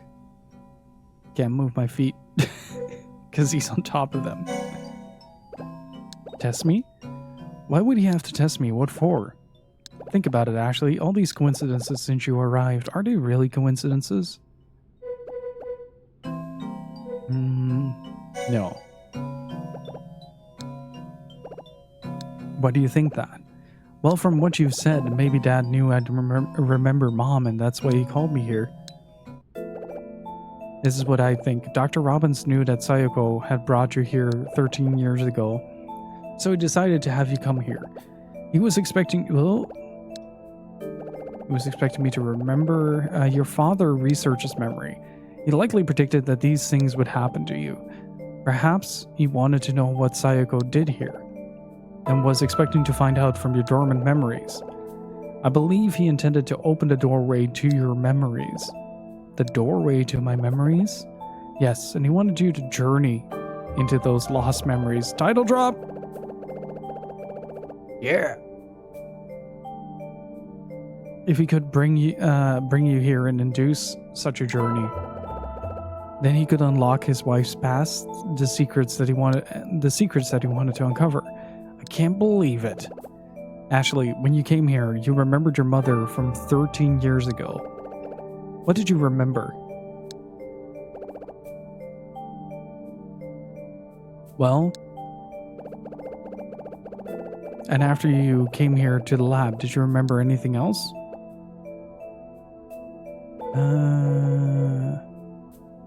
No. I haven't remembered a thing. I see. Ashley, I want you to see something. What is it? Look at the clock over on the shelf. This one? It's a Twin Lions clock.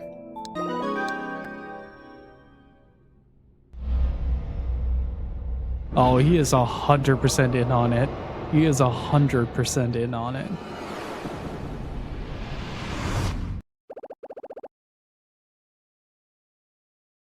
That clock. It was on the mantelpiece. Mom was talking to Judd in that room.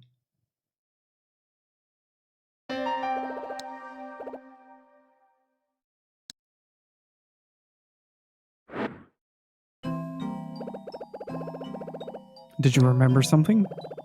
Yeah, I was in a room with Mom. That clock was on the mantelpiece. As I thought, that clock belonged to Judd Fitzgerald, the founder of JC Valley.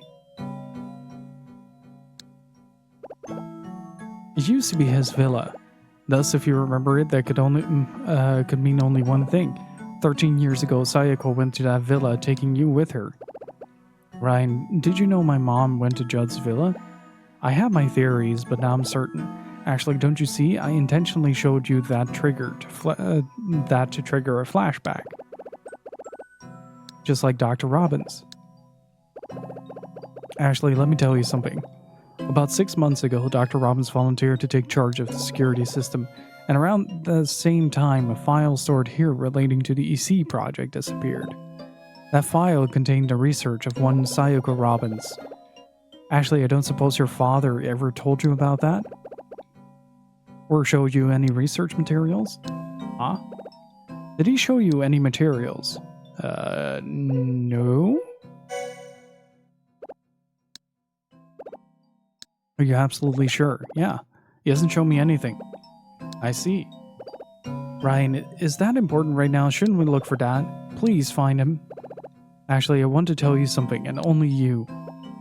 Just me? What is it? Well, you have nothing to worry about regarding your father. Dr. Robbins is safe. What? How do you know? I know because I was just with him. Really? I know she's 16, but Jesus Christ, how naive can you be? Like, I understand the panic setting in, like just being way over your head, but come on. Some rational thinking should amount to you connecting like 1 or 2 dots at least. Come on, Ashley. He hid himself in order to escape his pursuers. Why didn't you tell Gina that before? Ashley, are you sure you can trust Gina? Huh? But she's a good person, right? It was Sophia who did all that. I trusted both Gina and Sophia to the same extent, so I was quite shocked when she told me about Sophia's betrayal. That somebody here could do such a thing. Unbelievable. So now I find myself somewhat unsure whom exactly I can trust. What if Gina is an accomplice to the person who attacked Dr. Robbins? Or if indeed she was the one who did it? No way. I believe Dr. Robbins agrees with me on this. So just in case I didn't mention him in front of Gina. Where is he, Ryan? I'll go and bring him here now, Ashley. So wait here for me. Ryan, are you there? Just a minute, Ashley. That's gonna be Sophia on there. For sure.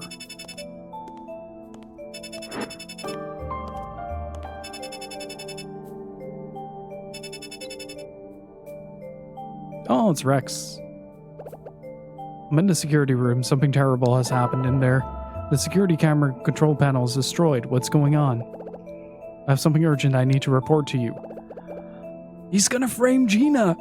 Because Gina trusted him with the papers. right? Oh, but we have the translation of the decryption of it. It is of grave importance, so it would be better to tell you in person. Understood. I'll come to your office right away. No, I have a guest in my office at the moment. Perhaps we can meet at the usual location. We will not be disturbed there. I will go there immediately. Good idea. I'm on my way.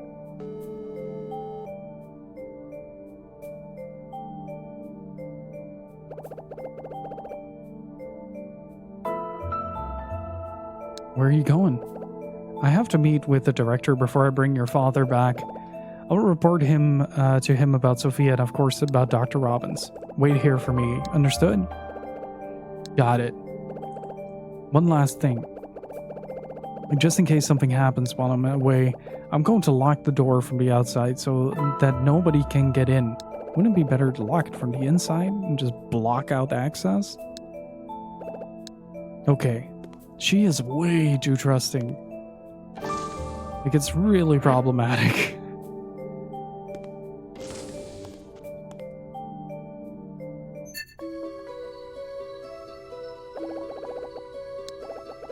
But I won't be able to relax until I see you. Hurry up, Dad.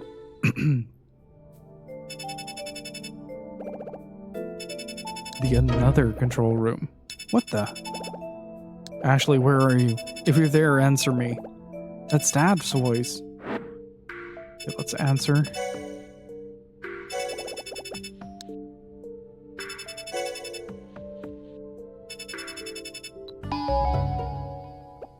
Ashley. Dad, I'm so glad you're safe. So that's where you were. Where's Ryan, Ashley?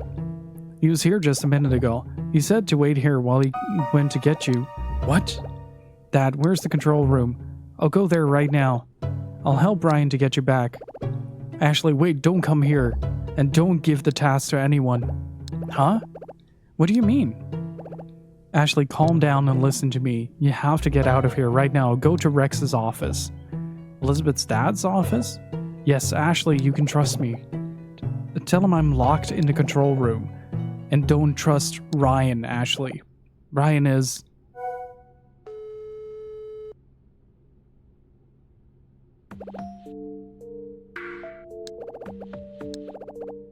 Dad, what happened? Why did you get disconnected? Don't trust Ryan. Why?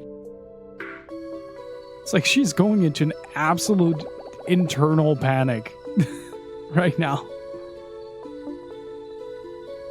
Oh, that's bonkers. I can't trust anyone in here. Everyone just keeps lying and lying. I can't handle this anymore. I'll wait for you at Mrs. Graham's place. Go see your dad, okay? Right, Matt. I promise I go see my dad. I'll find him, I swear. First things first, I'll go to Elizabeth's dad's office.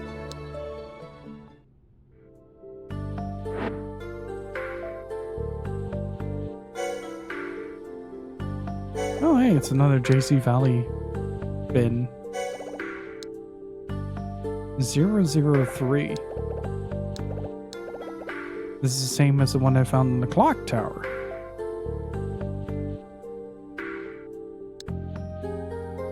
Interesting.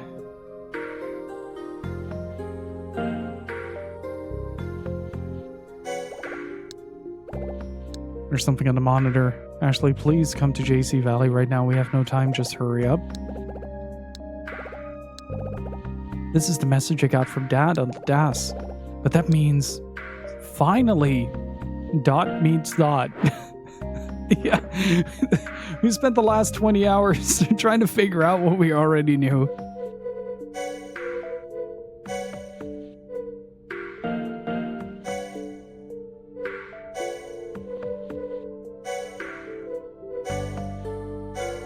This game has some very ton moments though. It's really funny. Okay. What is the code?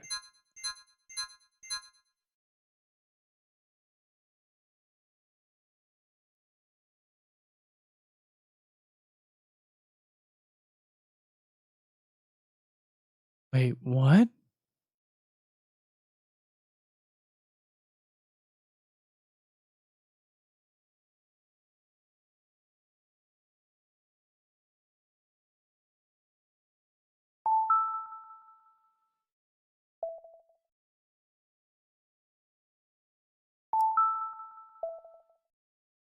Wait.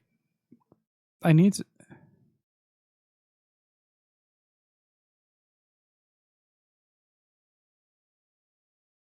Do I need to press the home icon?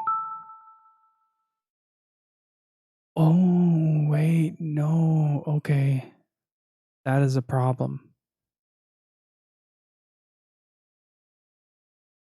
So the game did not anticipate for this. I'm gonna have to look this up.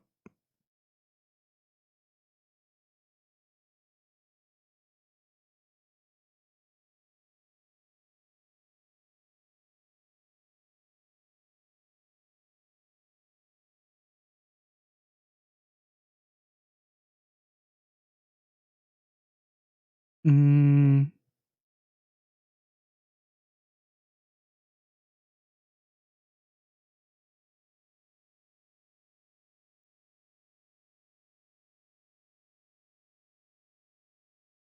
because I don't think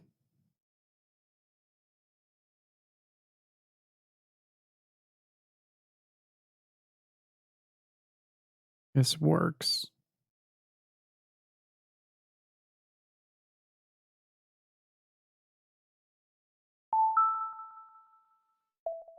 No, doesn't work.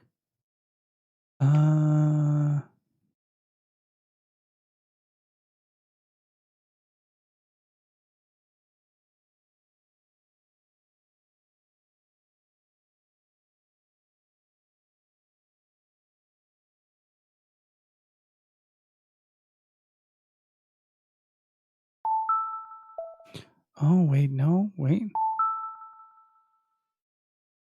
1102.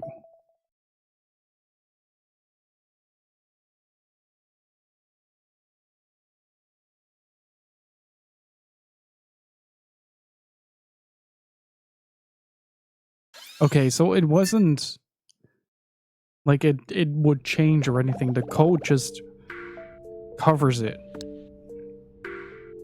So you can actually see like, oh, it's now that. Okay, let's head to Rex's office.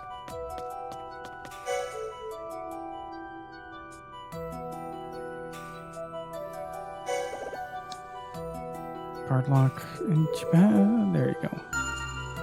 Good thing we found some new batteries, am I right, chat? Let's see. Let's grab this.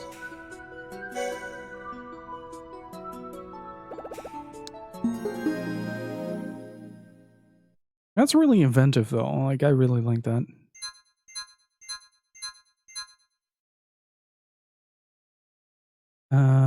So that's 2. Those 2, 2, 1. AB. Up. AB. 1, 2. Minus. Tilt. Fuck. I accidentally bumped the okay. A B A up A B 1 2 minus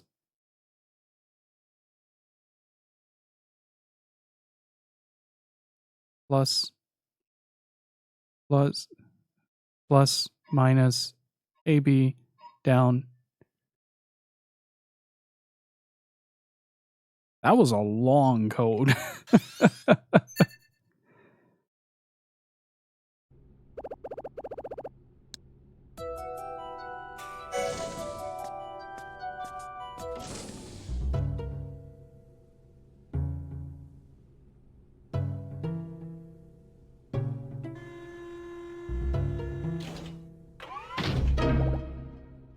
Huh? Ashley. Sophia, what are you doing here? You're one to talk. How did you get in here?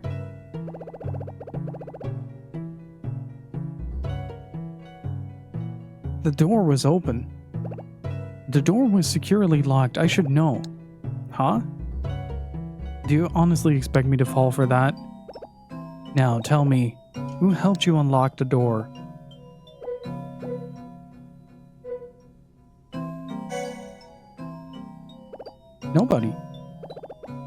lie to me, Ashley. A child like you can't just go in and out of locked rooms without any help. Don't underestimate me, Sophia. I'm the protagonist of this story.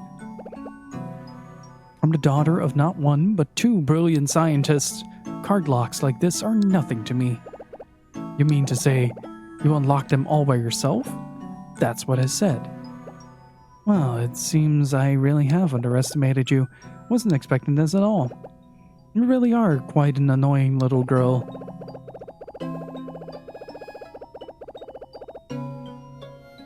Why couldn't you just have kept quiet and stayed in the meeting room? Sophia, what did you do to my dad? To Dr. Robbins? He's in the control room, right? What are you going to do with him?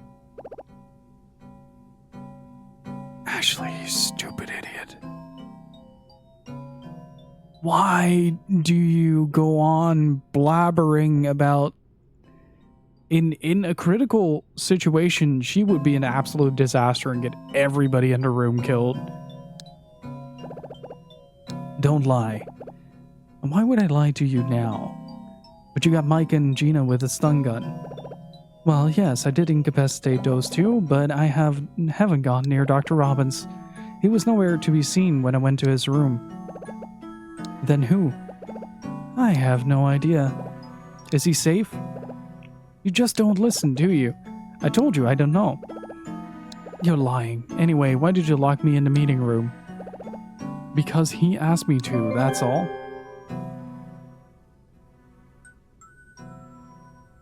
It's probably gonna be right. Who asked you to lock me in? You took my bag at the bus stop, right? Did he ask you to do that too? Tell me the truth. I can't. I have a deal with him. Until we both have what we want, we keep our partnership secret. You want different things? Yes. We both have our own objectives at JC Valley. I want information on certain projects and Judd kept since his MJ Labs days.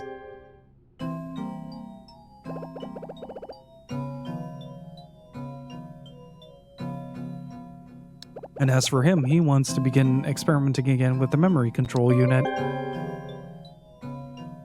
Oh no, it's the MCU. Just realized. Also, before we continue this, I'm going to take a short break because I really have to use the bathroom. So I'll be right back. Don't go anywhere, chat. And I'm back. I'll let the run go, Thomas. And welcome back.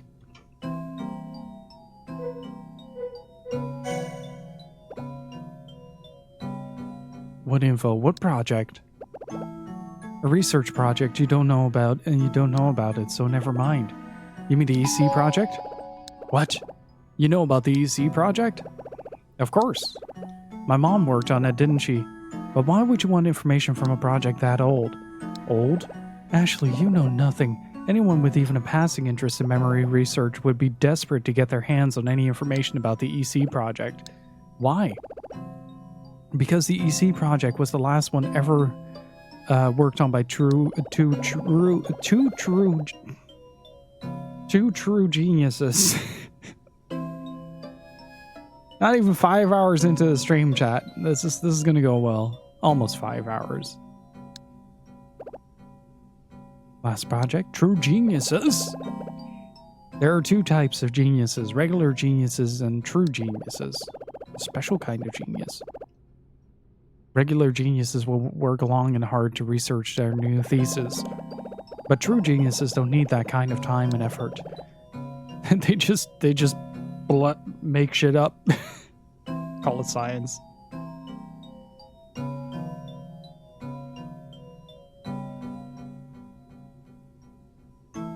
First run since I got to Rona last month. Oh, that's probably gonna give you a bit of a hit on the lungs as well. Judd and Sayako were true geniuses in the field of memory research. So the materials they left behind, the ingenuity behind them, and the possibilities they hold, getting a hold of them would be a dream come true for any memory researcher. My source is that I made it up a true genius. Yeah, pretty much.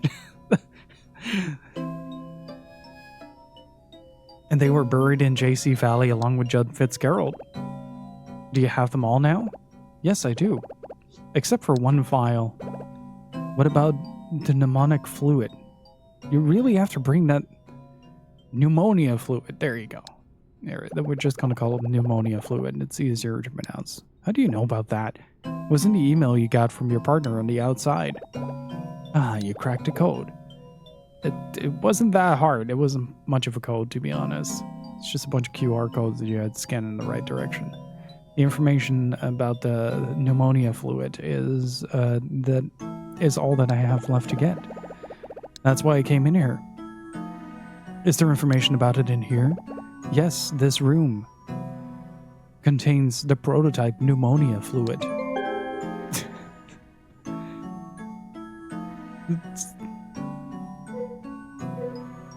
Decided to push myself a little bit as well, push the lungs a bit. Nice. How did it go? How are you feeling now? What experiments does he want to do with the memory control unit? Experiments relating to a project that was halted 6 months ago. My partner's aim is to start that project up again.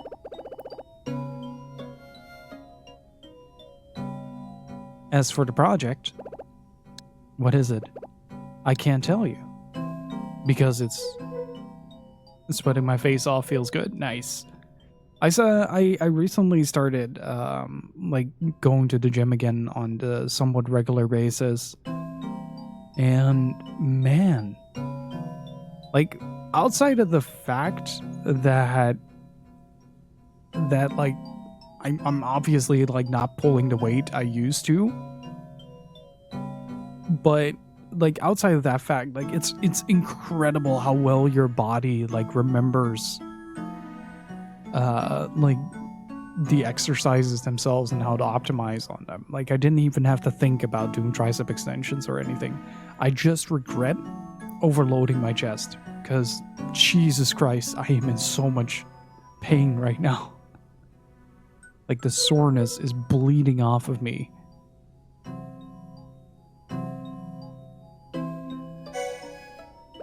Though to be fair, back when we first met, I went to the gym like 6 days a week, so yeah, I obviously shrunk down a little bit.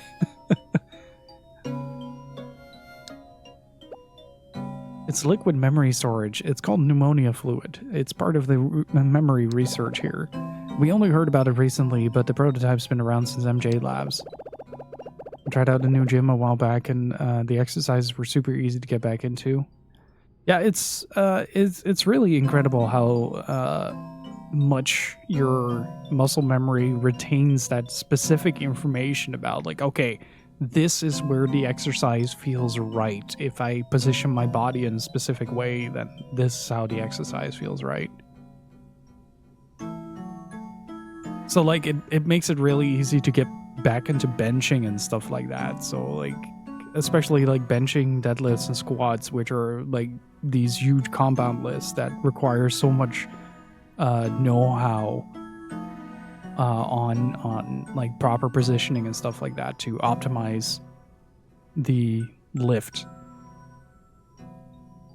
are pretty easy to pull off just by sheer muscle memory. It's great. Judd created it for the EC project. Memory research requires the storage of a lot of complex data. Also, basically, this is like, remember the gel packs in Star Trek Voyager that basically ran like a sort of biological neural circuit? It's kind of like that. I want to go back. I want a couple of sessions with a personal trainer. Yeah, I get that. I get that. Like, I'd probably do the same, but the offer at my gym is pretty lousy. Like, it's only like at 10 in the evening or something like that. Like, weird times. Or my usual stream times or work times. So I just built this lab in the middle of... That's why the water went sour. It's all pneumonia juice. You and your father have quite bad timing.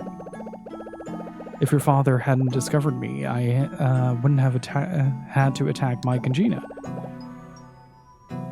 I would have got out of here quickly and quietly. Quickly and quietly? Well, there's no chance of that happening now. What? Gina already knows you've been leaking important information. She does she? Yes. Gina found the evidence in your computer, the emails, so she knows about it too. And? Even if you delete it, it's too late. She's printed it and given it to one of the top scientists here. She gave it away? Well, isn't that interesting? What's so funny? You're the daughter of two scientists, but you can't put two and two together.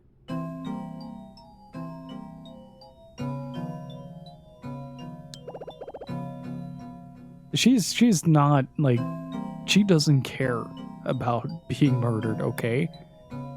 She cares about the next question, and the next question only. Rex isn't in the building right now, as far as I know, which means she gave it to Ryan. Yeah, she gave it to... Oh. Giving Ryan the email with proof of my guilt? I couldn't have asked for better luck. I'm sure Ryan's already destroyed the email. Then, your partner is...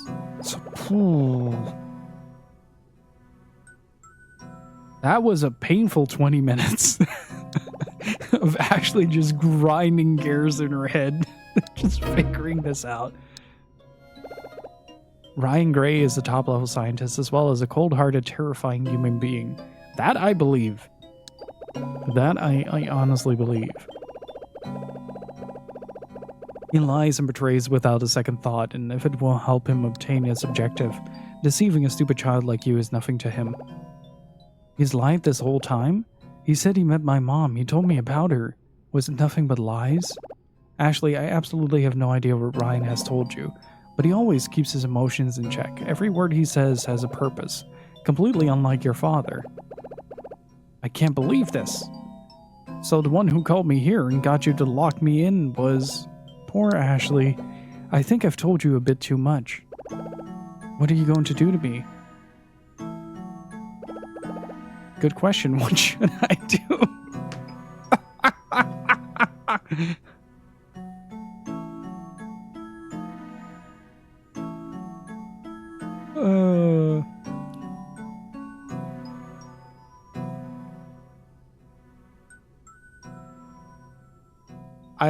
I love this game. It's such a whiplash. Oh, so you think I forgot all about it. Are you gonna knock me out like Mike and Gina? Do you want me to? Relax, I don't harm children. I have no intention of hurting you, so what should I do? I want to help Dad. I want to find him. Ashley, let's make a deal. A deal? That's right, one where we can both get what we want. I want to leave here quietly. If you stay here and don't contact anyone until I get out, I won't do anything to you. And then you can go and ask Ryan to let your father go, or whatever you want. Does that sound fair? Okay. I won't contact Gino or Mike until you leave. Oh.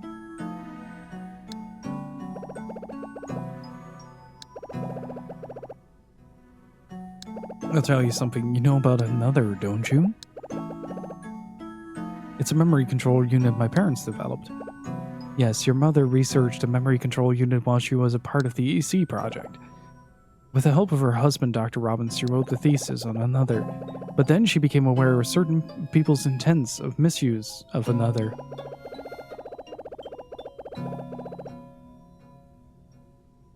So they halted their research and hit the thesis. Yeah, and then mom was shot dead by a man who wanted the thesis. And Dad brought the thesis she gave her life to Blood Edward Island. He spent 11 years there and succeeded in completing another. Yes, Dr. Robbins completed another. However,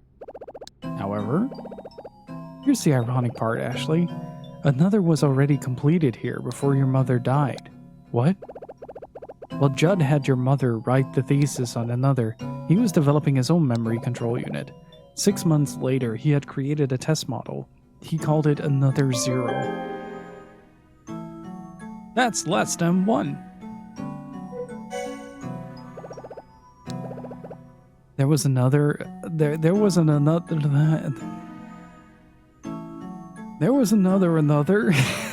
JC Valley before Mom died. Doesn't even say another, but Judd succeeded in creating his own memory control unit. Is it the same as the one Dad built? No, they look similar, but their functions are different. Sayoko's another gave the subject new false memories, whereas Judd's another zero extracts or deletes the subject's memories. The way Judd looked at it, it would be possible to exert complete control over memory by combining the functions of Sayoko's another in his own. That was the final goal of the EC project, but Judd died before ever seeing the two combined. And after his death, there was no more true geniuses left in JC Valley. Nobody left to make his dream a reality. I think it's time I stopped chatting. How do you know so much about another? Were you on the project?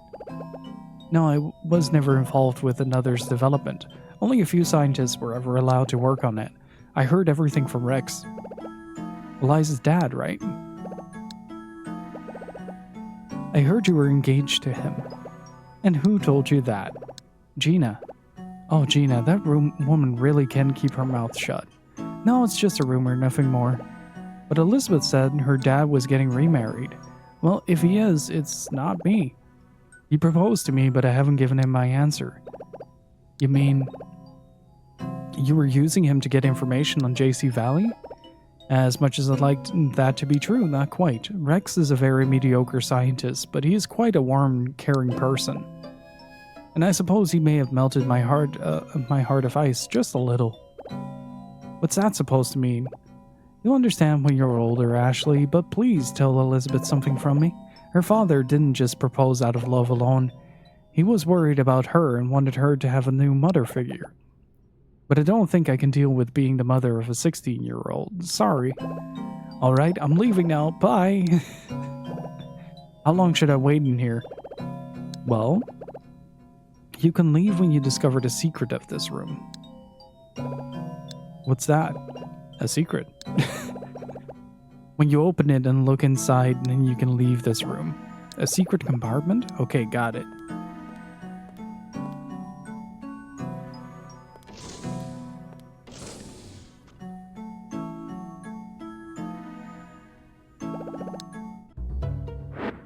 Okay. I remember this room.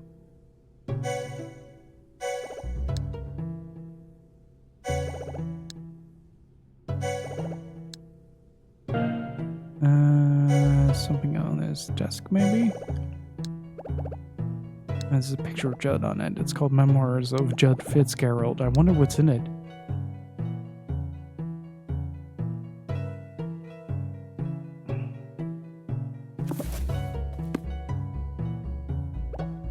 That must be a photo of Judd. Judd Fitzgerald established his position as a leading memory researcher relatively young. How should his success as a scientist and businessman be thought of and judged? What was it that set him upon the path that he ultimately took? What kind of legacy has he left to the world of memory research?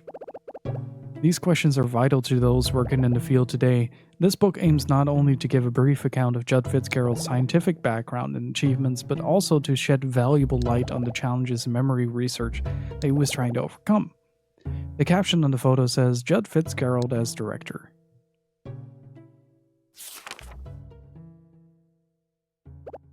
Hey wait, is that Mom and Dad? Raised in the South, he was a man of enormous presence. He was hailed as a genius by the scientific community after publishing his thesis in his late 20s. It was not only his fame, but also his great charisma that drew others to him. He took up the position as director of MJ Labs, a company set up for him in 1984. It was an advanced memory research facility with government VIPs on the board of directors, which recruited only the brightest American graduates as researchers. Everyone who ever worked with Judd agrees that he was able to evaluate the potential of those promising young scientists almost immediately, and within a short period of time, he would push them beyond what they believed to be their own limits. Judd had the ability and the charm to convince even people who worked with him that they were geniuses, but there was another side to him as well. If he didn't get on with someone for any reason, he would be coldly indifferent to them. The photograph shows Judd's researchers during his time at MJ Labs. Standing on the left, Sayoko Kitazato. Standing center, Richard Robbins. Standing behind Judd, Rex, Alfred. Just a second, I'm gonna turn on the lights real quick because it's getting dark in here.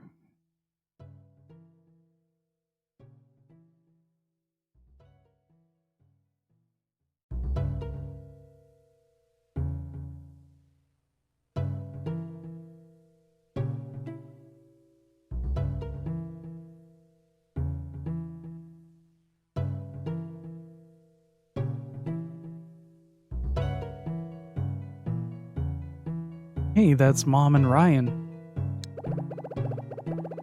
But this run of favorable results was not to last, as he was publicly dismissed after problems at MJ Labs in 1993. At the time, MJ Labs was working on the EC project designed to create artificial episodic memories in human subjects, but the project was beset by problems and went far over time and budget, while producing no results.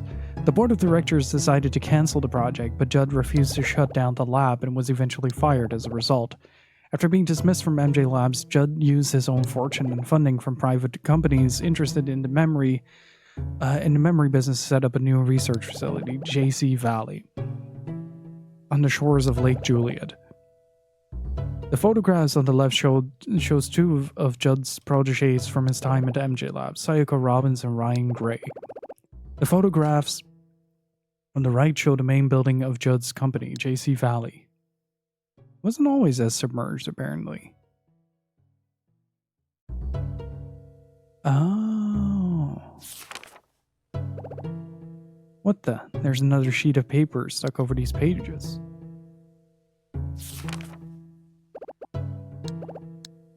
Why? Oh. Oh.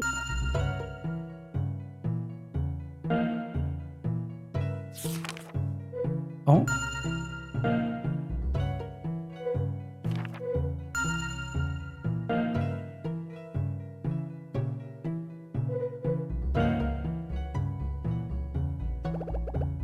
What are those pages stuck in the middle of the book? Bless you. Bless you. One more?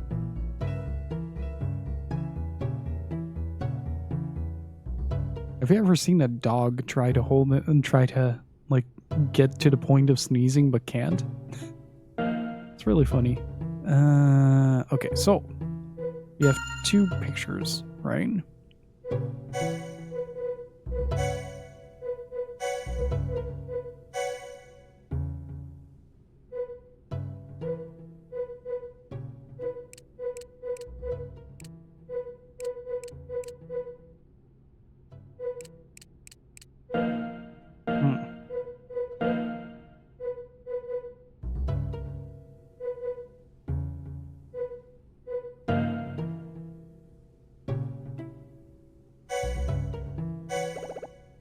This is a Celestial Globe on the shelf. Looks like this has twin lines on two. Wait.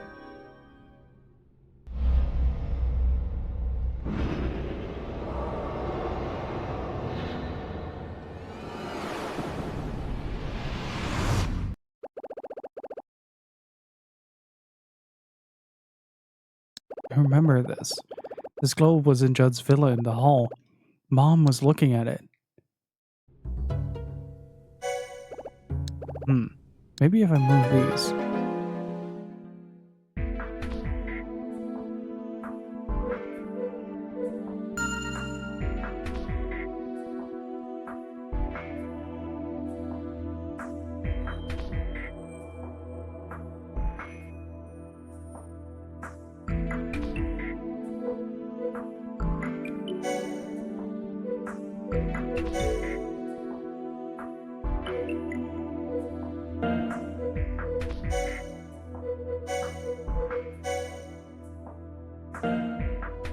Maybe it's the other way around?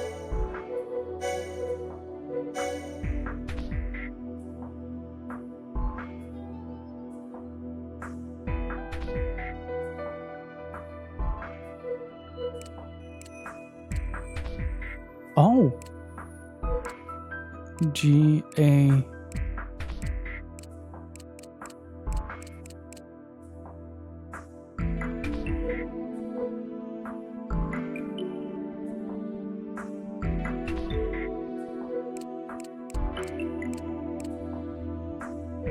G is both to the right. Okay, so the A to the left, G to the right, and then X.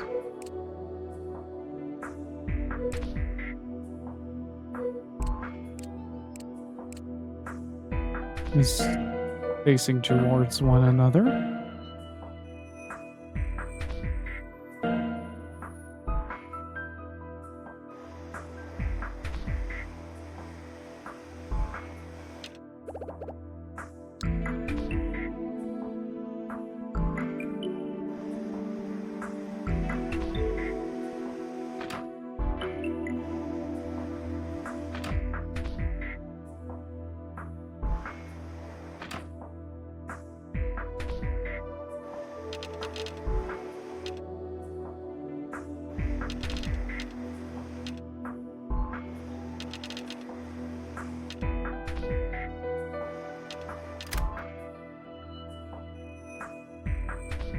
Okay, then to the right.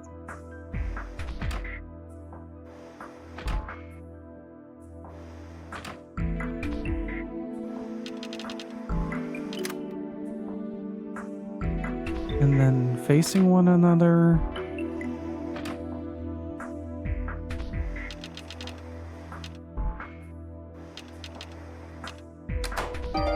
There you go.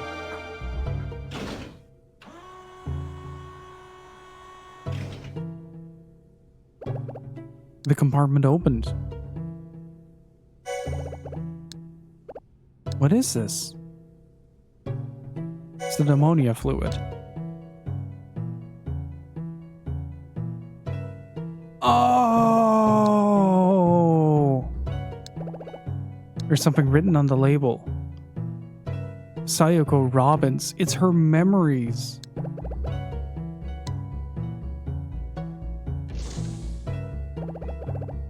Her mom had the prototype fluid.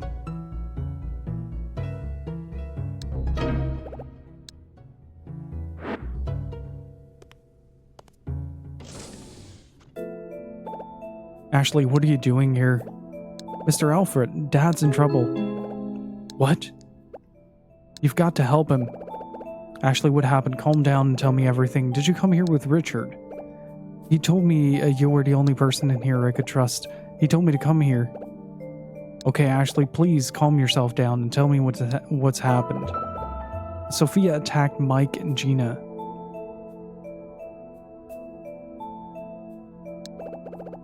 And someone attacked my dad. Sophia attacked him? Yeah, that's why. Actually, I really don't have time for games right now. This really isn't something you should joke about. I wish it was a joke. Mr. Alfred, please believe me. I'm serious.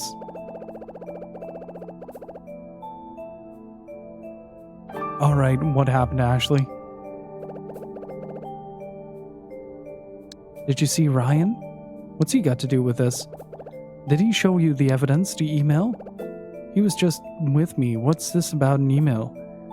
Gina printed out an email from Sophia's computer as evidence. They were investigating an information leak here at JC Valley, and they found out Sophia was behind it. What? Yeah, it was her. She's been leaking top secret information. Ashley, this is a very serious accusation. Sophia would never do such a thing. She's a valued and trustworthy member of the staff. You must be mistaken. I'll talk to her and clear this up. But you can't. What? Oh, I got something in my eye. Sophia was here. She left just a few minutes ago. Here?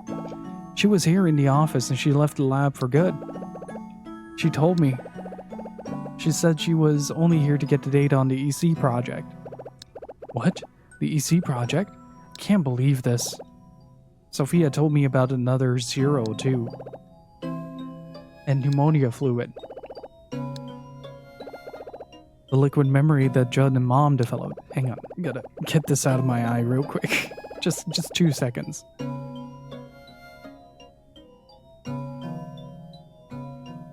Sorry, that took a little bit longer than expected. That was the last thing, the thing she was looking for. What? The secret compartment's open. Did she open it? No, I did, from the book on your desk. Sophia told me to open it when she left to have a look inside. What? So you unlocked a compartment? Yeah, the case with the pneumonic fluid was in there, right? An SR on it is my mom, right?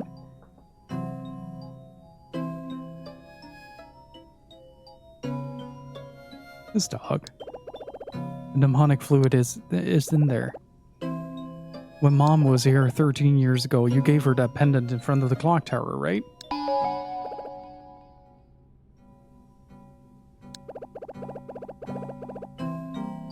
How did you know about that? Since coming here, I started remembering what happened 13 years ago. I was here with Mom. I saw you from the car. You gave her the pendant in front of the clock tower. Yes, I gave her the memory I'd promised her. The memory? So it was a memory of something. I was wondering if that was maybe like Sayoko's memory. The memory you promised her? Actually, the mnemonic fluid I gave Sayoko 13 years ago contained a secret memory. One that only we knew about. What was it? I knew I'd have to tell you about this at some point. What I'm about to tell you is something even your father doesn't know about. I promise I wouldn't ever tell anyone about it. Tell me. What was the secret memory independent? Was Dad attacked because he was carrying it? Alright, Ashley. It seems it's time to tell you the whole truth. 13 years ago, Sayoko brought you here to JC Valley. She came because Judd bleh, had summoned her here. Why did he do that? He wanted to give her an ultimatum to hear her final answer. Her final answer about what? Whether she'd come back to the lab or whether she'd have her memories erased. What? Sayoko was a true genius, one that Judd had earmarked as his successor. When she was recruited for the EC project, he acted as her mentor and colleague. They worked together and had one success after another, so she won his absolute trust. And Judd entrusted her with all of his hopes and ambitions for the future. But then she met Richard and got married, and you were born. Sayoko decided she wanted to look after you, rather than continue being a scientist. And so, 13 years ago, Judd called Sayoko to this villa to get her final answer. He refused to allow her to deny her genius for the sake of her family. He wanted her to come back to him so that they could carve out their place in history. But she refused, and so Judd set down a condition for her departure. Judd said that if she was to leave him, then Sayoko the scientist must be erased. He ordered her to have her memories of the EC project removed and destroyed. And I believe she understood. If she didn't comply, then her family's lives would be in danger. So she came here. She erased her memory. They used Judd's own Another Zero to do it. I was the one who had to do the job. I removed and erased 6 years of her life from the start of 1988 to the end of 1993. When she came out of Another Zero, she was slightly dazed. A single tear fell from her dark eyes, and she said to me, I feel like I've lost something very important. Those 6 years? She was sad about losing her memories of being a scientist. That tear was the tear of a mother. She was willing to give up her memories to live with you as a family, but her greatest regret was the loss of her memory of the day you were born. Right. I saw that tear and made my own decision. I told her to meet me at the clock tower at 5 o'clock. I gave her the pendant with the mnemonic fluid in it. The pendant contained part of her own memories. A part? Yes, her memories of that day you were born. That's actually pretty damn wholesome. That's a really wholesome twist. It contains the most important memories of her entire life. I had no idea. She kept such important memories in it, in that pendant.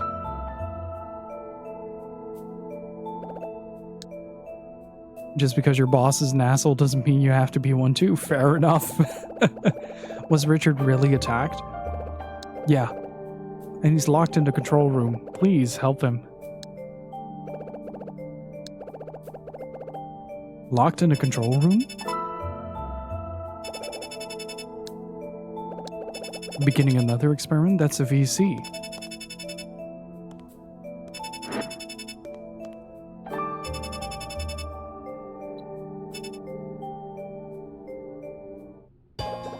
The Another Zero project is as of today reopened.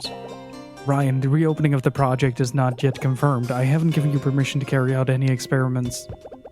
I no longer require your permission. I have already acquired a subject for the experiment. Ryan. Oh, Ashley, I didn't expect to see you there. Sophia told me everything. She said you were her partner. What? Rex, you are far too compassionate, which makes you a failure as a man of science. Is my dad safe? Dr. Robbins is here with me. He's in Patient Robbins. Dr. Robbins is kindly assisting me with the experiment. Ryan, stop this. The preparations are complete. I shall now begin the experiment. Ryan, listen to me. Oh. Actually, Richard is in danger. Ryan's using him as a subject for his experiment. Where is he doing it? In the Another lab. Where's that? On the third basement floor. We need to go there right away. Follow me.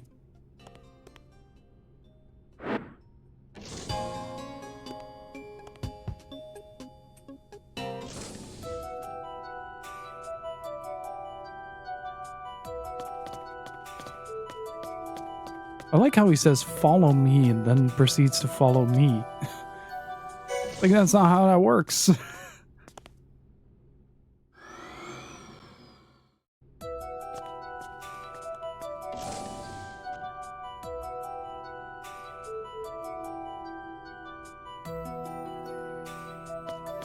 Okay,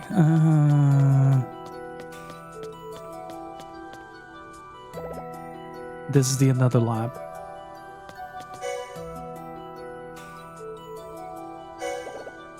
This is some kind of device. It looks like a sensor. It's locked. Actually, the door opens via a biometric sensor. I'll open it. Uh-oh. That's strange, it's not responding. It won't open? What? You must have deleted my biometric data from the system to lock me out. Huh? Then we can't get in. So it seems. Wait, Ashley, I just thought maybe you can unlock it. Me? 13 years ago when you were here with Sayoko, your data was entered into the system. He likely hasn't thought to delete it. Ashley, try using the sensor. Boop.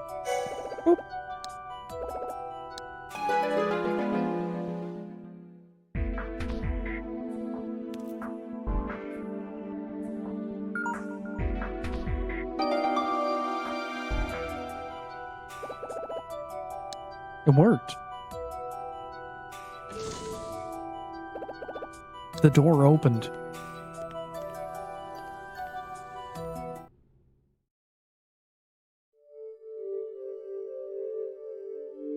I have seen Ashley in one of those pods before.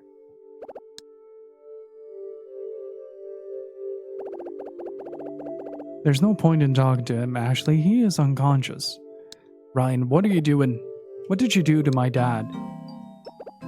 I hadn't planned on letting you in here, but it seems I made a critical oversight. Your information is still in the system, Ashley. But then again, we always have to allow experimental error. Ryan, let Richard go. Stop this experiment. Why would I do something like that? The first step is already complete. I have extracted his memories. What? It has been a long time since we extracted human memories, but it went smoothly. The next stage is deletion. Ryan, nobody may carry out experiments in this lab without my express permission. Your permission? And why would I require that? I am the director of JC Valley. Director? A mere title. I refuse to accept the authority of one who is less able than myself. I am the supreme scientist. Bow down to me. Judd left JC Valley to me, not to you. Judd left JC Valley to you? Is that supposed to mean something? Judd respected your ability as a scientist, but he was worried about your tendency to take things too far. That's why he left the fate of the EC project in my hands. And the proof in that laptop of his is in that laptop of his, I assume? Yes, he gave it to me before he died, although the one he really wanted to give it to was Sayoko. But she didn't take it. And you still cannot open the document inside the laptop. However, neither of those facts are relevant, as I have no interest in it. I don't believe that I could glean any new information from reading Judd's document. Ryan, Judd told me something on his deathbed.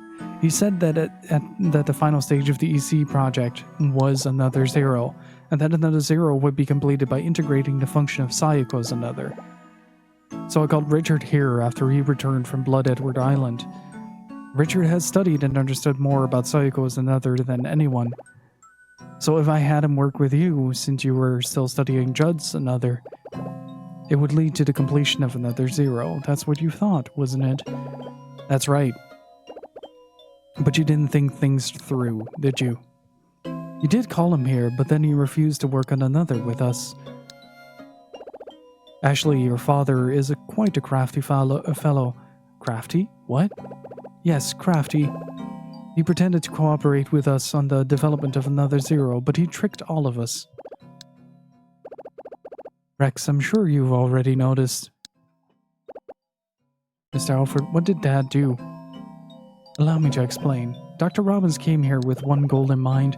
He wanted to find Sayoko's true killer here in JC Valley. Her true killer? Well, we already know who it was. It was Bill Edward, yes. Huh? How do you know? It was in the memories I extracted from Dr. Robbins. There's no question about that fact, Ashley. It has been 2 years since Bill died. Another member of the EC project meeting his maker. Rex, I'm sure Dr. Robbins has already told you about his suspicions, correct? Mr. Alfred, is it true? Bill didn't kill my mom? Richard had doubts about that, Ashley. There's no denying that it was Bill who pulled the trigger and ended Sayoko's life, but the question was whether he was able to do it alone. When Dr. Robbins came back from Blood Edward Island, he carried his own extensive investigation into the staff of MJ Labs. Rex, only a foolish man like you would invite somebody like that here. Ashley, as soon as your father arrived at JC Valley, he began searching through documents from MJ Labs, which Judd had left. Almost like a common thief. And then he simply walked off with Sayoko's file. He even investigated the reason she was here 13 years ago. All this without lifting a finger to help with Another Zero. And thanks to his efforts, the Another Zero project was put on hold.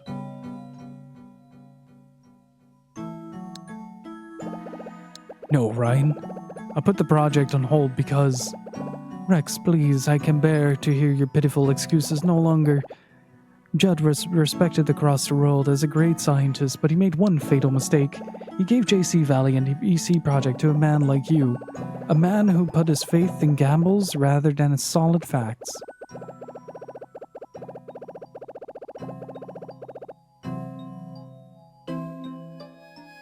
Did you think I had not picked up on your plan to mass-produce mnemonic fluid?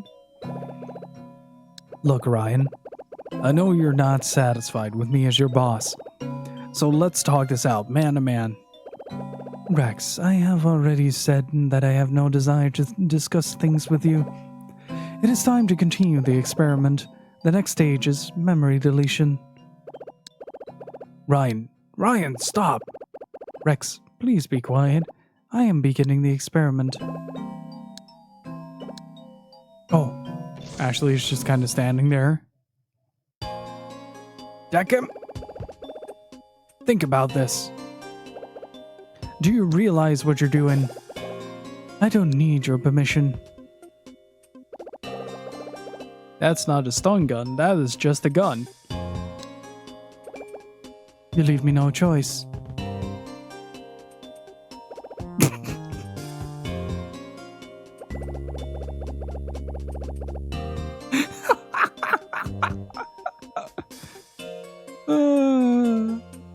I really feel like they censored that. That had to be censored. Like, that had to be one of those things that was like, yeah, that's not okay for the rating board. And they censored that.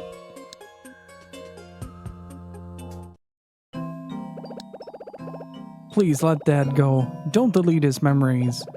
As Sayako's were deleted? Huh? I am sure Rex has already told you that Sayako was here 13 years ago. Yeah, he told me. She had her memories erased. And about this pendant.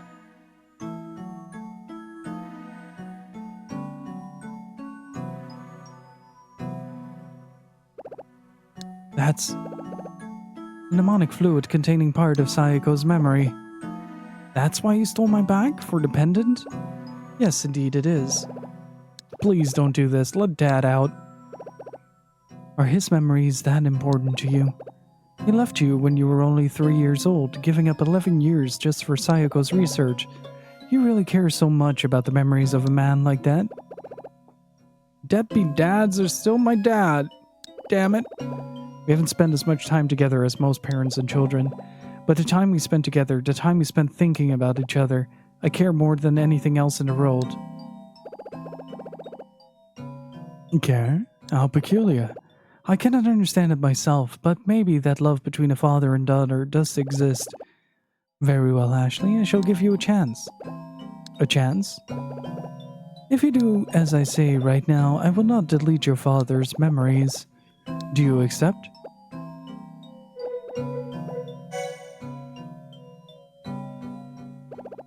Okay, I'll do it. Excellent. I had expected you to say that. What do you want me to do? Go to Dr. Robinson's office and bring something back for me. What do you want? He has a long cuboid box somewhere in his office. Open it and bring its contents to me. It is a small memento of Sayako, so to speak. A memento? Correct. He said he brought it here with him. Gina told me he brought some things of Sayako's here, and that the box has not been opened once since Sayako's death. What's in it? If my theory is correct, it contains an important device crucial to the development of another. What do you mean? It contains a device that is necessary to unlock the memory restoration function in another. Memory restoration? Yes. It is absolutely essential for another's completion. Ashley, Dr. Robbins took Sayako's thesis and used it to build another. When he came here, I wanted him to help with the development of our another, so I allowed him access to the research materials from MJ Labs. But he took a device from those materials without permission, of course. It is the last thing Sayako created when she was working on the EC project. It is an unfinished device, never used. It is called the TAS, and Dr. Robbins took it upon himself to take custody of it. At first, it wasn't clear at all what his intentions were or why he took it. But then I realized that he has no intention of assisting me with the development of another. He was here constantly, day and night, even on weekends, constantly working. Once I saw that, I hypothesized that he was studying Sayako's device. So when I heard that he had called you here to Lake Juliet, I had a feeling that you would bring something important with you, something related to Sayako. So you stole my bag? Yes. But there was nothing in it, nothing of interest anyway, so that is why I want to see what is in that box that Dr. Robbins is keeping.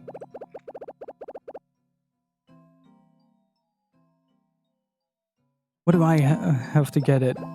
Ashley, this is my theory. Dr. Robbins had to have a reason to call you here.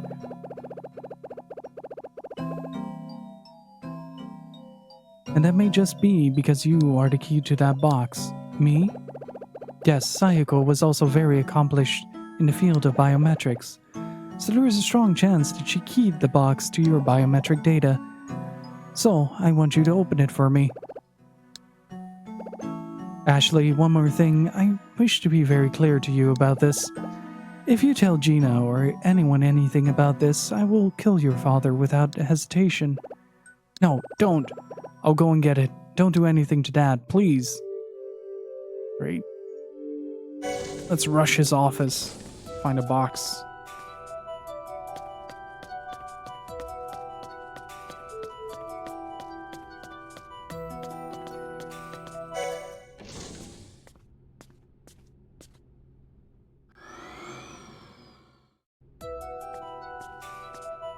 That was really anticlimactic, though. The interaction with Rex, and like it does. One of the things that I kind of find with like the way that this game is structured, at least writing wise around this part, is that the conversations are so bloated with like repetition that it's hard to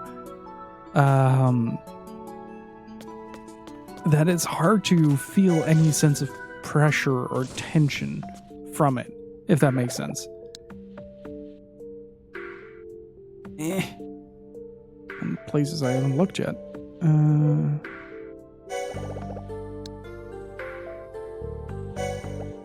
It's a lot of chocolate. Why do you put this much chocolate in the drawer? Unless... Wait, maybe...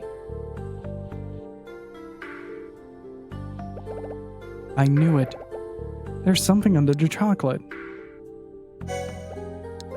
What's this? Hey, this is a kaleidoscope chamber. But the only question I have is why would Sayako willingly give the key to this box to Ryan? I can't open it.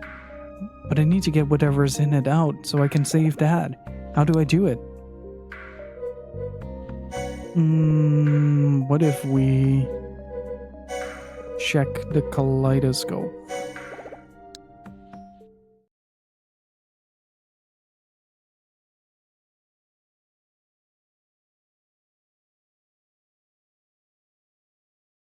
Moon, circle, star. Moon, circle, star. Moon, circle, star.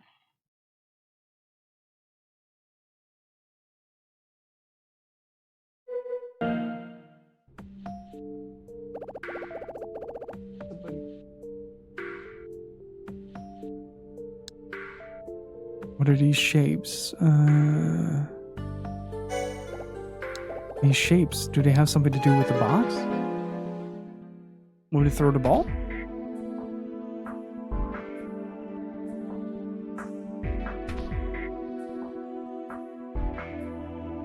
Okay, moon, a circle, star, right?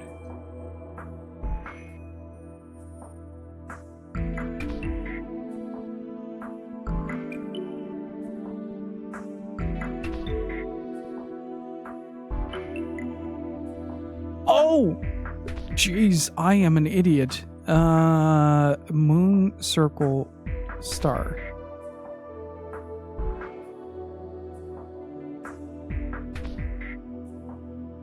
What is the combination? At the same time? Maybe? Yeah, there you go. I was like, why is it shaped like that?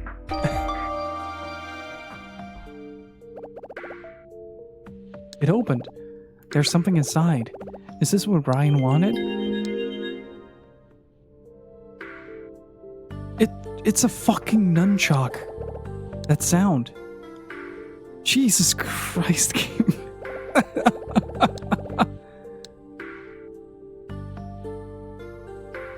It's a nunchuck. That is amazing. Look at it.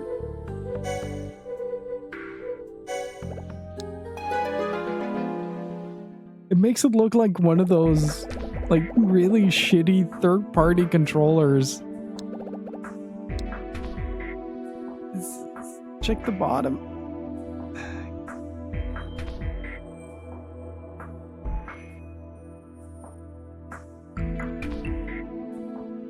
Wait, do I need to plug in a...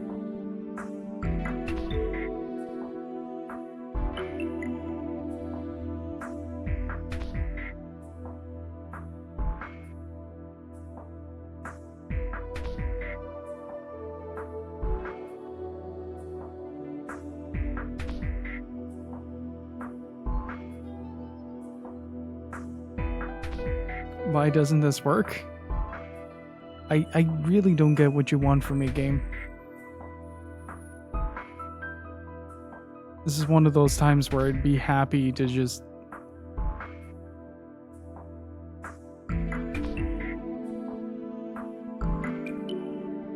Like, what do I do with this? Do I, like, pull something out?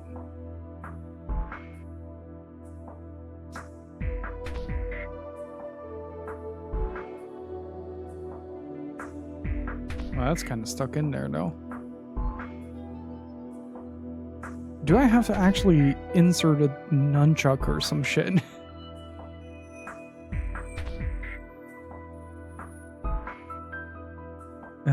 Where do I have one?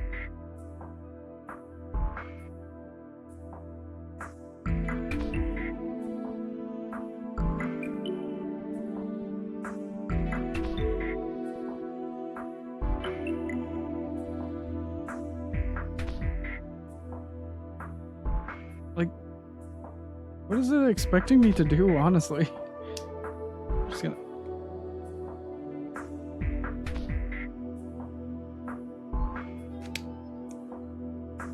jam something in there, see what happens. Like, is it supposed to... Okay. Oh, Jesus Christ. Why does this work so terribly?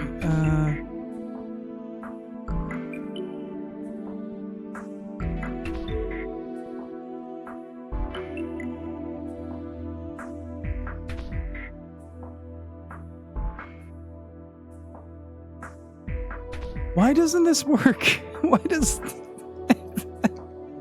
Why?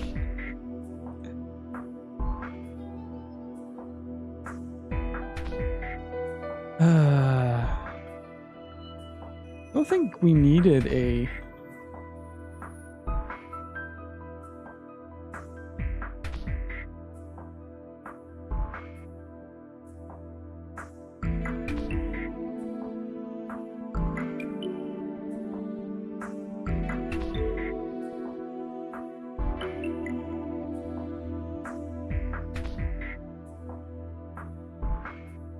Okay, so what? How do I even put this in?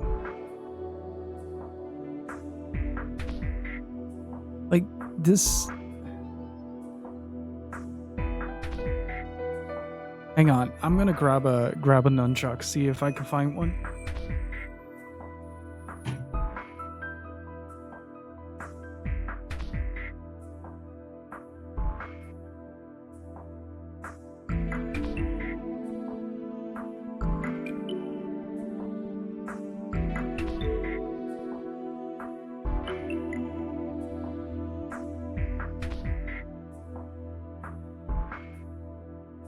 Okay, I got a nunchuck. Let's see if this works.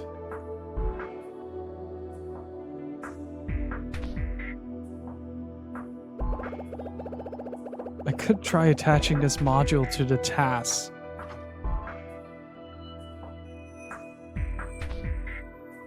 Oh, bullshit. So I checked the... So here's the thing, right? Okay, so here's the thing. Reason why I say bullshit is this game requires, according to the box, requires a Wiimote. That's all you need. I know the nunchuck comes with the system, right? So that's not a problem. But It says on the box that you don't need it, so you're not going to have it on hand. Like, if this was in a box stored away at like the bottom of the barrel in this mess that is my game room, then like we would be here all night. There's a voice coming out of the task. That voice. Let me say your name again. Ashley, my sweet daughter. It's Mom. Oh. Ashley, do you recognize my voice? It's your mother. If you're hearing this message through the task, it means that I'm not with you anymore. Ashley, please listen to me. Let me explain why I created the task and why I left you this message. Before you were born, I worked at a place called MJ Labs, and I was on a team assigned to a project called the EC Project. We were researching human memory, and the director of MJ Labs was a great scientist called Judd Fitzgerald. I became his assistant and learned so much from him. I discovered what it really means to study memory. How are they gonna do that with the remake? While I was at MJ Labs, I developed a number of theories. Hey Foxhound, how's it going? Hopefully you're doing well. I created several prototype units. One of my theses was on a memory control unit called Another. Hey Astral Putty, how's it going? It's a very tool-assisted speedrun, yeah.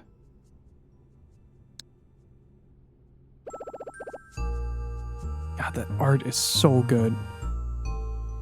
What do you know about memory control? A person's memory is their own creation, holding both past and present data. Good things and bad, joy and sorrow, these are all stored in this memory data. As the person lives on, these memories become the foundation of their decisions and choices. Another is a unit that allows total control over memory. It can implant false memories into human subjects. I wanted it to be used on victims of traumatic events to heal their pain. There are so many people in this world with terrible memories they can't escape. They live only in the past and cannot conceive of any future. Another was meant for them. But some people wanted to use Another for very different reasons. They wanted to use it to mold people's minds as they pleased. They wanted to create their own brand of human being. I knew that if this happened, Another would become a terrible weapon.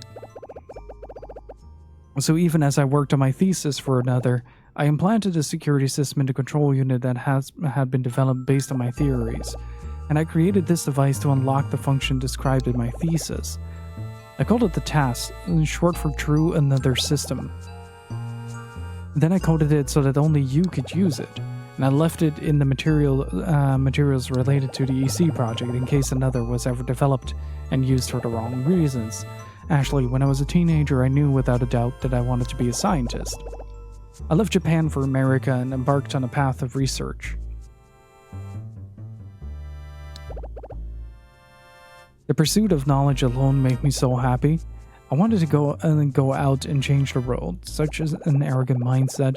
So I think it was fate that brought your father and I together at MJ Labs. He was always so awkward at everything, but his heart was in the right place.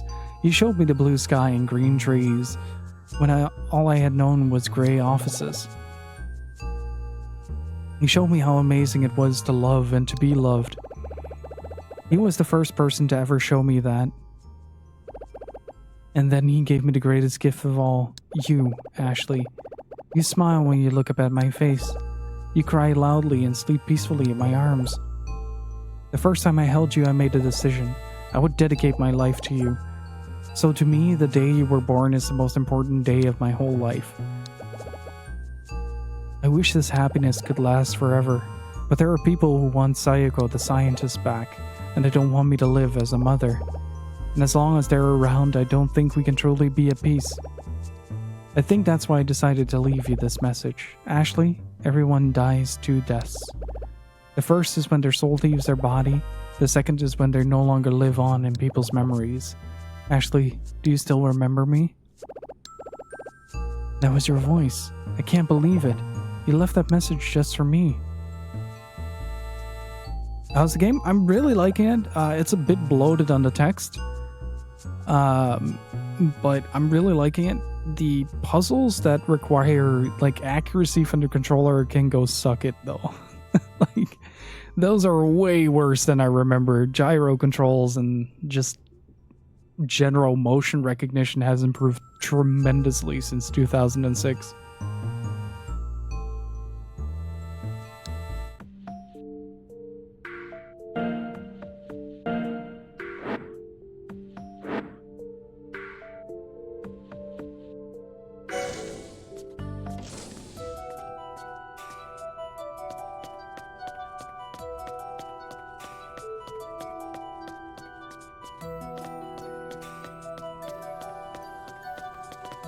Oh, wait. Nope. Let's go back to another lab.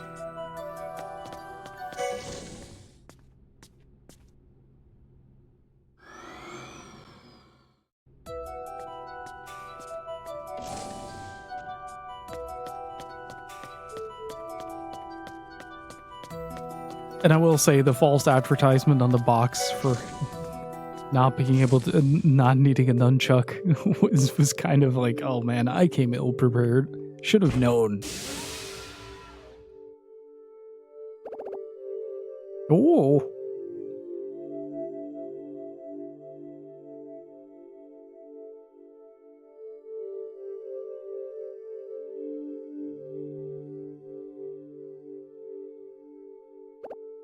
Dad. You took your time, Ashley.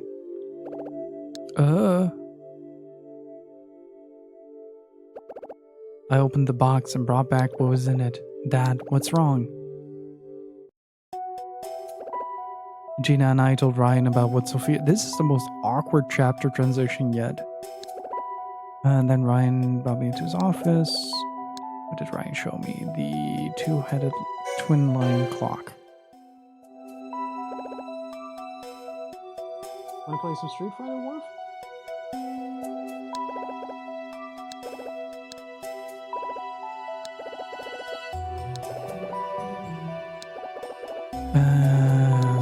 What was the memory data stored? Memories of the day I was born.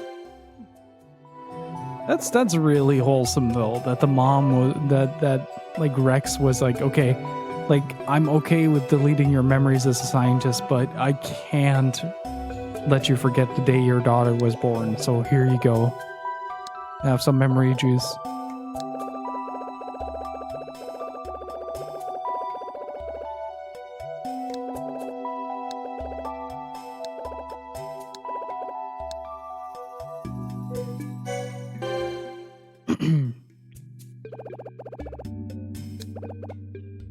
The TAS upgrade module was in the box. When I connected it to the TAS, I heard my mom's voice coming from it. It was a special message she just left for me. 13 years ago, here at JC Valley, you had your memories erased, and it was all to protect me and Dad. Then Dad came here to find the real culprit behind your death. Ryan, I brought the thing in the box, just like you told me, so please just let my dad go. It doesn't work for Ryan, though, because biometrics. Oh boy. Just a quick second, I'm gonna say hello to Gypsy real quick. Okay, so how audible was that? You don't have... Why are you huffing?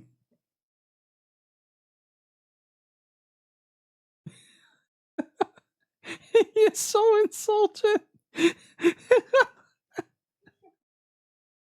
How audible was that on stream, by the way? Like, I'm actually really curious. This game is over 20 hours long? Why?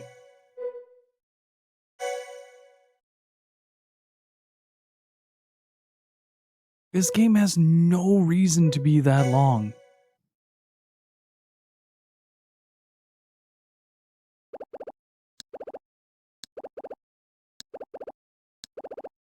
Okay, I'm gonna skip through the recap.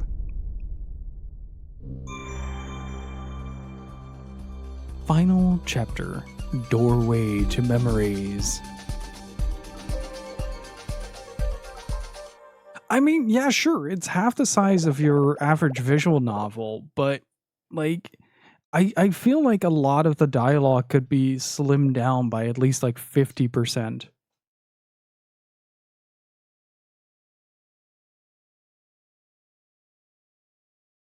Like, I realized during the stream that the game is written as an episodic format, so you get a lot of recap, like a lot of information rehashes. So there's no need for that. Maybe the game was originally intended to be published like on the Wii Shop, where you get like another code, chapter 1, chapter 2, chapter 3, and it eventually culminated into a full release instead.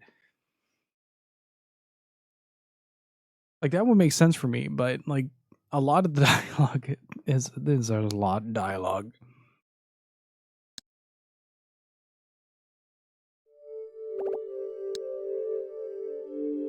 Dad, where am I? Dad, are you okay? This isn't MJ Labs. Dad, come on. What is this place? Oh, that's brutal. That's brutal. Ryan, what did you do to Dad? He's acting really weird. Actually, ask Dr. Robbins something. Ask him who you are. Why ask him that? Just ask him. You'll see. Huh? Dad, you recognize me, right? Huh? Dad, answer me. Who am I, Dad? Who are you? What? Dad, it's me, Ashley. Ashley? Have I met you? That is cold. This might be like the most brutal turnaround that this game has taken so far. The man just straight up erased her dad. I'm sorry, I don't think I know you.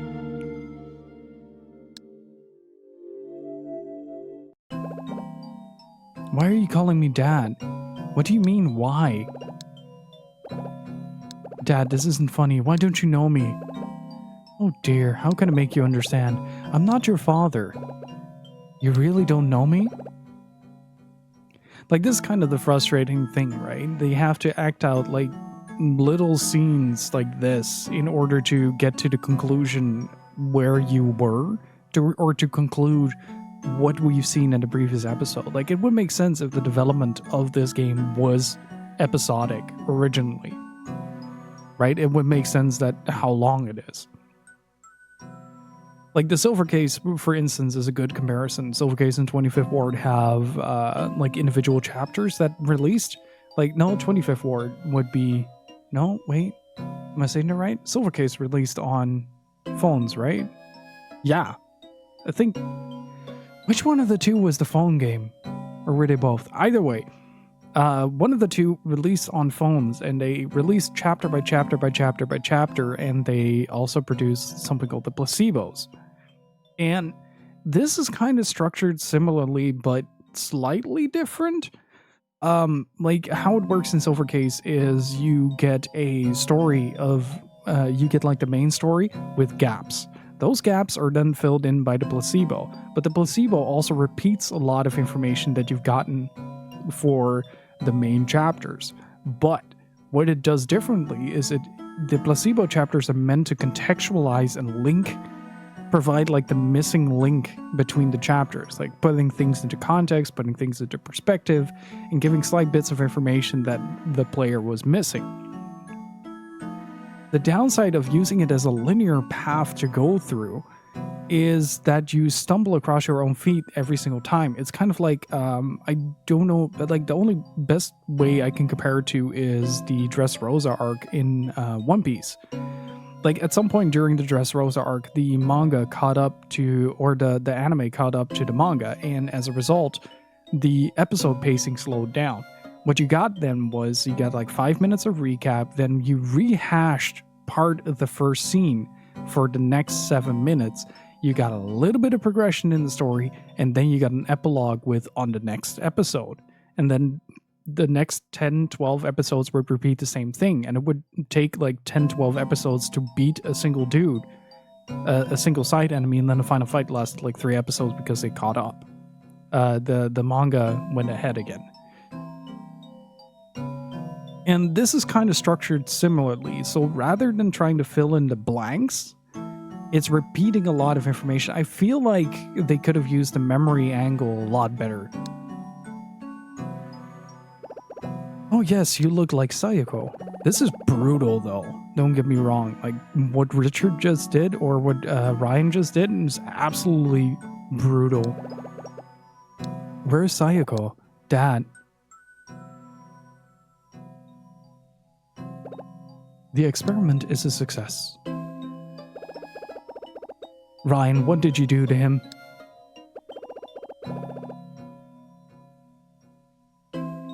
I erased his memories.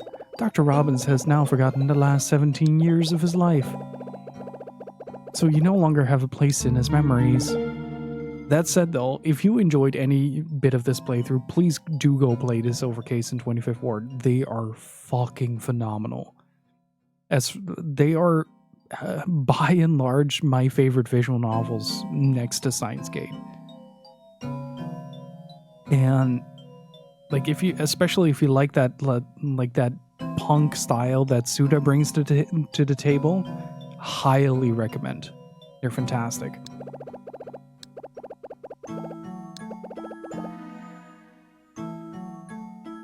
I can't just be erased from his memories.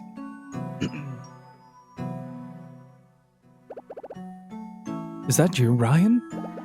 Dr. Robbins, how are you feeling? Ryan, what are you doing here? Why do you look so much older? Dr. Robbins, try not to speak too much. Your brain is still sluggish from the experiment.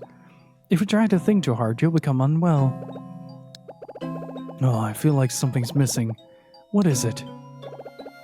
Dad, are you okay? Like, I really, really do appreciate, though, how like, they play into Ashley's ability to just completely panic and gloss over the important information. Like, as frustrating as it can be in certain situations where the player knows the solution, like, I really have to applaud Cing for sticking to their guns and keeping the story from the character's perspective. Like, imagine you're in this situation, you're way over your head, you don't understand what's going on to begin with, you don't understand the science behind it, and the only thing you've been wanting is to know a bit more about your mom, and you finally get a message from her, and the only thing you can think about is, damn, I got a message from my mom. Whereas the message itself is like an explanation of, like, oh, hey, you got a device now that can restore memories. I did what you said to help Dad. I opened the box and brought the thing back. Ashley, calm down. If you haven't brought the item from inside the box as you said you would, then I can restore your father's memories without delay. What do you mean? Well, I am assuming that you have brought the item as promised.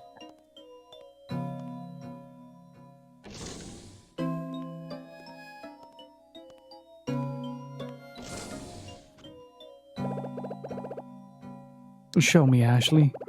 Show me what you brought back. This is what was in the box.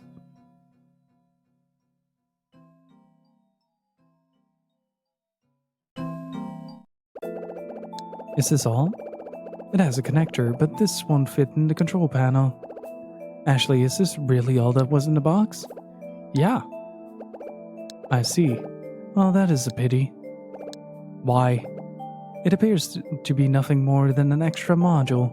I cannot use this for memory restoration, Ashley. It appears my theory was not entirely correct. This man just cold-bloodedly erased a man from existence, and let's be real, he shot the director.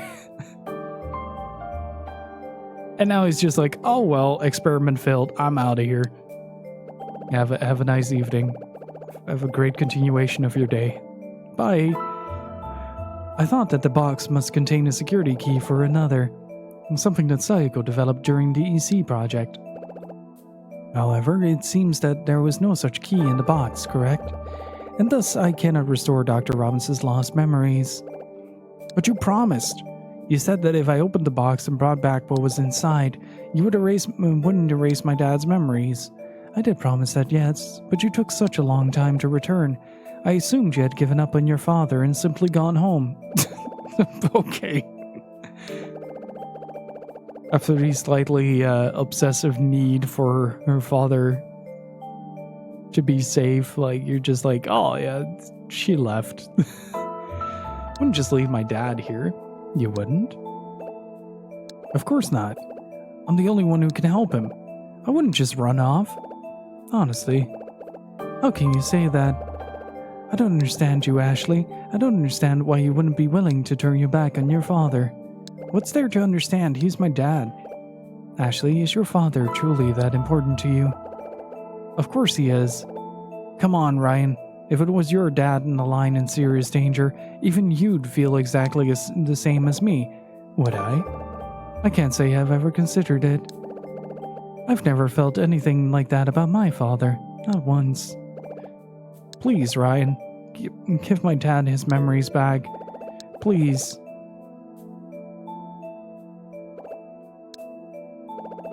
Ashley, are you crying? Why would you be crying? Because my dad doesn't remember me. Ashley, stop crying, please. I don't like seeing people cry. Ashley, stop crying now! That goofy stock sound is so good. Don't make me repeat myself. I don't like seeing people cry. Why? I believe that the emotion that trigger crying are unnecessary for humans. In fact, crying is more of a defense mechanism, nothing more. A defense mechanism? Yes. When the weak believe they will be subject to emotional distress, they will always resort to tears. They pour out their stress into these eye secretions in an attempt to expel it from their own bodies. It is a defense mechanism designed to protect people from their own feelings. And even if those emotions are misguided, these weak-hearted people justify them with tears. A foremost example is small children whining and crying. From this, it seems fair to conclude that tears are nothing more than a sign of weakness. And thus, I despise crying. You're wrong.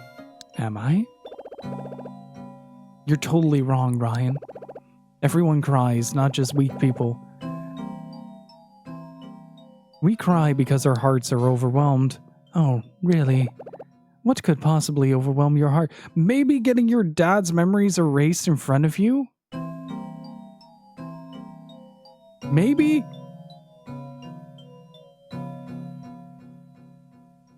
Why, Adrian, why would you post that on the Discord? When you post stuff like that, there's a danger that Gypsy actually comes out of the woodworks and gets something like that. Why would you turn my game collection into a horse?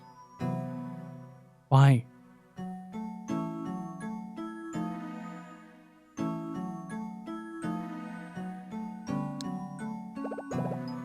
Our emotions. If there's something you feel really sad about, or if you're feeling really scared, when you're feeling so lonely you can take it even if you're really happy. The emotions overwhelm our hearts and we start to cry. Ryan, has that never happened to you? Never. Not once in my entire... You are lying. You are lying.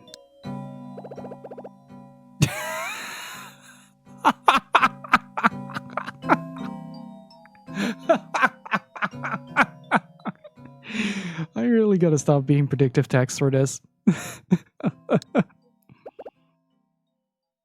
I am not. Ashley, I understand your theory regarding tears and emotions. So let me ask you something.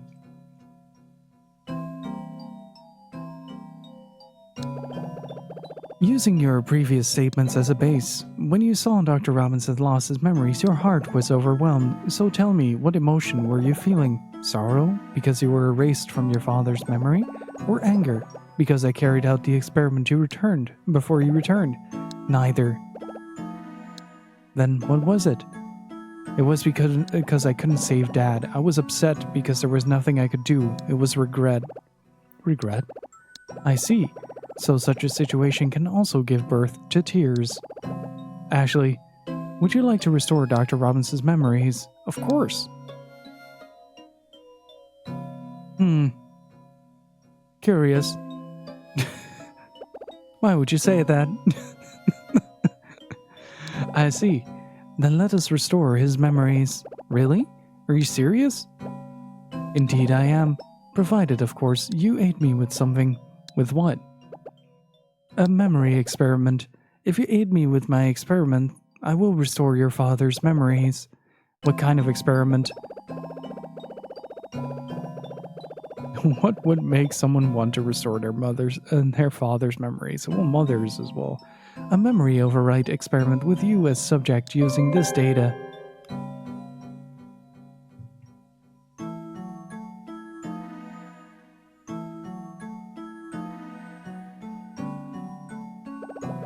Mom's pendant. Ashley, to you this is a memento of your mother, correct? Yeah.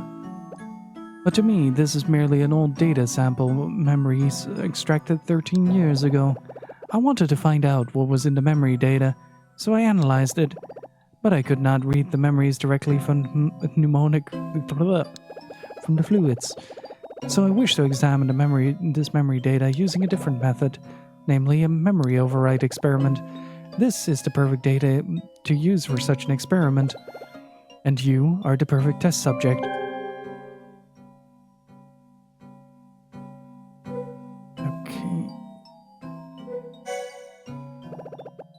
What's a memory override experiment? I will implant Sayako Robin's memories into your mind. Implant them into my mind? How does that work? If successful, you will see Sayako's memories as your own. They will become yours, so to speak. Mom's memories will become mine? Yes. I believe this experiment is relevant to your interest.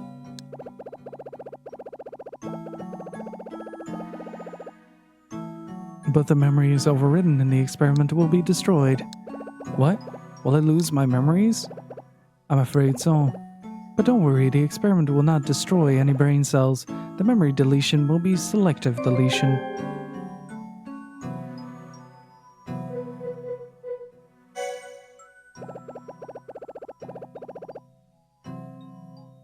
Why am I the perfect test subject?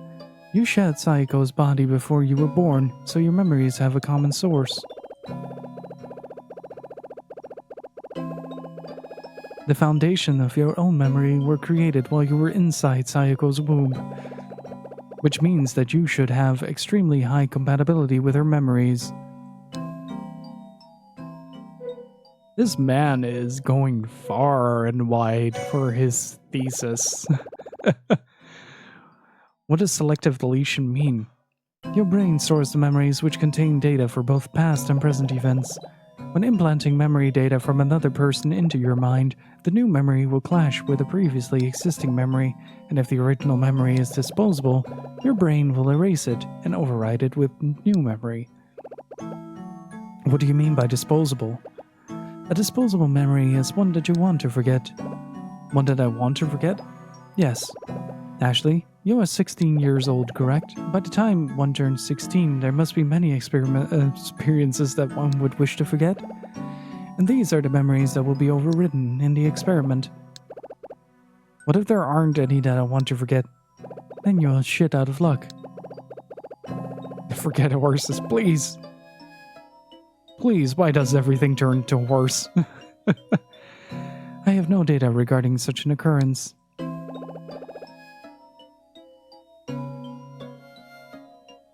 Well, Ashley, will you aid me in my experiment if it means the restoration of your father's memories? Answer me, Ashley. Can I trust him? No! But I have to save Dad.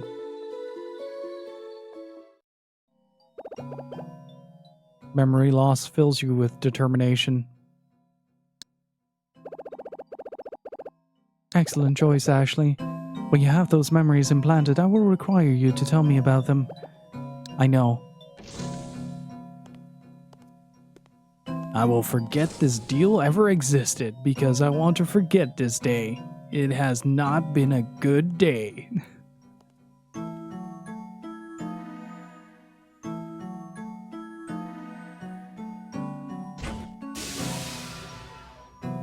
Oh, that's right. I remember her getting in the pot.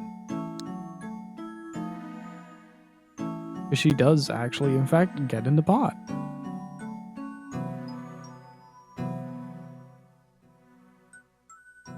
My voice will be wrecked for the rest of the weekend, by the way. This is so much reading.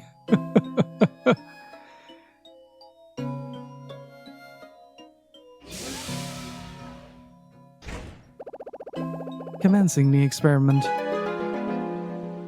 Okay. Very well. Let us start the memory override experiment.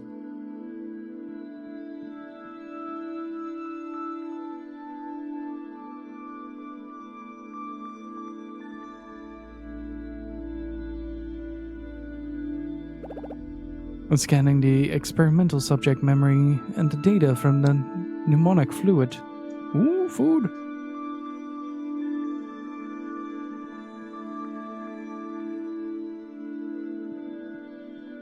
Gypsy just dropped off some extremely delicious smelling food.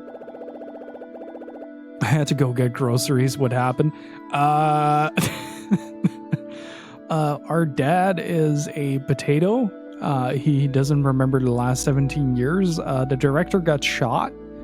The company that our dad works for had a spy that tasered everyone and threatened to kill us. And now we're getting our memories replaced with memories from our dead mother. So, yeah.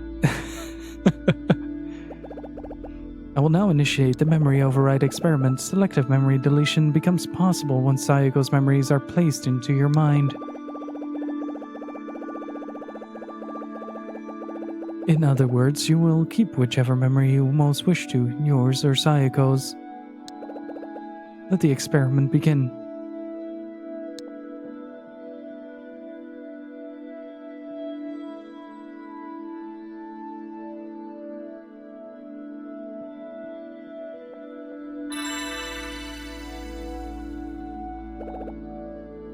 That was the night of my 3rd birthday. I peeked out of the closet at Mom. That was the last time I ever saw her.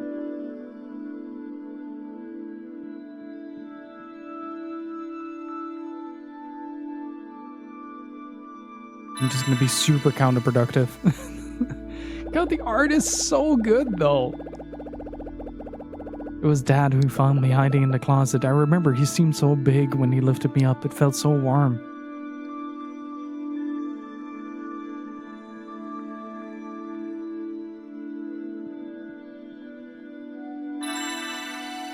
I refuse to cooperate. The downside is of you poking at my memories that I don't remember what I was supposed to remember. Whenever I thought about Mom, I would get so sad I couldn't stop crying. Jessica was always there for me. She'd stay with me until I cried myself out. Oh, God, the art of the first game is so good. I am so excited to see what they're going to do with that.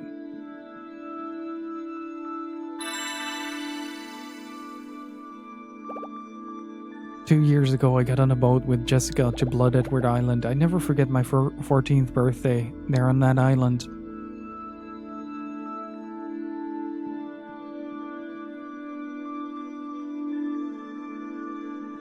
Oh, this is a tough one.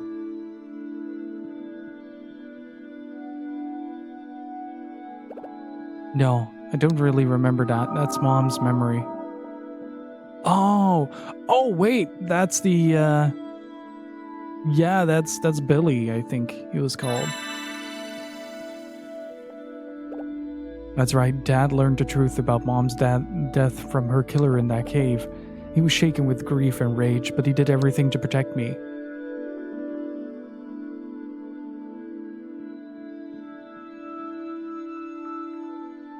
And I love this art so much, it's so good. I need to look up if there's like actual art books of this. After we got back from the island and Dad moved in with us, he was always like that, so horribly awkward, and always looking like something was bothering him.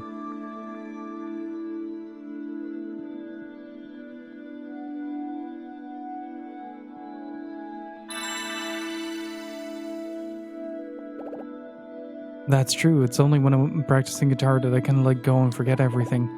And being with my friends who share my dream, that is what I really treasure. Hey, buddy. And so, the memory override experiment is complete.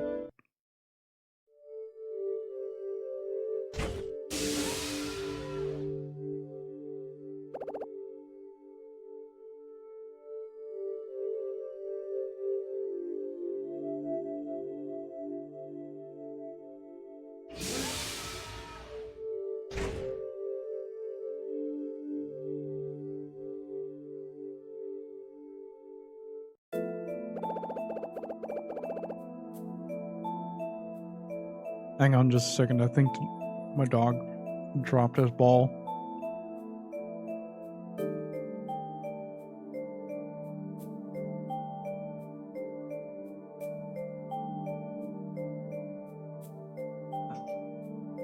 No, he just wants to run around.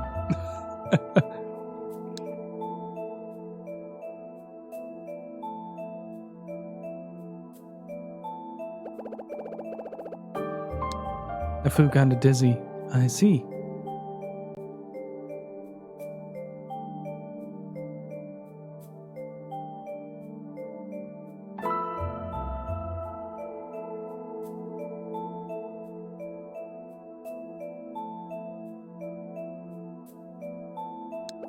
Oh, he's gonna zoom. The second I get up, he's gonna run to the balcony. He's been zooming a lot lately, which is great. There's nothing to worry about. Overriding memory is not as taxing on the brain as removing them. Now, tell me, where are Sayako's memories implanted into you?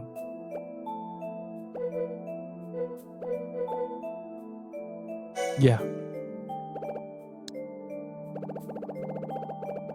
Then what memories did you receive? Tell me. I don't want to. What? Ashley, we had a deal. I forgot. So you're breaking your promise? Yeah, just like you did. I'm not telling you anything.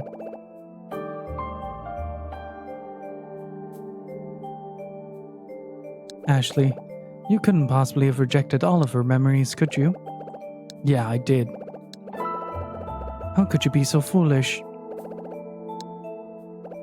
Sayako's memories contain highly significant information. How could you reject them? Ryan, the memories you gave me, they're the ones independent. They were the most important things she had. Which is exactly why I need to know. What critical experimental result did the mnemonic fluid contain? You just don't get it. Mom's most important memories weren't about research. Ryan, you don't understand my mom at all. Ashley, you're just like Dr. Robbins, unhelpful to the very end. If the memories of our work are unreachable, then the memory override was meaningless. I don't care whether your experiment was important or not. What is important is my dad. He helped you, put his memories back.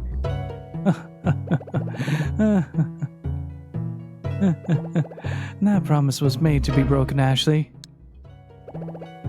What's wrong? Didn't you hear me the first time? I will tell you again for the 47th time. That promise was made to be broken. I cannot restore memories. Ashley, I have no more use for you. Leave. No way. Oh, are you going to cry again? I wonder which emotion will overwhelm your heart this time. Sorrow, anger, regret? I won't cry. What? I won't cry in front of someone like you. You don't know how to cry or even what to feel. Kick him in the nuts. Then he'll feel existential dread. I am not going to cry in front of someone who can't even understand basic emotions. I see. I'm done. I don't need you. I'm gonna give my dad back his memories by myself. Oh? And how do you plan to do that? I'll use the TAS. The TAS? Ashley, you couldn't... Yeah, I have it. You stupid... God damn... Ashley, give me the TAS. I'll use it to restore your father's memory. I'll promise.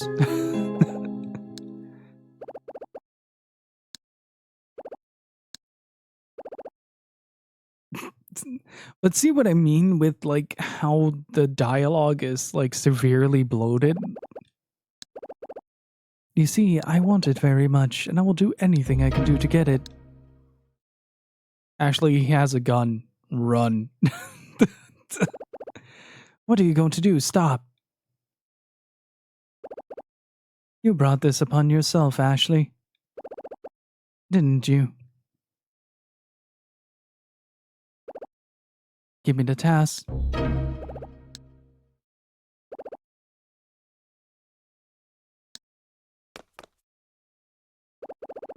Dr. Robbins, kindly get out of my way. Why does nobody just straight up punch anyone?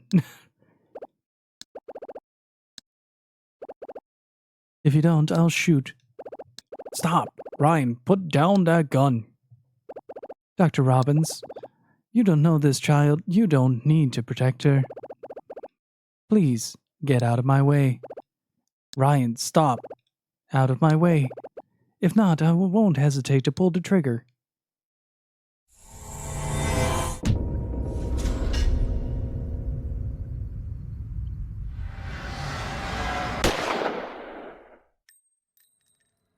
Oh, my shoulder. Guess I'll have to die.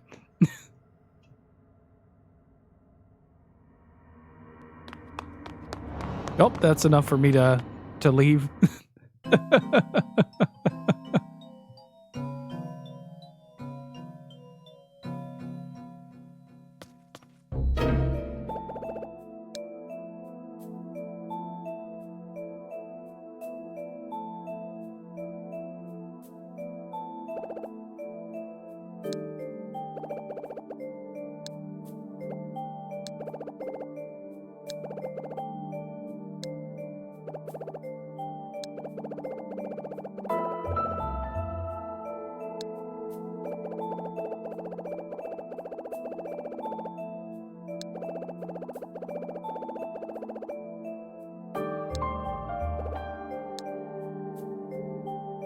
Oh, right, I did not pay attention to that message at all.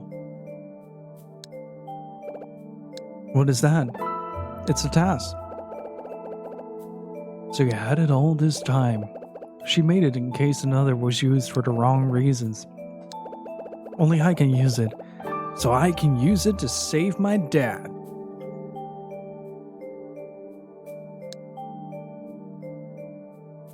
What's up? It's like the ball is like a meter further away from you, buddy. You did your best. Go into the control room and use the task. That room over there? Yes, insert the task into the control panel.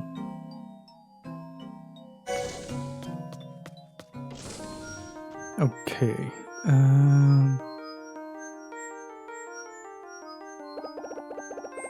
So this is the control room.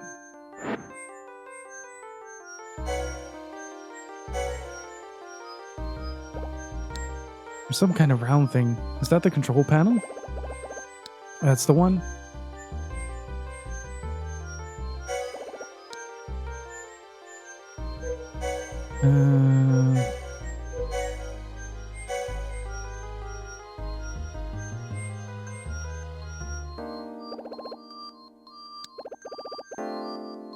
Get inside.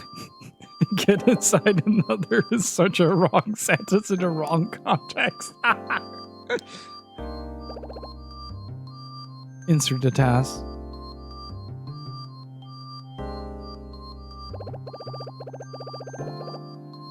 I'll restore your memories, Dad. You just wait.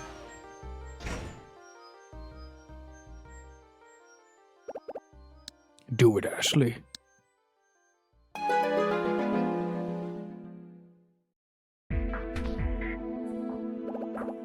The task goes here.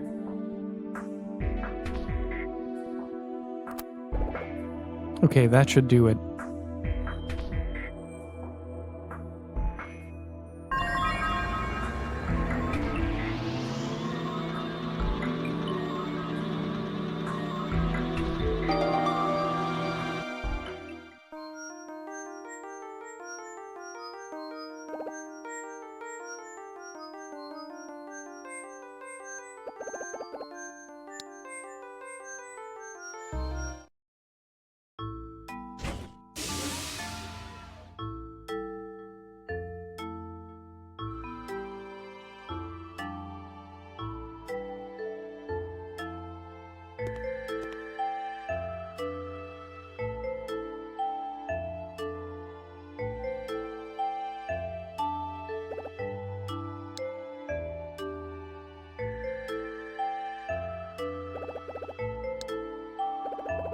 It's me. This is Dad. Do you know where you are?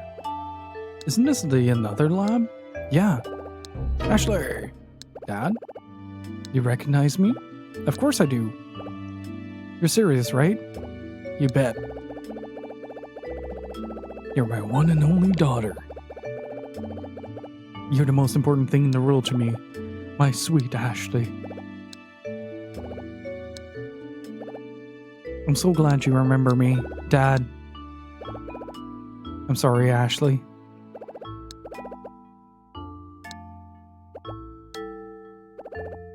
Because you're my one and only dad. Dad, why did Ryan attack you and do all this? Was it just because he wanted to use another? No. Actually, I think Ryan knew. He knew that I was digging up truth about his past. Richard. Richard! Hello, Michael. Rex, are you alright? The bullet didn't hit anything major. More importantly, please, get the laptop in the control room. The laptop? Yes, it's extremely important. I'll get it now.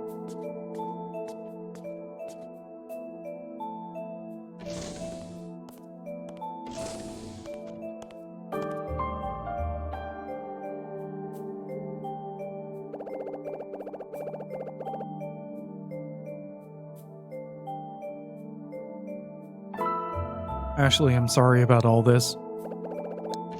Mr. Alfred. Did you get it, Richard?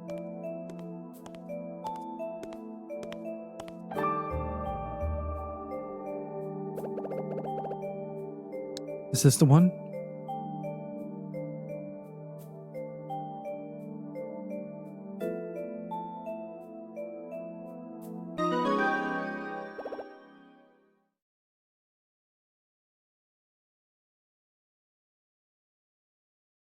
Wait.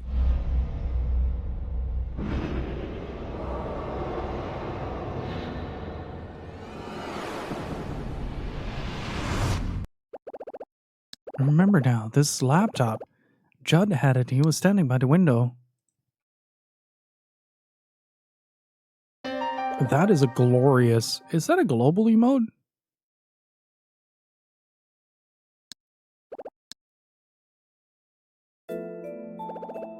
Ashley, what's wrong? Dad, I've seen this laptop before. Oh, it's Twitch Prime. Nice. What? It was in Judd's villa. I just remembered. Ashley, are you sure? Yeah.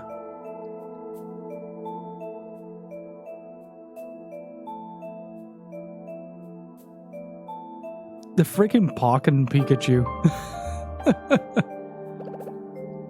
Yeah, it was this one.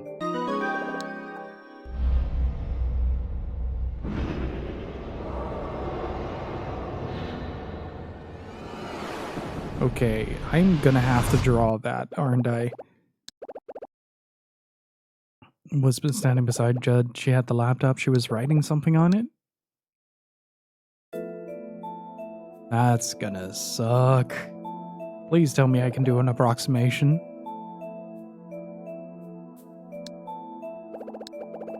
I remembered again, Mom was holding this.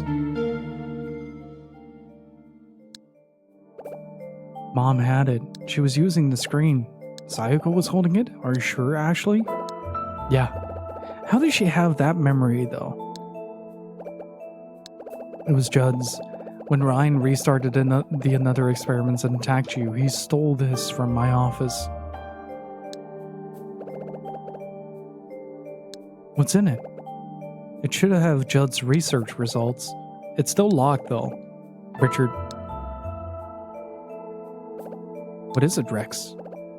The only ones who knew the code were Judd and possibly Sayako?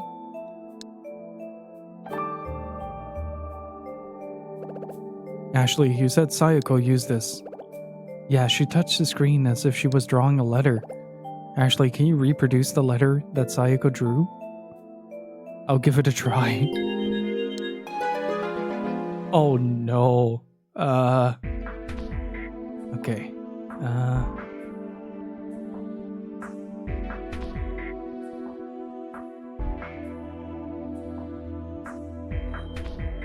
Hey. That was pretty decent.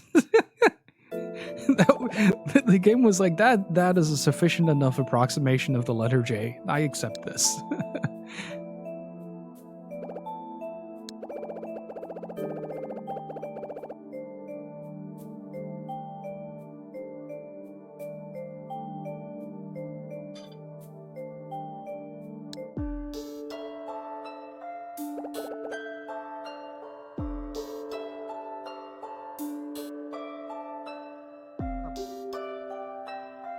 As far as most people are concerned, memory is a dynamically self-developing process that functions to connect past and present.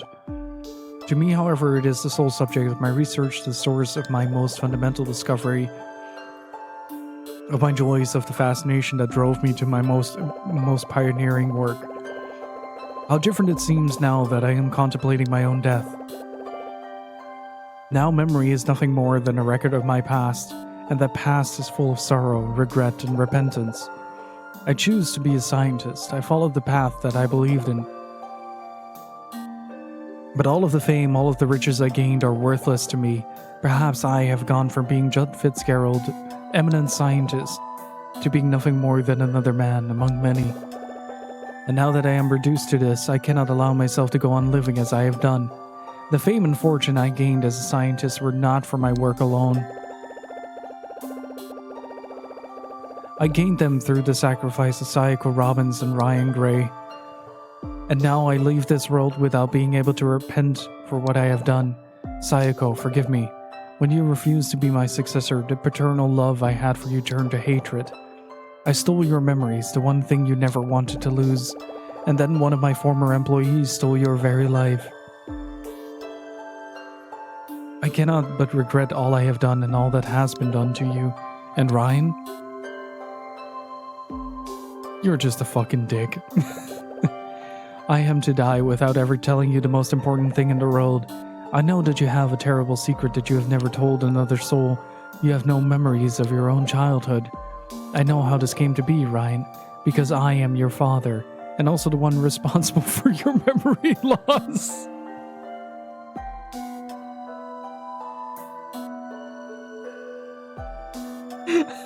Okay. When your mother died protecting you, kid wouldn't stop crying, so I just erased his entire childhood. You refused to accept that your mother had truly left this world, and after crying for days on end, you closed up and refused to speak to anyone. You locked away your little heart. Well, the cruelty runs in the family, I guess. Unless you're the mom, then you just get run over. Didn't know what to do. I held you close to me every single day. As your father, I felt your pain and suffering tenfold. And then I made my decision. At the time, it seems like it was the least painful option I had. It's still rather extreme. Like, you could have just gone to therapy, but, you know. Why go through the effort if you could just take it away?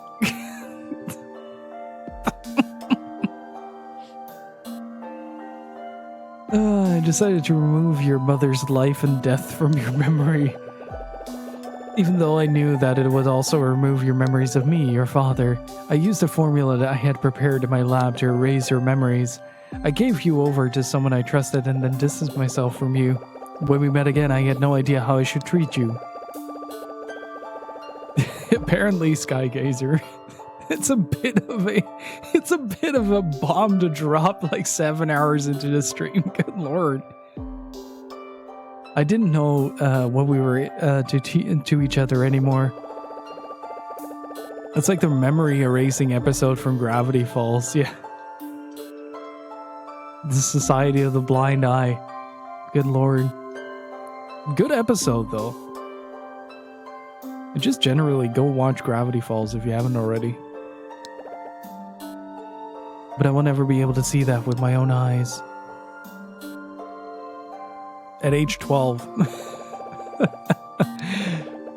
Forgive your foolish father, who could never build up the courage to tell you the truth. I cannot allow myself to continue living like this. So he's the one that threw himself off the clock tower, right? I can't believe it.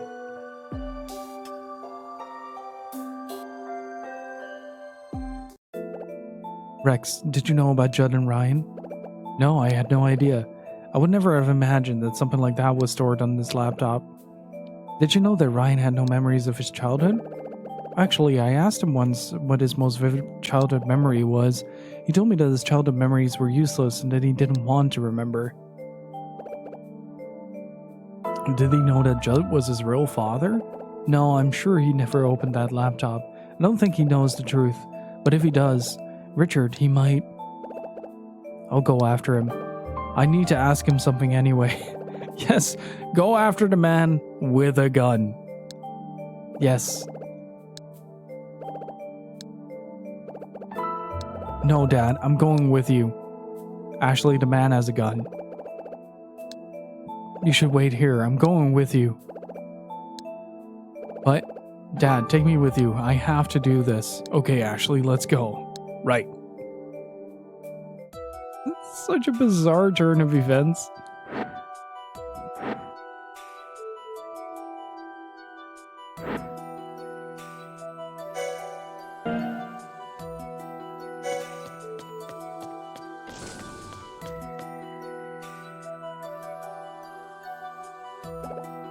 Ash called Gina on the VC. Get her to help Rex.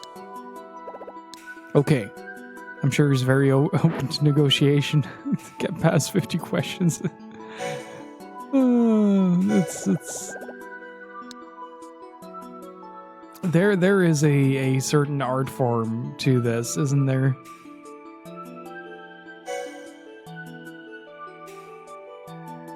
It's kind of incredible how much bombs they dropped in like the last 30 minutes. Dr. Robinson's there too, what a relief. Gina, Elizabeth's dad, is injured. Also, by the way, man with a gun in the building. Just Dr. Robinson, glad you're okay. Mike, there's been an accident in the another lab, and Rex needs medical attention. I'll give you the details later. Understood. Ashley, take the elevator down. We need to go after Ryan. Okay, Dad. Or we could play around with the memory machine. Let's not.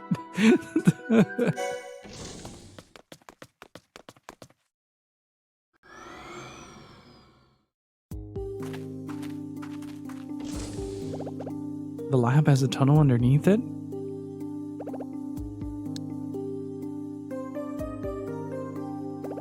Ashley, we need to get moving. Right. The transitions in this game are fantastic. Especially when you move from area to area. Probably like right here. Yeah, this. That just looks incredible. It's such a cool little effect. Oh, we got the main theme. Where does the tunnel go? It ends in a forest behind the lab. Okay, so according to this, we got about 5 more things to do. I had a...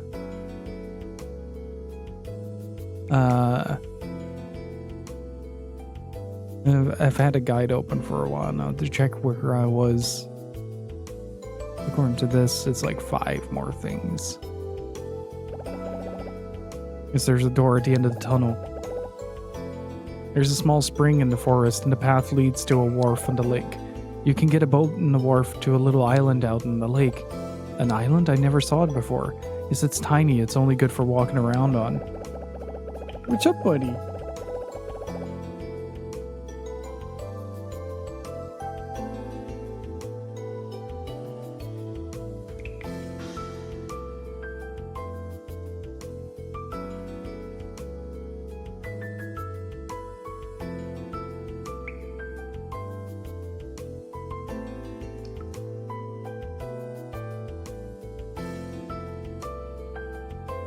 Worf wanted attention, so I gave him some attention.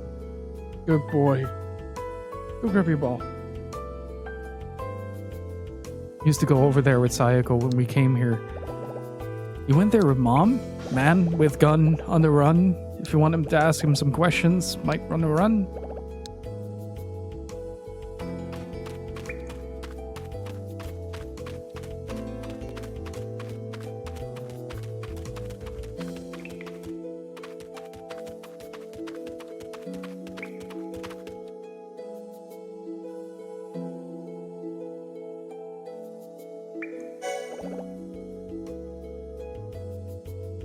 There's a wooden gate at the top of some small stone steps. Is that the way into the forest? Yes, I'm sure of it. I'll open it.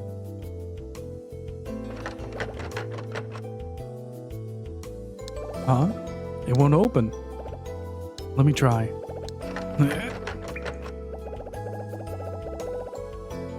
I can't get it open either.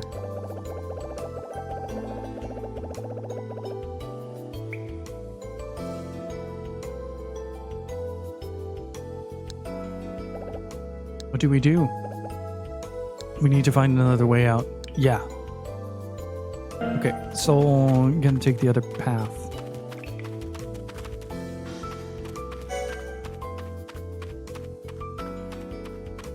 I'm multitasking like a pro.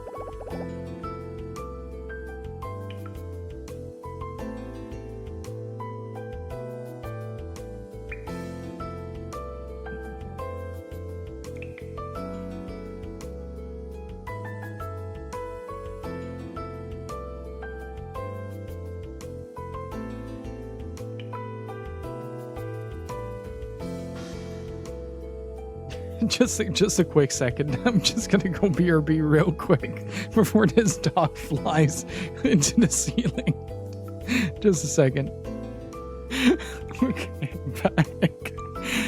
Oh, this dog has like since a few days he frequently has like zoomies at night or in the evening, and like he goes wild, and it's beautiful.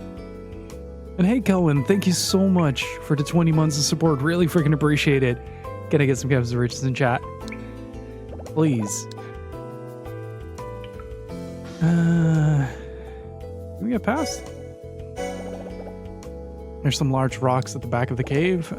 See light coming through. There might be a shortcut behind those rocks. I'll move them away. Let me do it, Ashley. It might be dangerous, so stand back.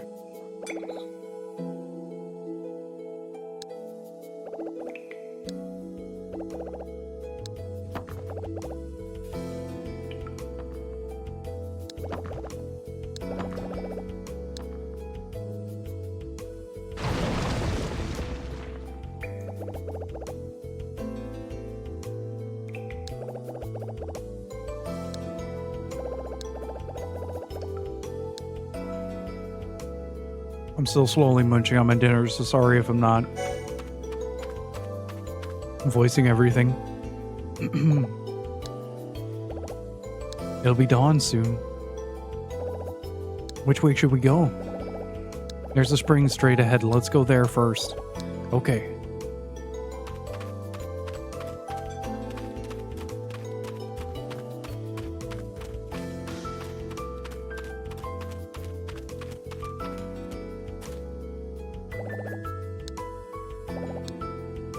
Yeah. Turn right to get to the spring. Got it.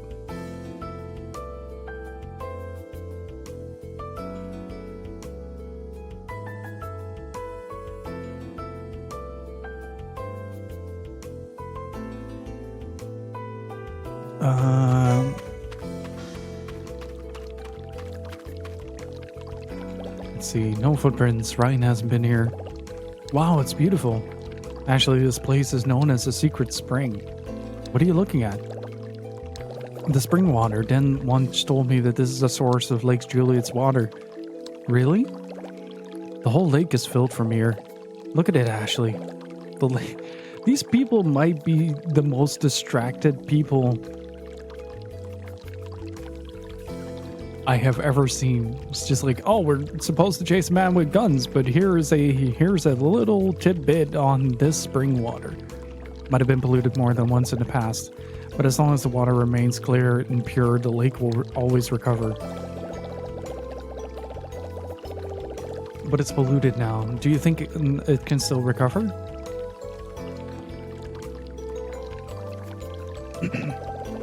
You know about the lake pollution? I found out when I was using your computer.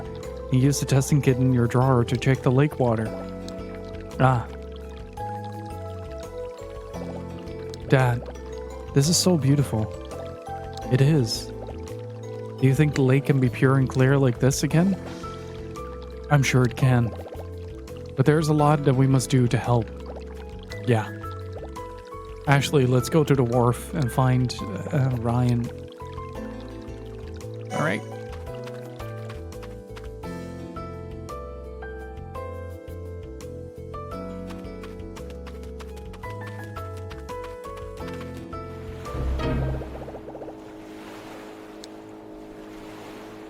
That boat.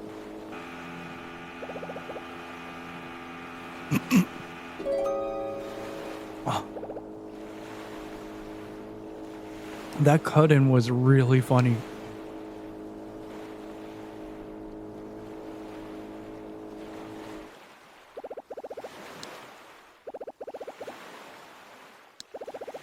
He's going to the island. Let's go after him.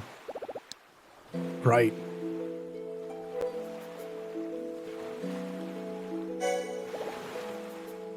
Another boat art.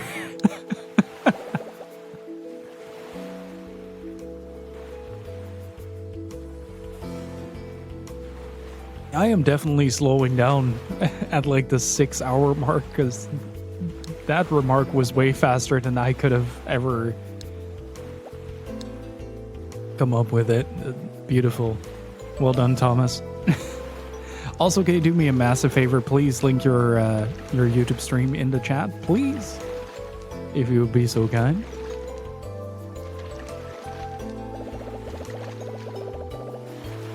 Ashley, can you see Ryan's boat? No, not anymore. Are you tired? It'll be a while yet before we reach the island. You can sleep if you want. No, I am fine. Everything's just happened so quickly. I'm not sleepy at all. Okay. Dad, can I ask you something? Well then. What is it? It's something Ryan said. He said you didn't come here to help with another. You came here to find Mom's real killer. Is that true? Yes, it's true. I've been thinking ever since I came back from Blood Edward Island that it was definitely Bill who broke into the house and shot Sayako 13 years ago. But I wasn't sure if he was the only one behind the whole thing, or whether there was someone behind the scenes pulling the strings. All that time, he was helping me develop another on the island. And when I thought about it, no name instantly came to mind.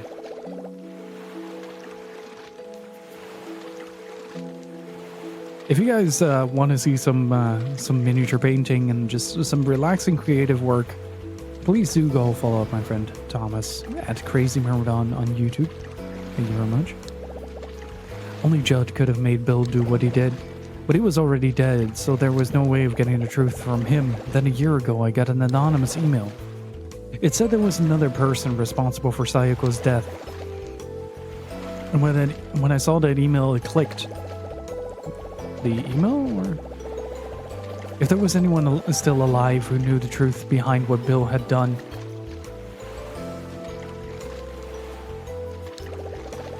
they would be at JC Valley. So does anyone know who it was?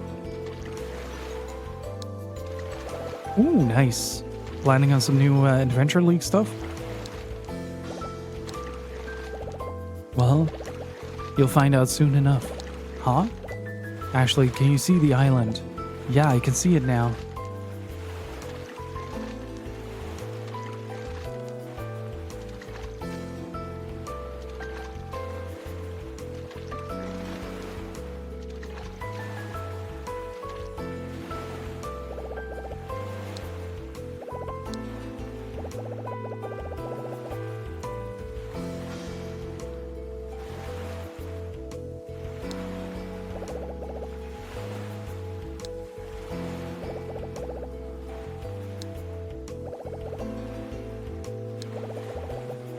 This won't faze me, but Ashley. Yeah? Looks like it dragged you into a big mess again, hmm? Looks just like 2 years ago. You didn't drag me into anything. If you want to find out, then so do I, Dad. That's all there is to it. I'm with you all the way. Thank you, Ashley. Let's go find Ryan then. Right. Alright. The final stretch, chat. Hopefully you guys enjoyed another Kodar. Despite it being quite a bloated game in terms of its text, it is still a game near and dear to me. I really love what Cing does with their games. It's fantastic. That's Ryan.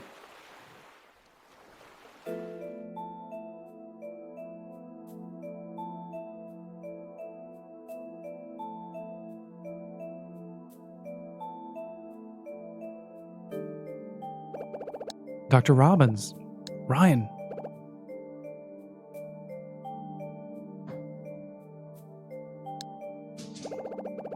Ashley, you're here too. Ryan, just take it easy. Rex is fine. I see. He was more worried about you than his own injury. Worried? About me? Yes, he forgives you for the attack, the experiment working with Sophia, everything. He was just worried about you. I don't need him to be worried about me. But more importantly, Dr. Robbins, do you have your memories back? Yes, I do. I used the TAS. I see. You used the TAS to restore the 17 years of memories I erased. That's right. Yeah, Dad got his memories back thanks to Mom's invention. I see. I had expected as much. The work that so many scientists spent so many years to complete was all undone by one scientist who died over a decade ago. Doesn't it make everything seem so pointless? Pointless? Yes. You, I, and Rex were brought to MJ Labs by Judd. All of us were trained by him. We began our memory research under him, trying to get the results that he sought. We're still trying to get them, even now. But all of our research is confined by that security system laid down by Judd and Sayako. Even now, no matter how hard we work, those restrictions keep us from our results. You're wrong, Ryan. Judd and Sayako developed that system by considering the idea of memory control from every possible angle and how people would react to such a device. You can't think of that as a restriction. Really? I can't agree with that.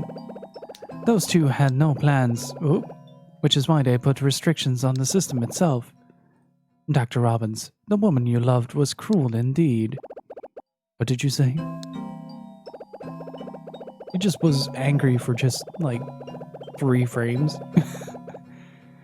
She was Judd's most trusted confidant, the successor that everyone expected so much of.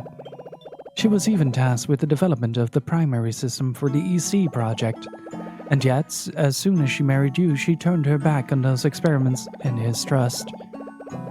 She knew how important she was to the EC project.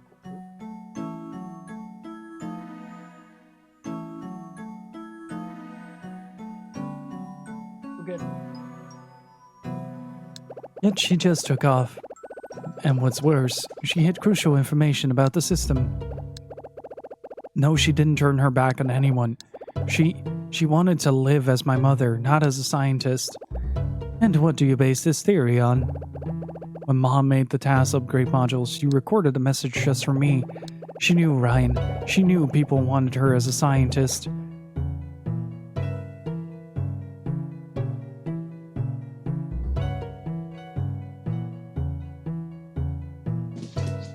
Oh boy. Worf keeps dropping the ball next to my feet.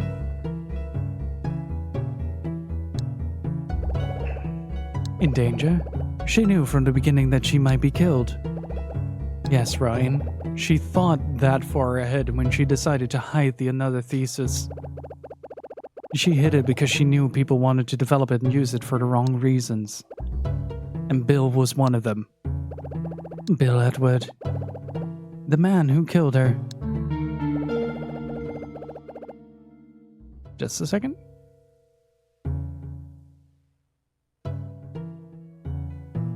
Alrighty, I'm back. I simply read it in your memory data when I extracted it. Don't lie, Ryan. Pardon? You knew that Bill had killed Sayako right from the day I arrived here. The very first day I came, you said, Dr. Robbins, please tell me about another you created on Blood Edward Island.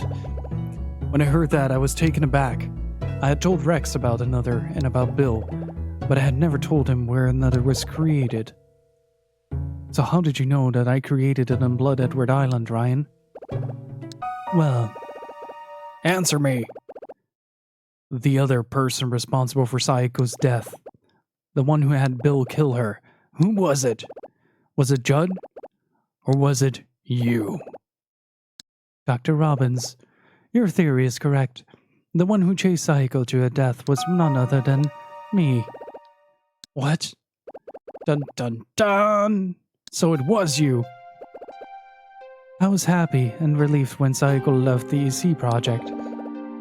I believed I was next in line to be Judd's successor.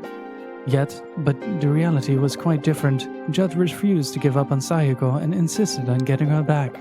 I told him then that I would complete another for him. But he told me that I was the wrong person. When Bill heard that, he told me, Ryan, do you know why Judd doesn't want you to be his successor? It's because he's your father. And he doesn't want you to know that, so he won't name you as successor. He told you that? How did Bill figure that out? And everything he told me was absolutely true. Bill knew that I had no memories of my childhood. He told me that Judd had fed me a formula that erased my memories. And the only ones who knew about it were Judd, Bill, and Sayako. And when he told me that, I laughed out loud. I laughed at myself, at my foolishness. My own father had used me as a test subject for his memory experiments, and without knowing it, I had seen that man as a mentor, and looked up to him. I've never mocked myself as much as I did that one day. But I managed to regain my cool and analyze the reasons why Bill told me what he did. On the one hand, he was one of the people who wanted to use another for his own purposes. On the other, he was someone that Judd trusted implicitly. I hypothesized that he was attempting to make me his partner and aid him. That was my theory, and when I confirmed it was true, I made my decision. I would pretend to ally myself with Bill, while at the same time taking my own brand of revenge against Judd Fitzgerald. My targets were his chosen successor, Sayako, and his research results, all of his successes. I would take them away one by one as he did with my memories. I promised Bill I would help him get the another thesis that Sayako had hidden. I steadily worked my way into his favor and then began to put ideas into his head.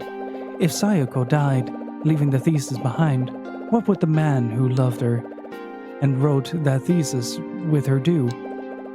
And so, because I knew that Bill loved Sayako, it was easy to inflame his jealousy towards you, and indeed his mixed feelings of love and hate for Sayako. Ryan, how could you do such a thing? Bill then went on and killed Sayako, completely unaware that I was pulling the strings. He became best friends with you and convinced you to develop another. I had not even dared to hope that my plans would go so smoothly, but they did.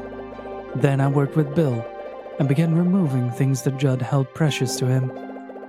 The funding disaster that befell MJ Labs was, of course, orchestrated by me.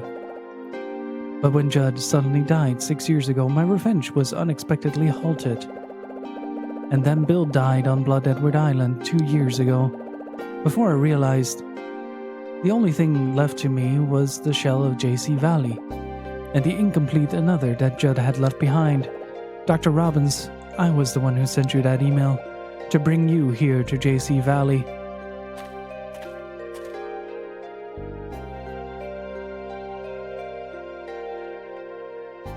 That's a gun arm. I suspected you'd send it. Oh, Yes, indeed. Ryan, why would you send him that?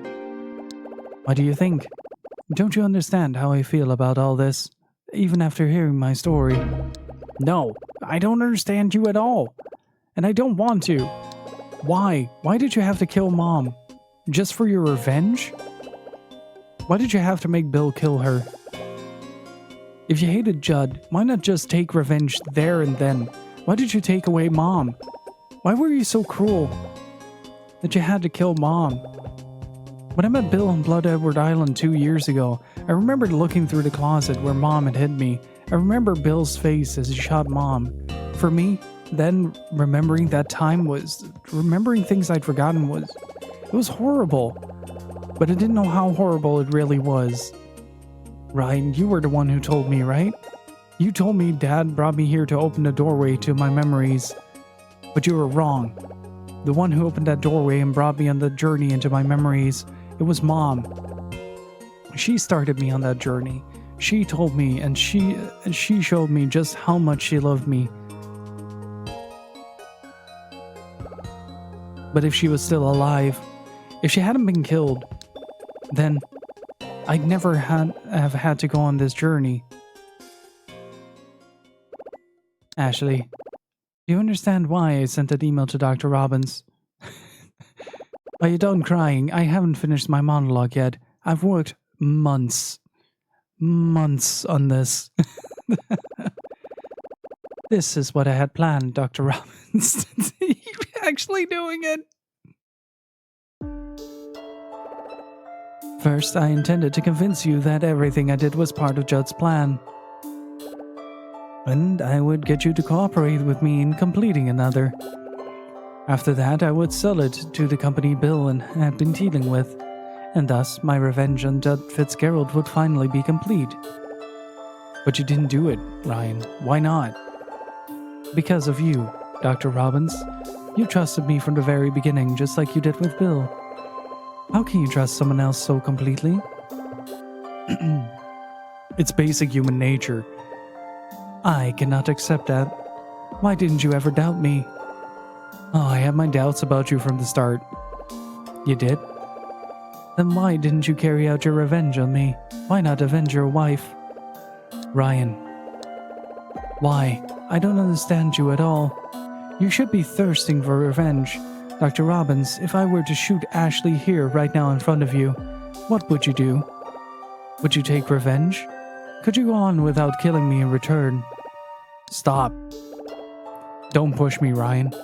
I'm not out for revenge. Don't you understand, Ryan? Don't you understand the suffering of a man whose wife was taken away from him every night? Oops. They still remember the warmth of Sayako's dying body, her blood flowing out. The sorrow and hatred I felt 13 years ago hasn't lessened one bit since then. I haven't gone a single day without feeling it, but I won't let that sorrow turn into vengeance. Do you know why? Because Sayako would never have wanted that to happen. When I found Sayako dying 13 years ago, when I held her as she took her last breaths, I asked her who had done it. She said he wanted another. And then she died before saying who it was. Do you know why she didn't say anymore? Because Bill was her friend. That's why, Ryan. She shook her head gently and a single tear fell from her eye. Which is why I didn't go out for revenge. Is this true, Dr. Robbins? If I were to lower this gun and give it to you, and then stand right in front of you as you held the gun, the man responsible for Sayako's death just standing before you, would you still be able to keep your sorrow and hatred from turning into vengeance? It might even make your pain go away.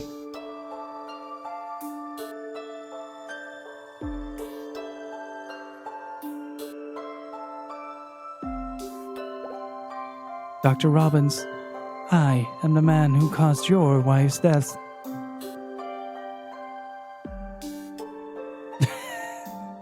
He has a very upset face. Ryan, I will never forgive you for what you've done. Dad, stop. Don't stop me, Ashley. Stop, Dad. Stop. Shooting him won't bring Mom back. It won't make your pain go away. Ashley. Such a good face.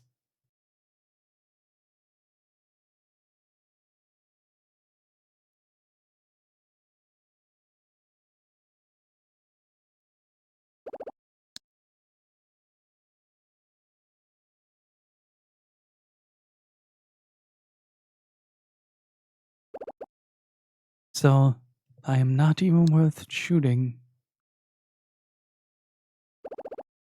Goodbye, Ashley.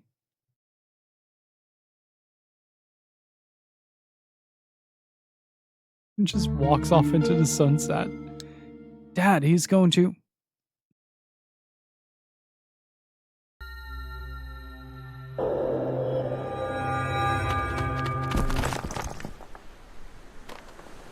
Simple and Clean starts playing.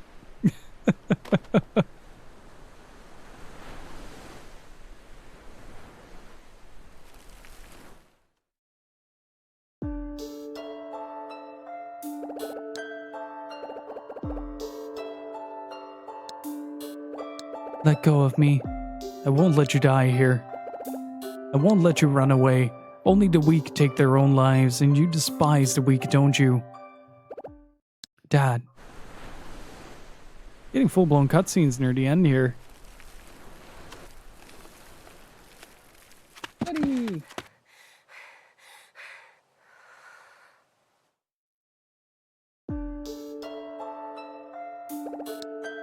Dad.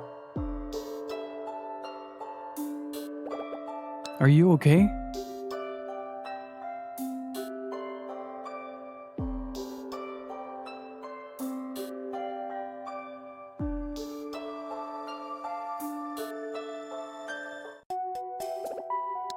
Ryan, dying won't change anything.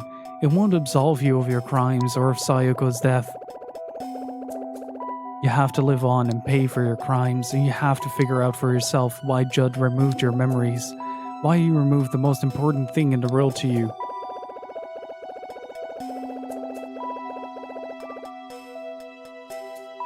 You have to understand his reasons and the suffering that lay behind them.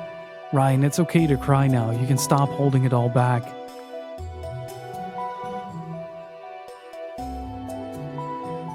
Turns into waterfall.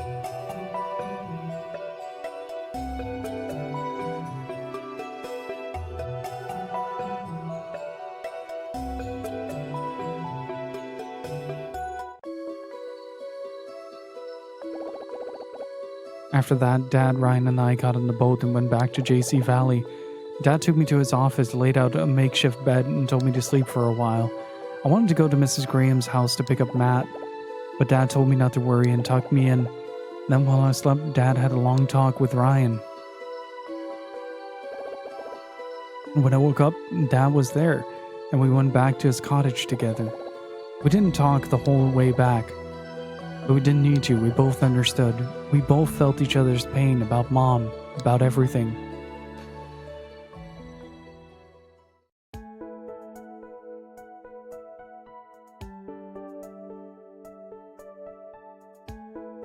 And that was my Sweet 16 summer vacation.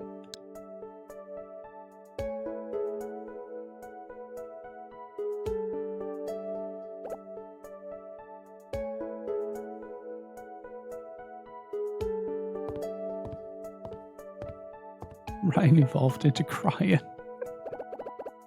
Are you ready? Yep. I'm sorry I can't go back with you. Don't worry about it. I know how much you have to do here. I'll be fine on my own. I'm sure Jessica's dying for me to get back. Actually, tell Jessica that I'll be back next week. Definitely this time. You bet. What'll happen to Ryan? Ah, yes. Ryan's promised me that he'd turn himself in for his crimes. He's on his way to the police now. Right. Sure. Actually, Wait, Dad, I'm not ready to talk about it yet. So much has happened. I'm still recovering. That makes sense. So what's going to happen to JC Valley? There was an article in the paper. Too bad you forgot how to do that. That would suck. I put the blame on JC Valley for the water pollution 5 years ago, so I believe things won't exactly be quiet at the lab for a good while. Rex said that he was going to openly admit everything that the lab had done. He thought long and hard and decided everything that needs to be done from here on. Of course, I'll help in any way I can, but after that? What then? What do you want me to do? Dad? Ashley, when I get home, we can sit down and talk. We can decide everything that we'll do from now on. Sounds perfect. Huh?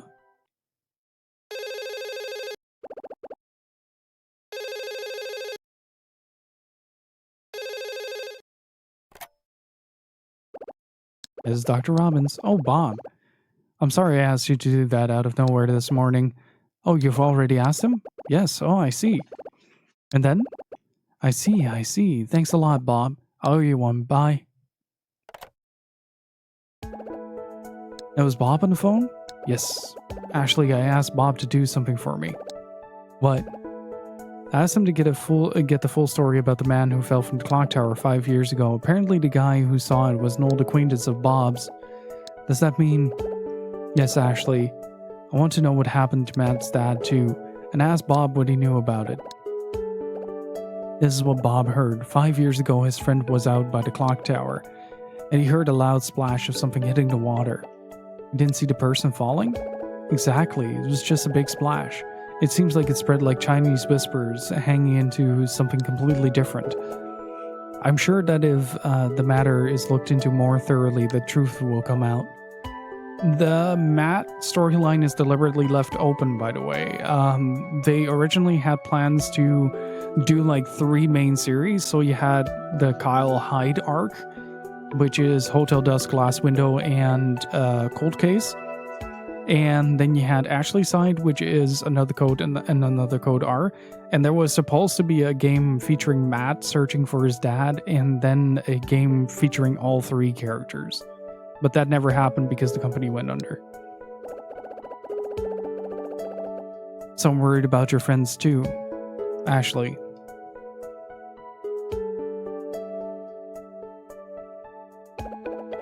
Oh, the bus is coming soon. These games are really cool. Like, they have their obvious problems, like all of them do, but we'll get to that after the credits. I'll go with you to the bus stop. It's good to see that the dad has finally learned his lesson, though. Deadbeat dads are not cool.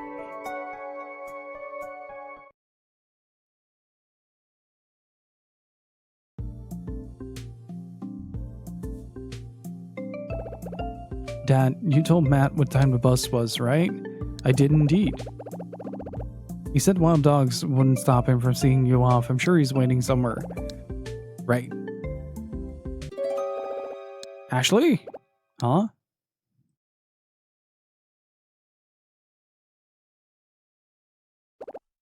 Dan. Morning, Dr. Robbins. Good morning, Dan. You're seeing Ashley off? Yes, I am. Dan, thanks for finding my bag. No problem, miss. I should be thanking you for finding Matthew. Huh? Dr. Robbins told me the whole story about how you found him and how you were looking after him. You don't need to worry about him anymore. He'll be just fine. Dad? It's okay, Ashley. I told Dan everything. He's going to take Matt back to his uncle's personally. That's right. Dan, where's Matt now? He went to look at the lake. Said he wanted to see it one last time before he left. I'm meeting him at the mermaid statue in a while, and then we'll head for his uncle's place. He's a good kid. He ran away to find his dad. I know, Ashley. I figured out from talking to him how driven he was to find his pops. Why that boy phoned his uncle himself to apologize for making him worry so much. Oh, okay. I also have a message from Mrs. Graham for you, miss. Really? She said you were welcome to visit her gardens anytime. Can't believe you're friends with that old battle axe. Not many people can say that. I guess so. Oh, yeah. When I went over to Mrs. Graham to pick Matthew, I saw she had a visitor. Yes! She wasn't expecting anyone from... from what I could tell, and you won't believe who it was. It was her daughter who came back to see her after 5 years away from home. She said she was worried about her mom living out here all on her own. Good for them. To be totally honest, I feel better knowing her daughter came back. Well, I'd like to stay and chat all day, but duty calls. Back to patrolling. Goodbye, Dan. Thanks for everything. Come and see us again, miss. No, don't scold your dad. Okay, we're rolling through the credits. You've talked enough.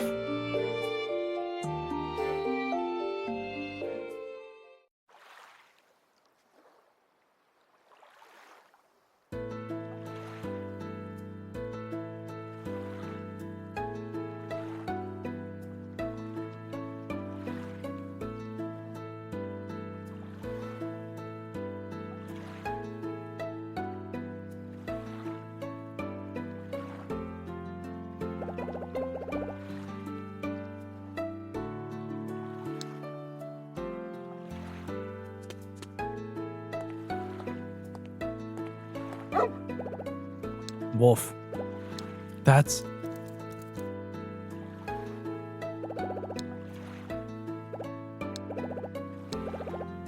Elizabeth was looking for you. Did you see her? Really? Great. That's good to hear. I'll be back, okay? I'll never forget how you helped me find Matt, Princess. Thank you so much. See ya, Princess. Good dog.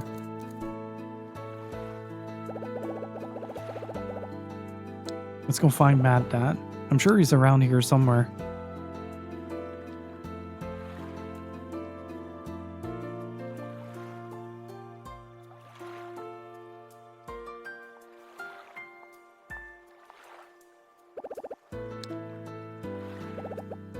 What are you doing here? Oh, fine greeting, that is. Especially for someone who's come to see you off. Really? Dad's just got back from the hospital. He told me the whole story about Ryan, about Dr. Robinson, about you. Your dad really... It's okay, Ashley. He told me everything about the woman he was seeing, the article in the paper about the lab. Never heard him talk so much. And he apologized for hiding Mom's letters. I'm glad you made up, Elizabeth. Ashley, Daddy said something to me. I'm going to change, Elizabeth. I have to. So if Daddy's going to change, then I'm going to try to change a bit too. That's great to hear. Right? We'll see each other again, right, Elizabeth? Totally. Matt too. Huh?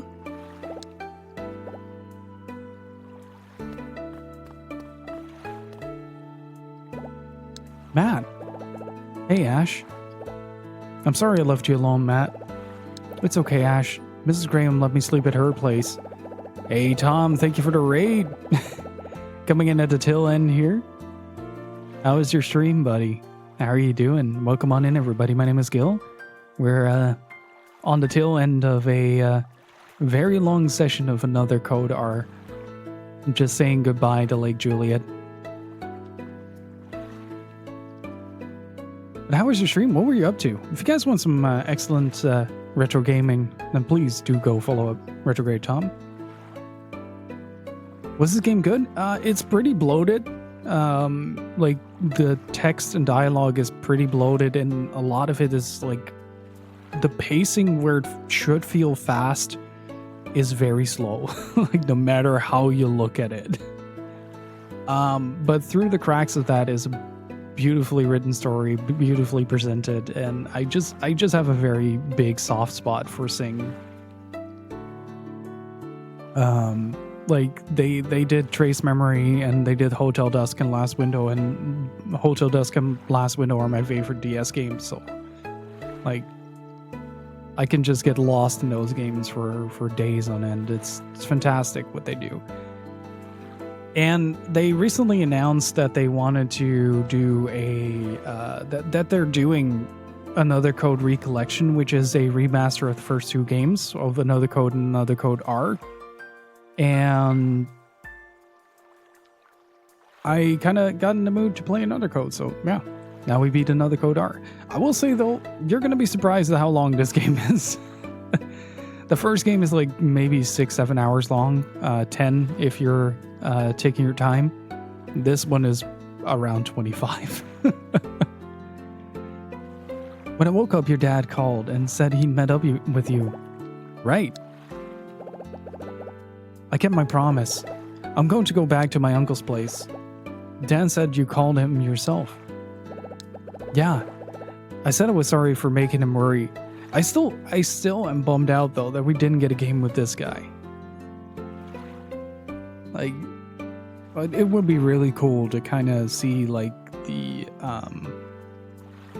like generally like it would be cool like maybe another Code Recollection will do so well in sales. Like probably not. Like it's gonna do all right. It's my guess.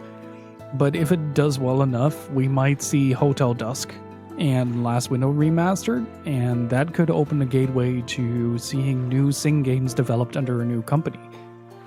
And that is something that I'm down with. I said I was sorry for making him worry, and I told him what I'd found out about Dad, and then he told me something awesome. Really? What? Someone saw a man fitting Dad's description. Really? Really? The police called my uncle and told him. Matt, that's great. Yeah, totally. When I was about to give up, you said, your dad's not dead, he's alive. And that really motivated me. Especially now that the DS, like the DS and 3DS are just kind of completely decommissioned by Nintendo. It's just really nice to see what they do with that. And hey, Omaru, how's it going?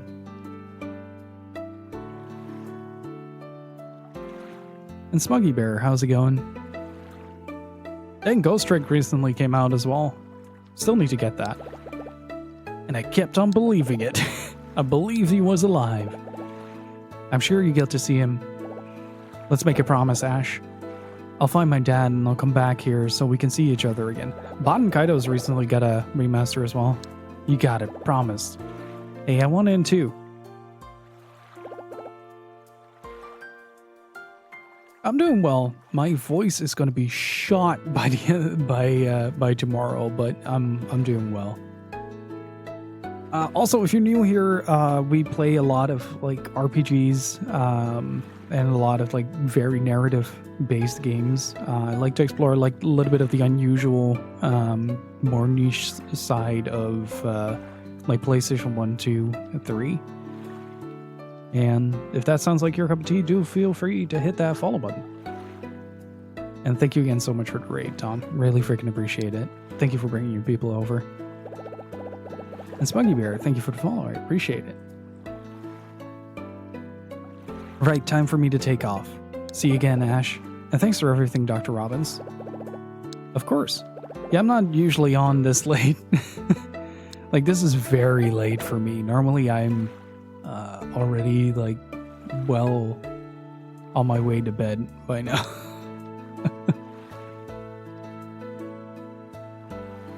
But I will say I'm not doing too bad for getting up at like 5:30 in the morning. And hey, The Possum, how's it going? Tom threatened to beat me with a pillow if I followed, but I decided it is worth the pain. Thank you for the follow. I appreciate it. Yeah, I really wanted to beat this game this week so we could get started on or continue Doshin the Giant next week. Aren't you sad saying goodbye to your friends? Nah, I know I'll see them again. Yeah, that's right. Let's grab Jessica and your friends sometimes so we can all go camping together. Awesome. This time we will have a barbecue. But Dad, when do we... I know. I'll remember to bring the charcoal. Perfect.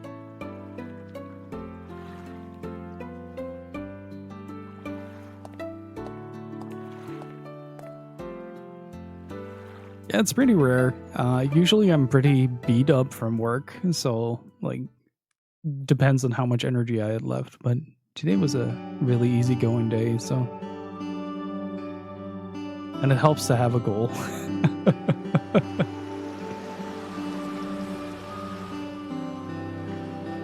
So if you're new to the channel, during the credits, I just kind of let the credits roll for a little bit.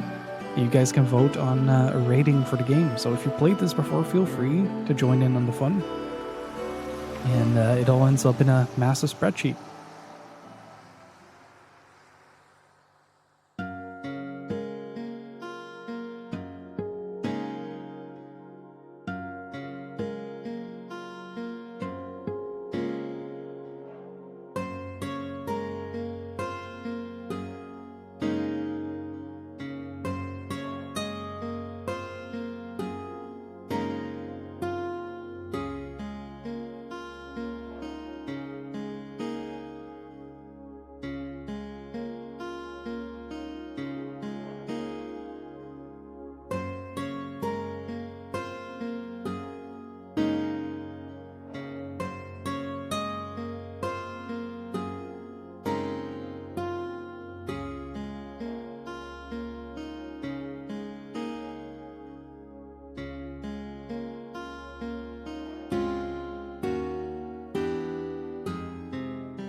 I'm sorry, did that say Satoru Iwata?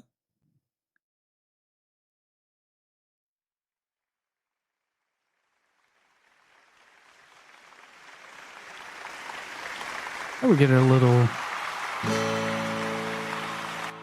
Yeah! She didn't forget how to play guitar. She struck a chord. Oh, man. I gotta say, I still really enjoy what this game does or tries to do. But I'm noticing that as I get older, I resonate less and less with. Like, I've talked about this during the streams as well. I'm resonating less and less with like Ashley's train of thought. So, whereas before it would feel a lot more natural and a lot more logical, now it feels more like the dialogue is extremely bloated. Realizing that the format of the game itself is more episodic sort of alleviated a lot of that tension away from it. Like the story itself really is good.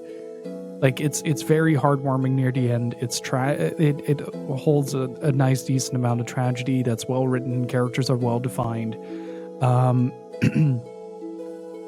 Yeah, it's a train of thought of a teenager, but like exaggerated. Like it takes Ashley a long time to get to certain conclusions and all that, but I will talk to that about that on Discord if you want. But I'm gonna go to bed soon because I am tired. But yeah, it's a like I love Hotel Dusk and Last Window. I can go on for that about them for hours, but like presentation wise, it feels very Cing. Like there's a limited amount of soundscape that they use, and it's awkwardly implemented. It's a bit clunky. The Wii stuff, the Wii gimmicky stuff doesn't work as well, especially in like retrospective when you have consoles that just have significantly better like gyro control and just more accurate translation from motion to game.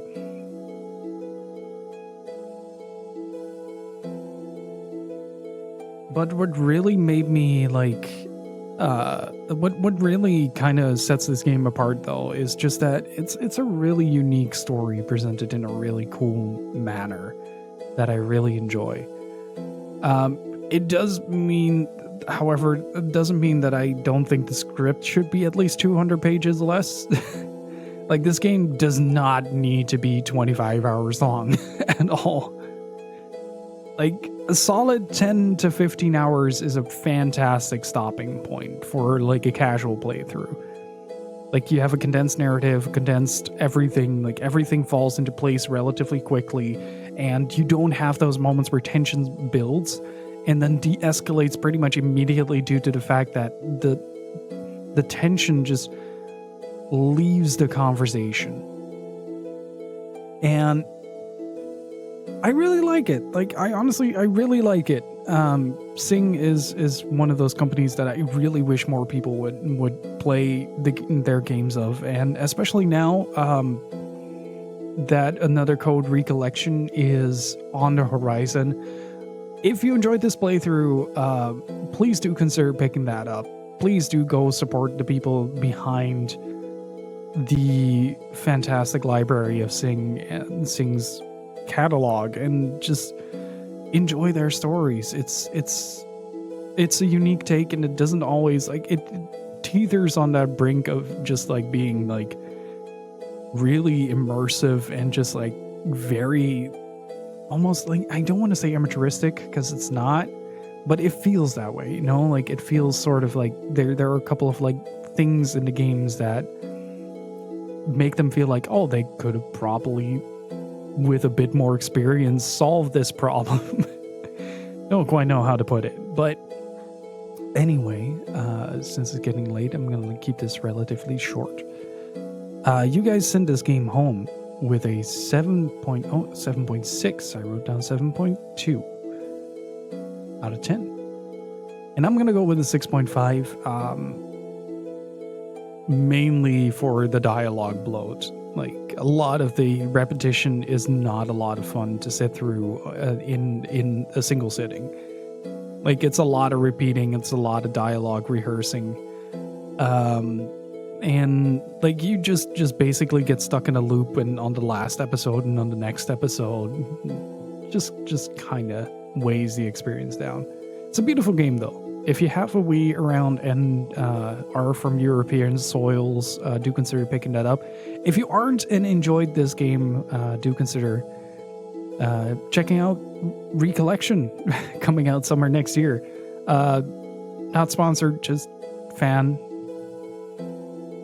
And I really hope that it does well, so yay. I'm going to send you guys over to someone else. Thank you so much for being here. Hopefully you guys enjoyed the Another Code playthrough. And thank you all so much just for being here. And extra special shout outs to Subaru, Loin, and Kelvin for the subs. Really appreciate it. Thank you so much for supporting the channel. Thank you all so much for the follows. And again, please do go follow Retrograde Tom for some excellent retro gaming. And thank you so much for the raid, dude. Really freaking appreciate it.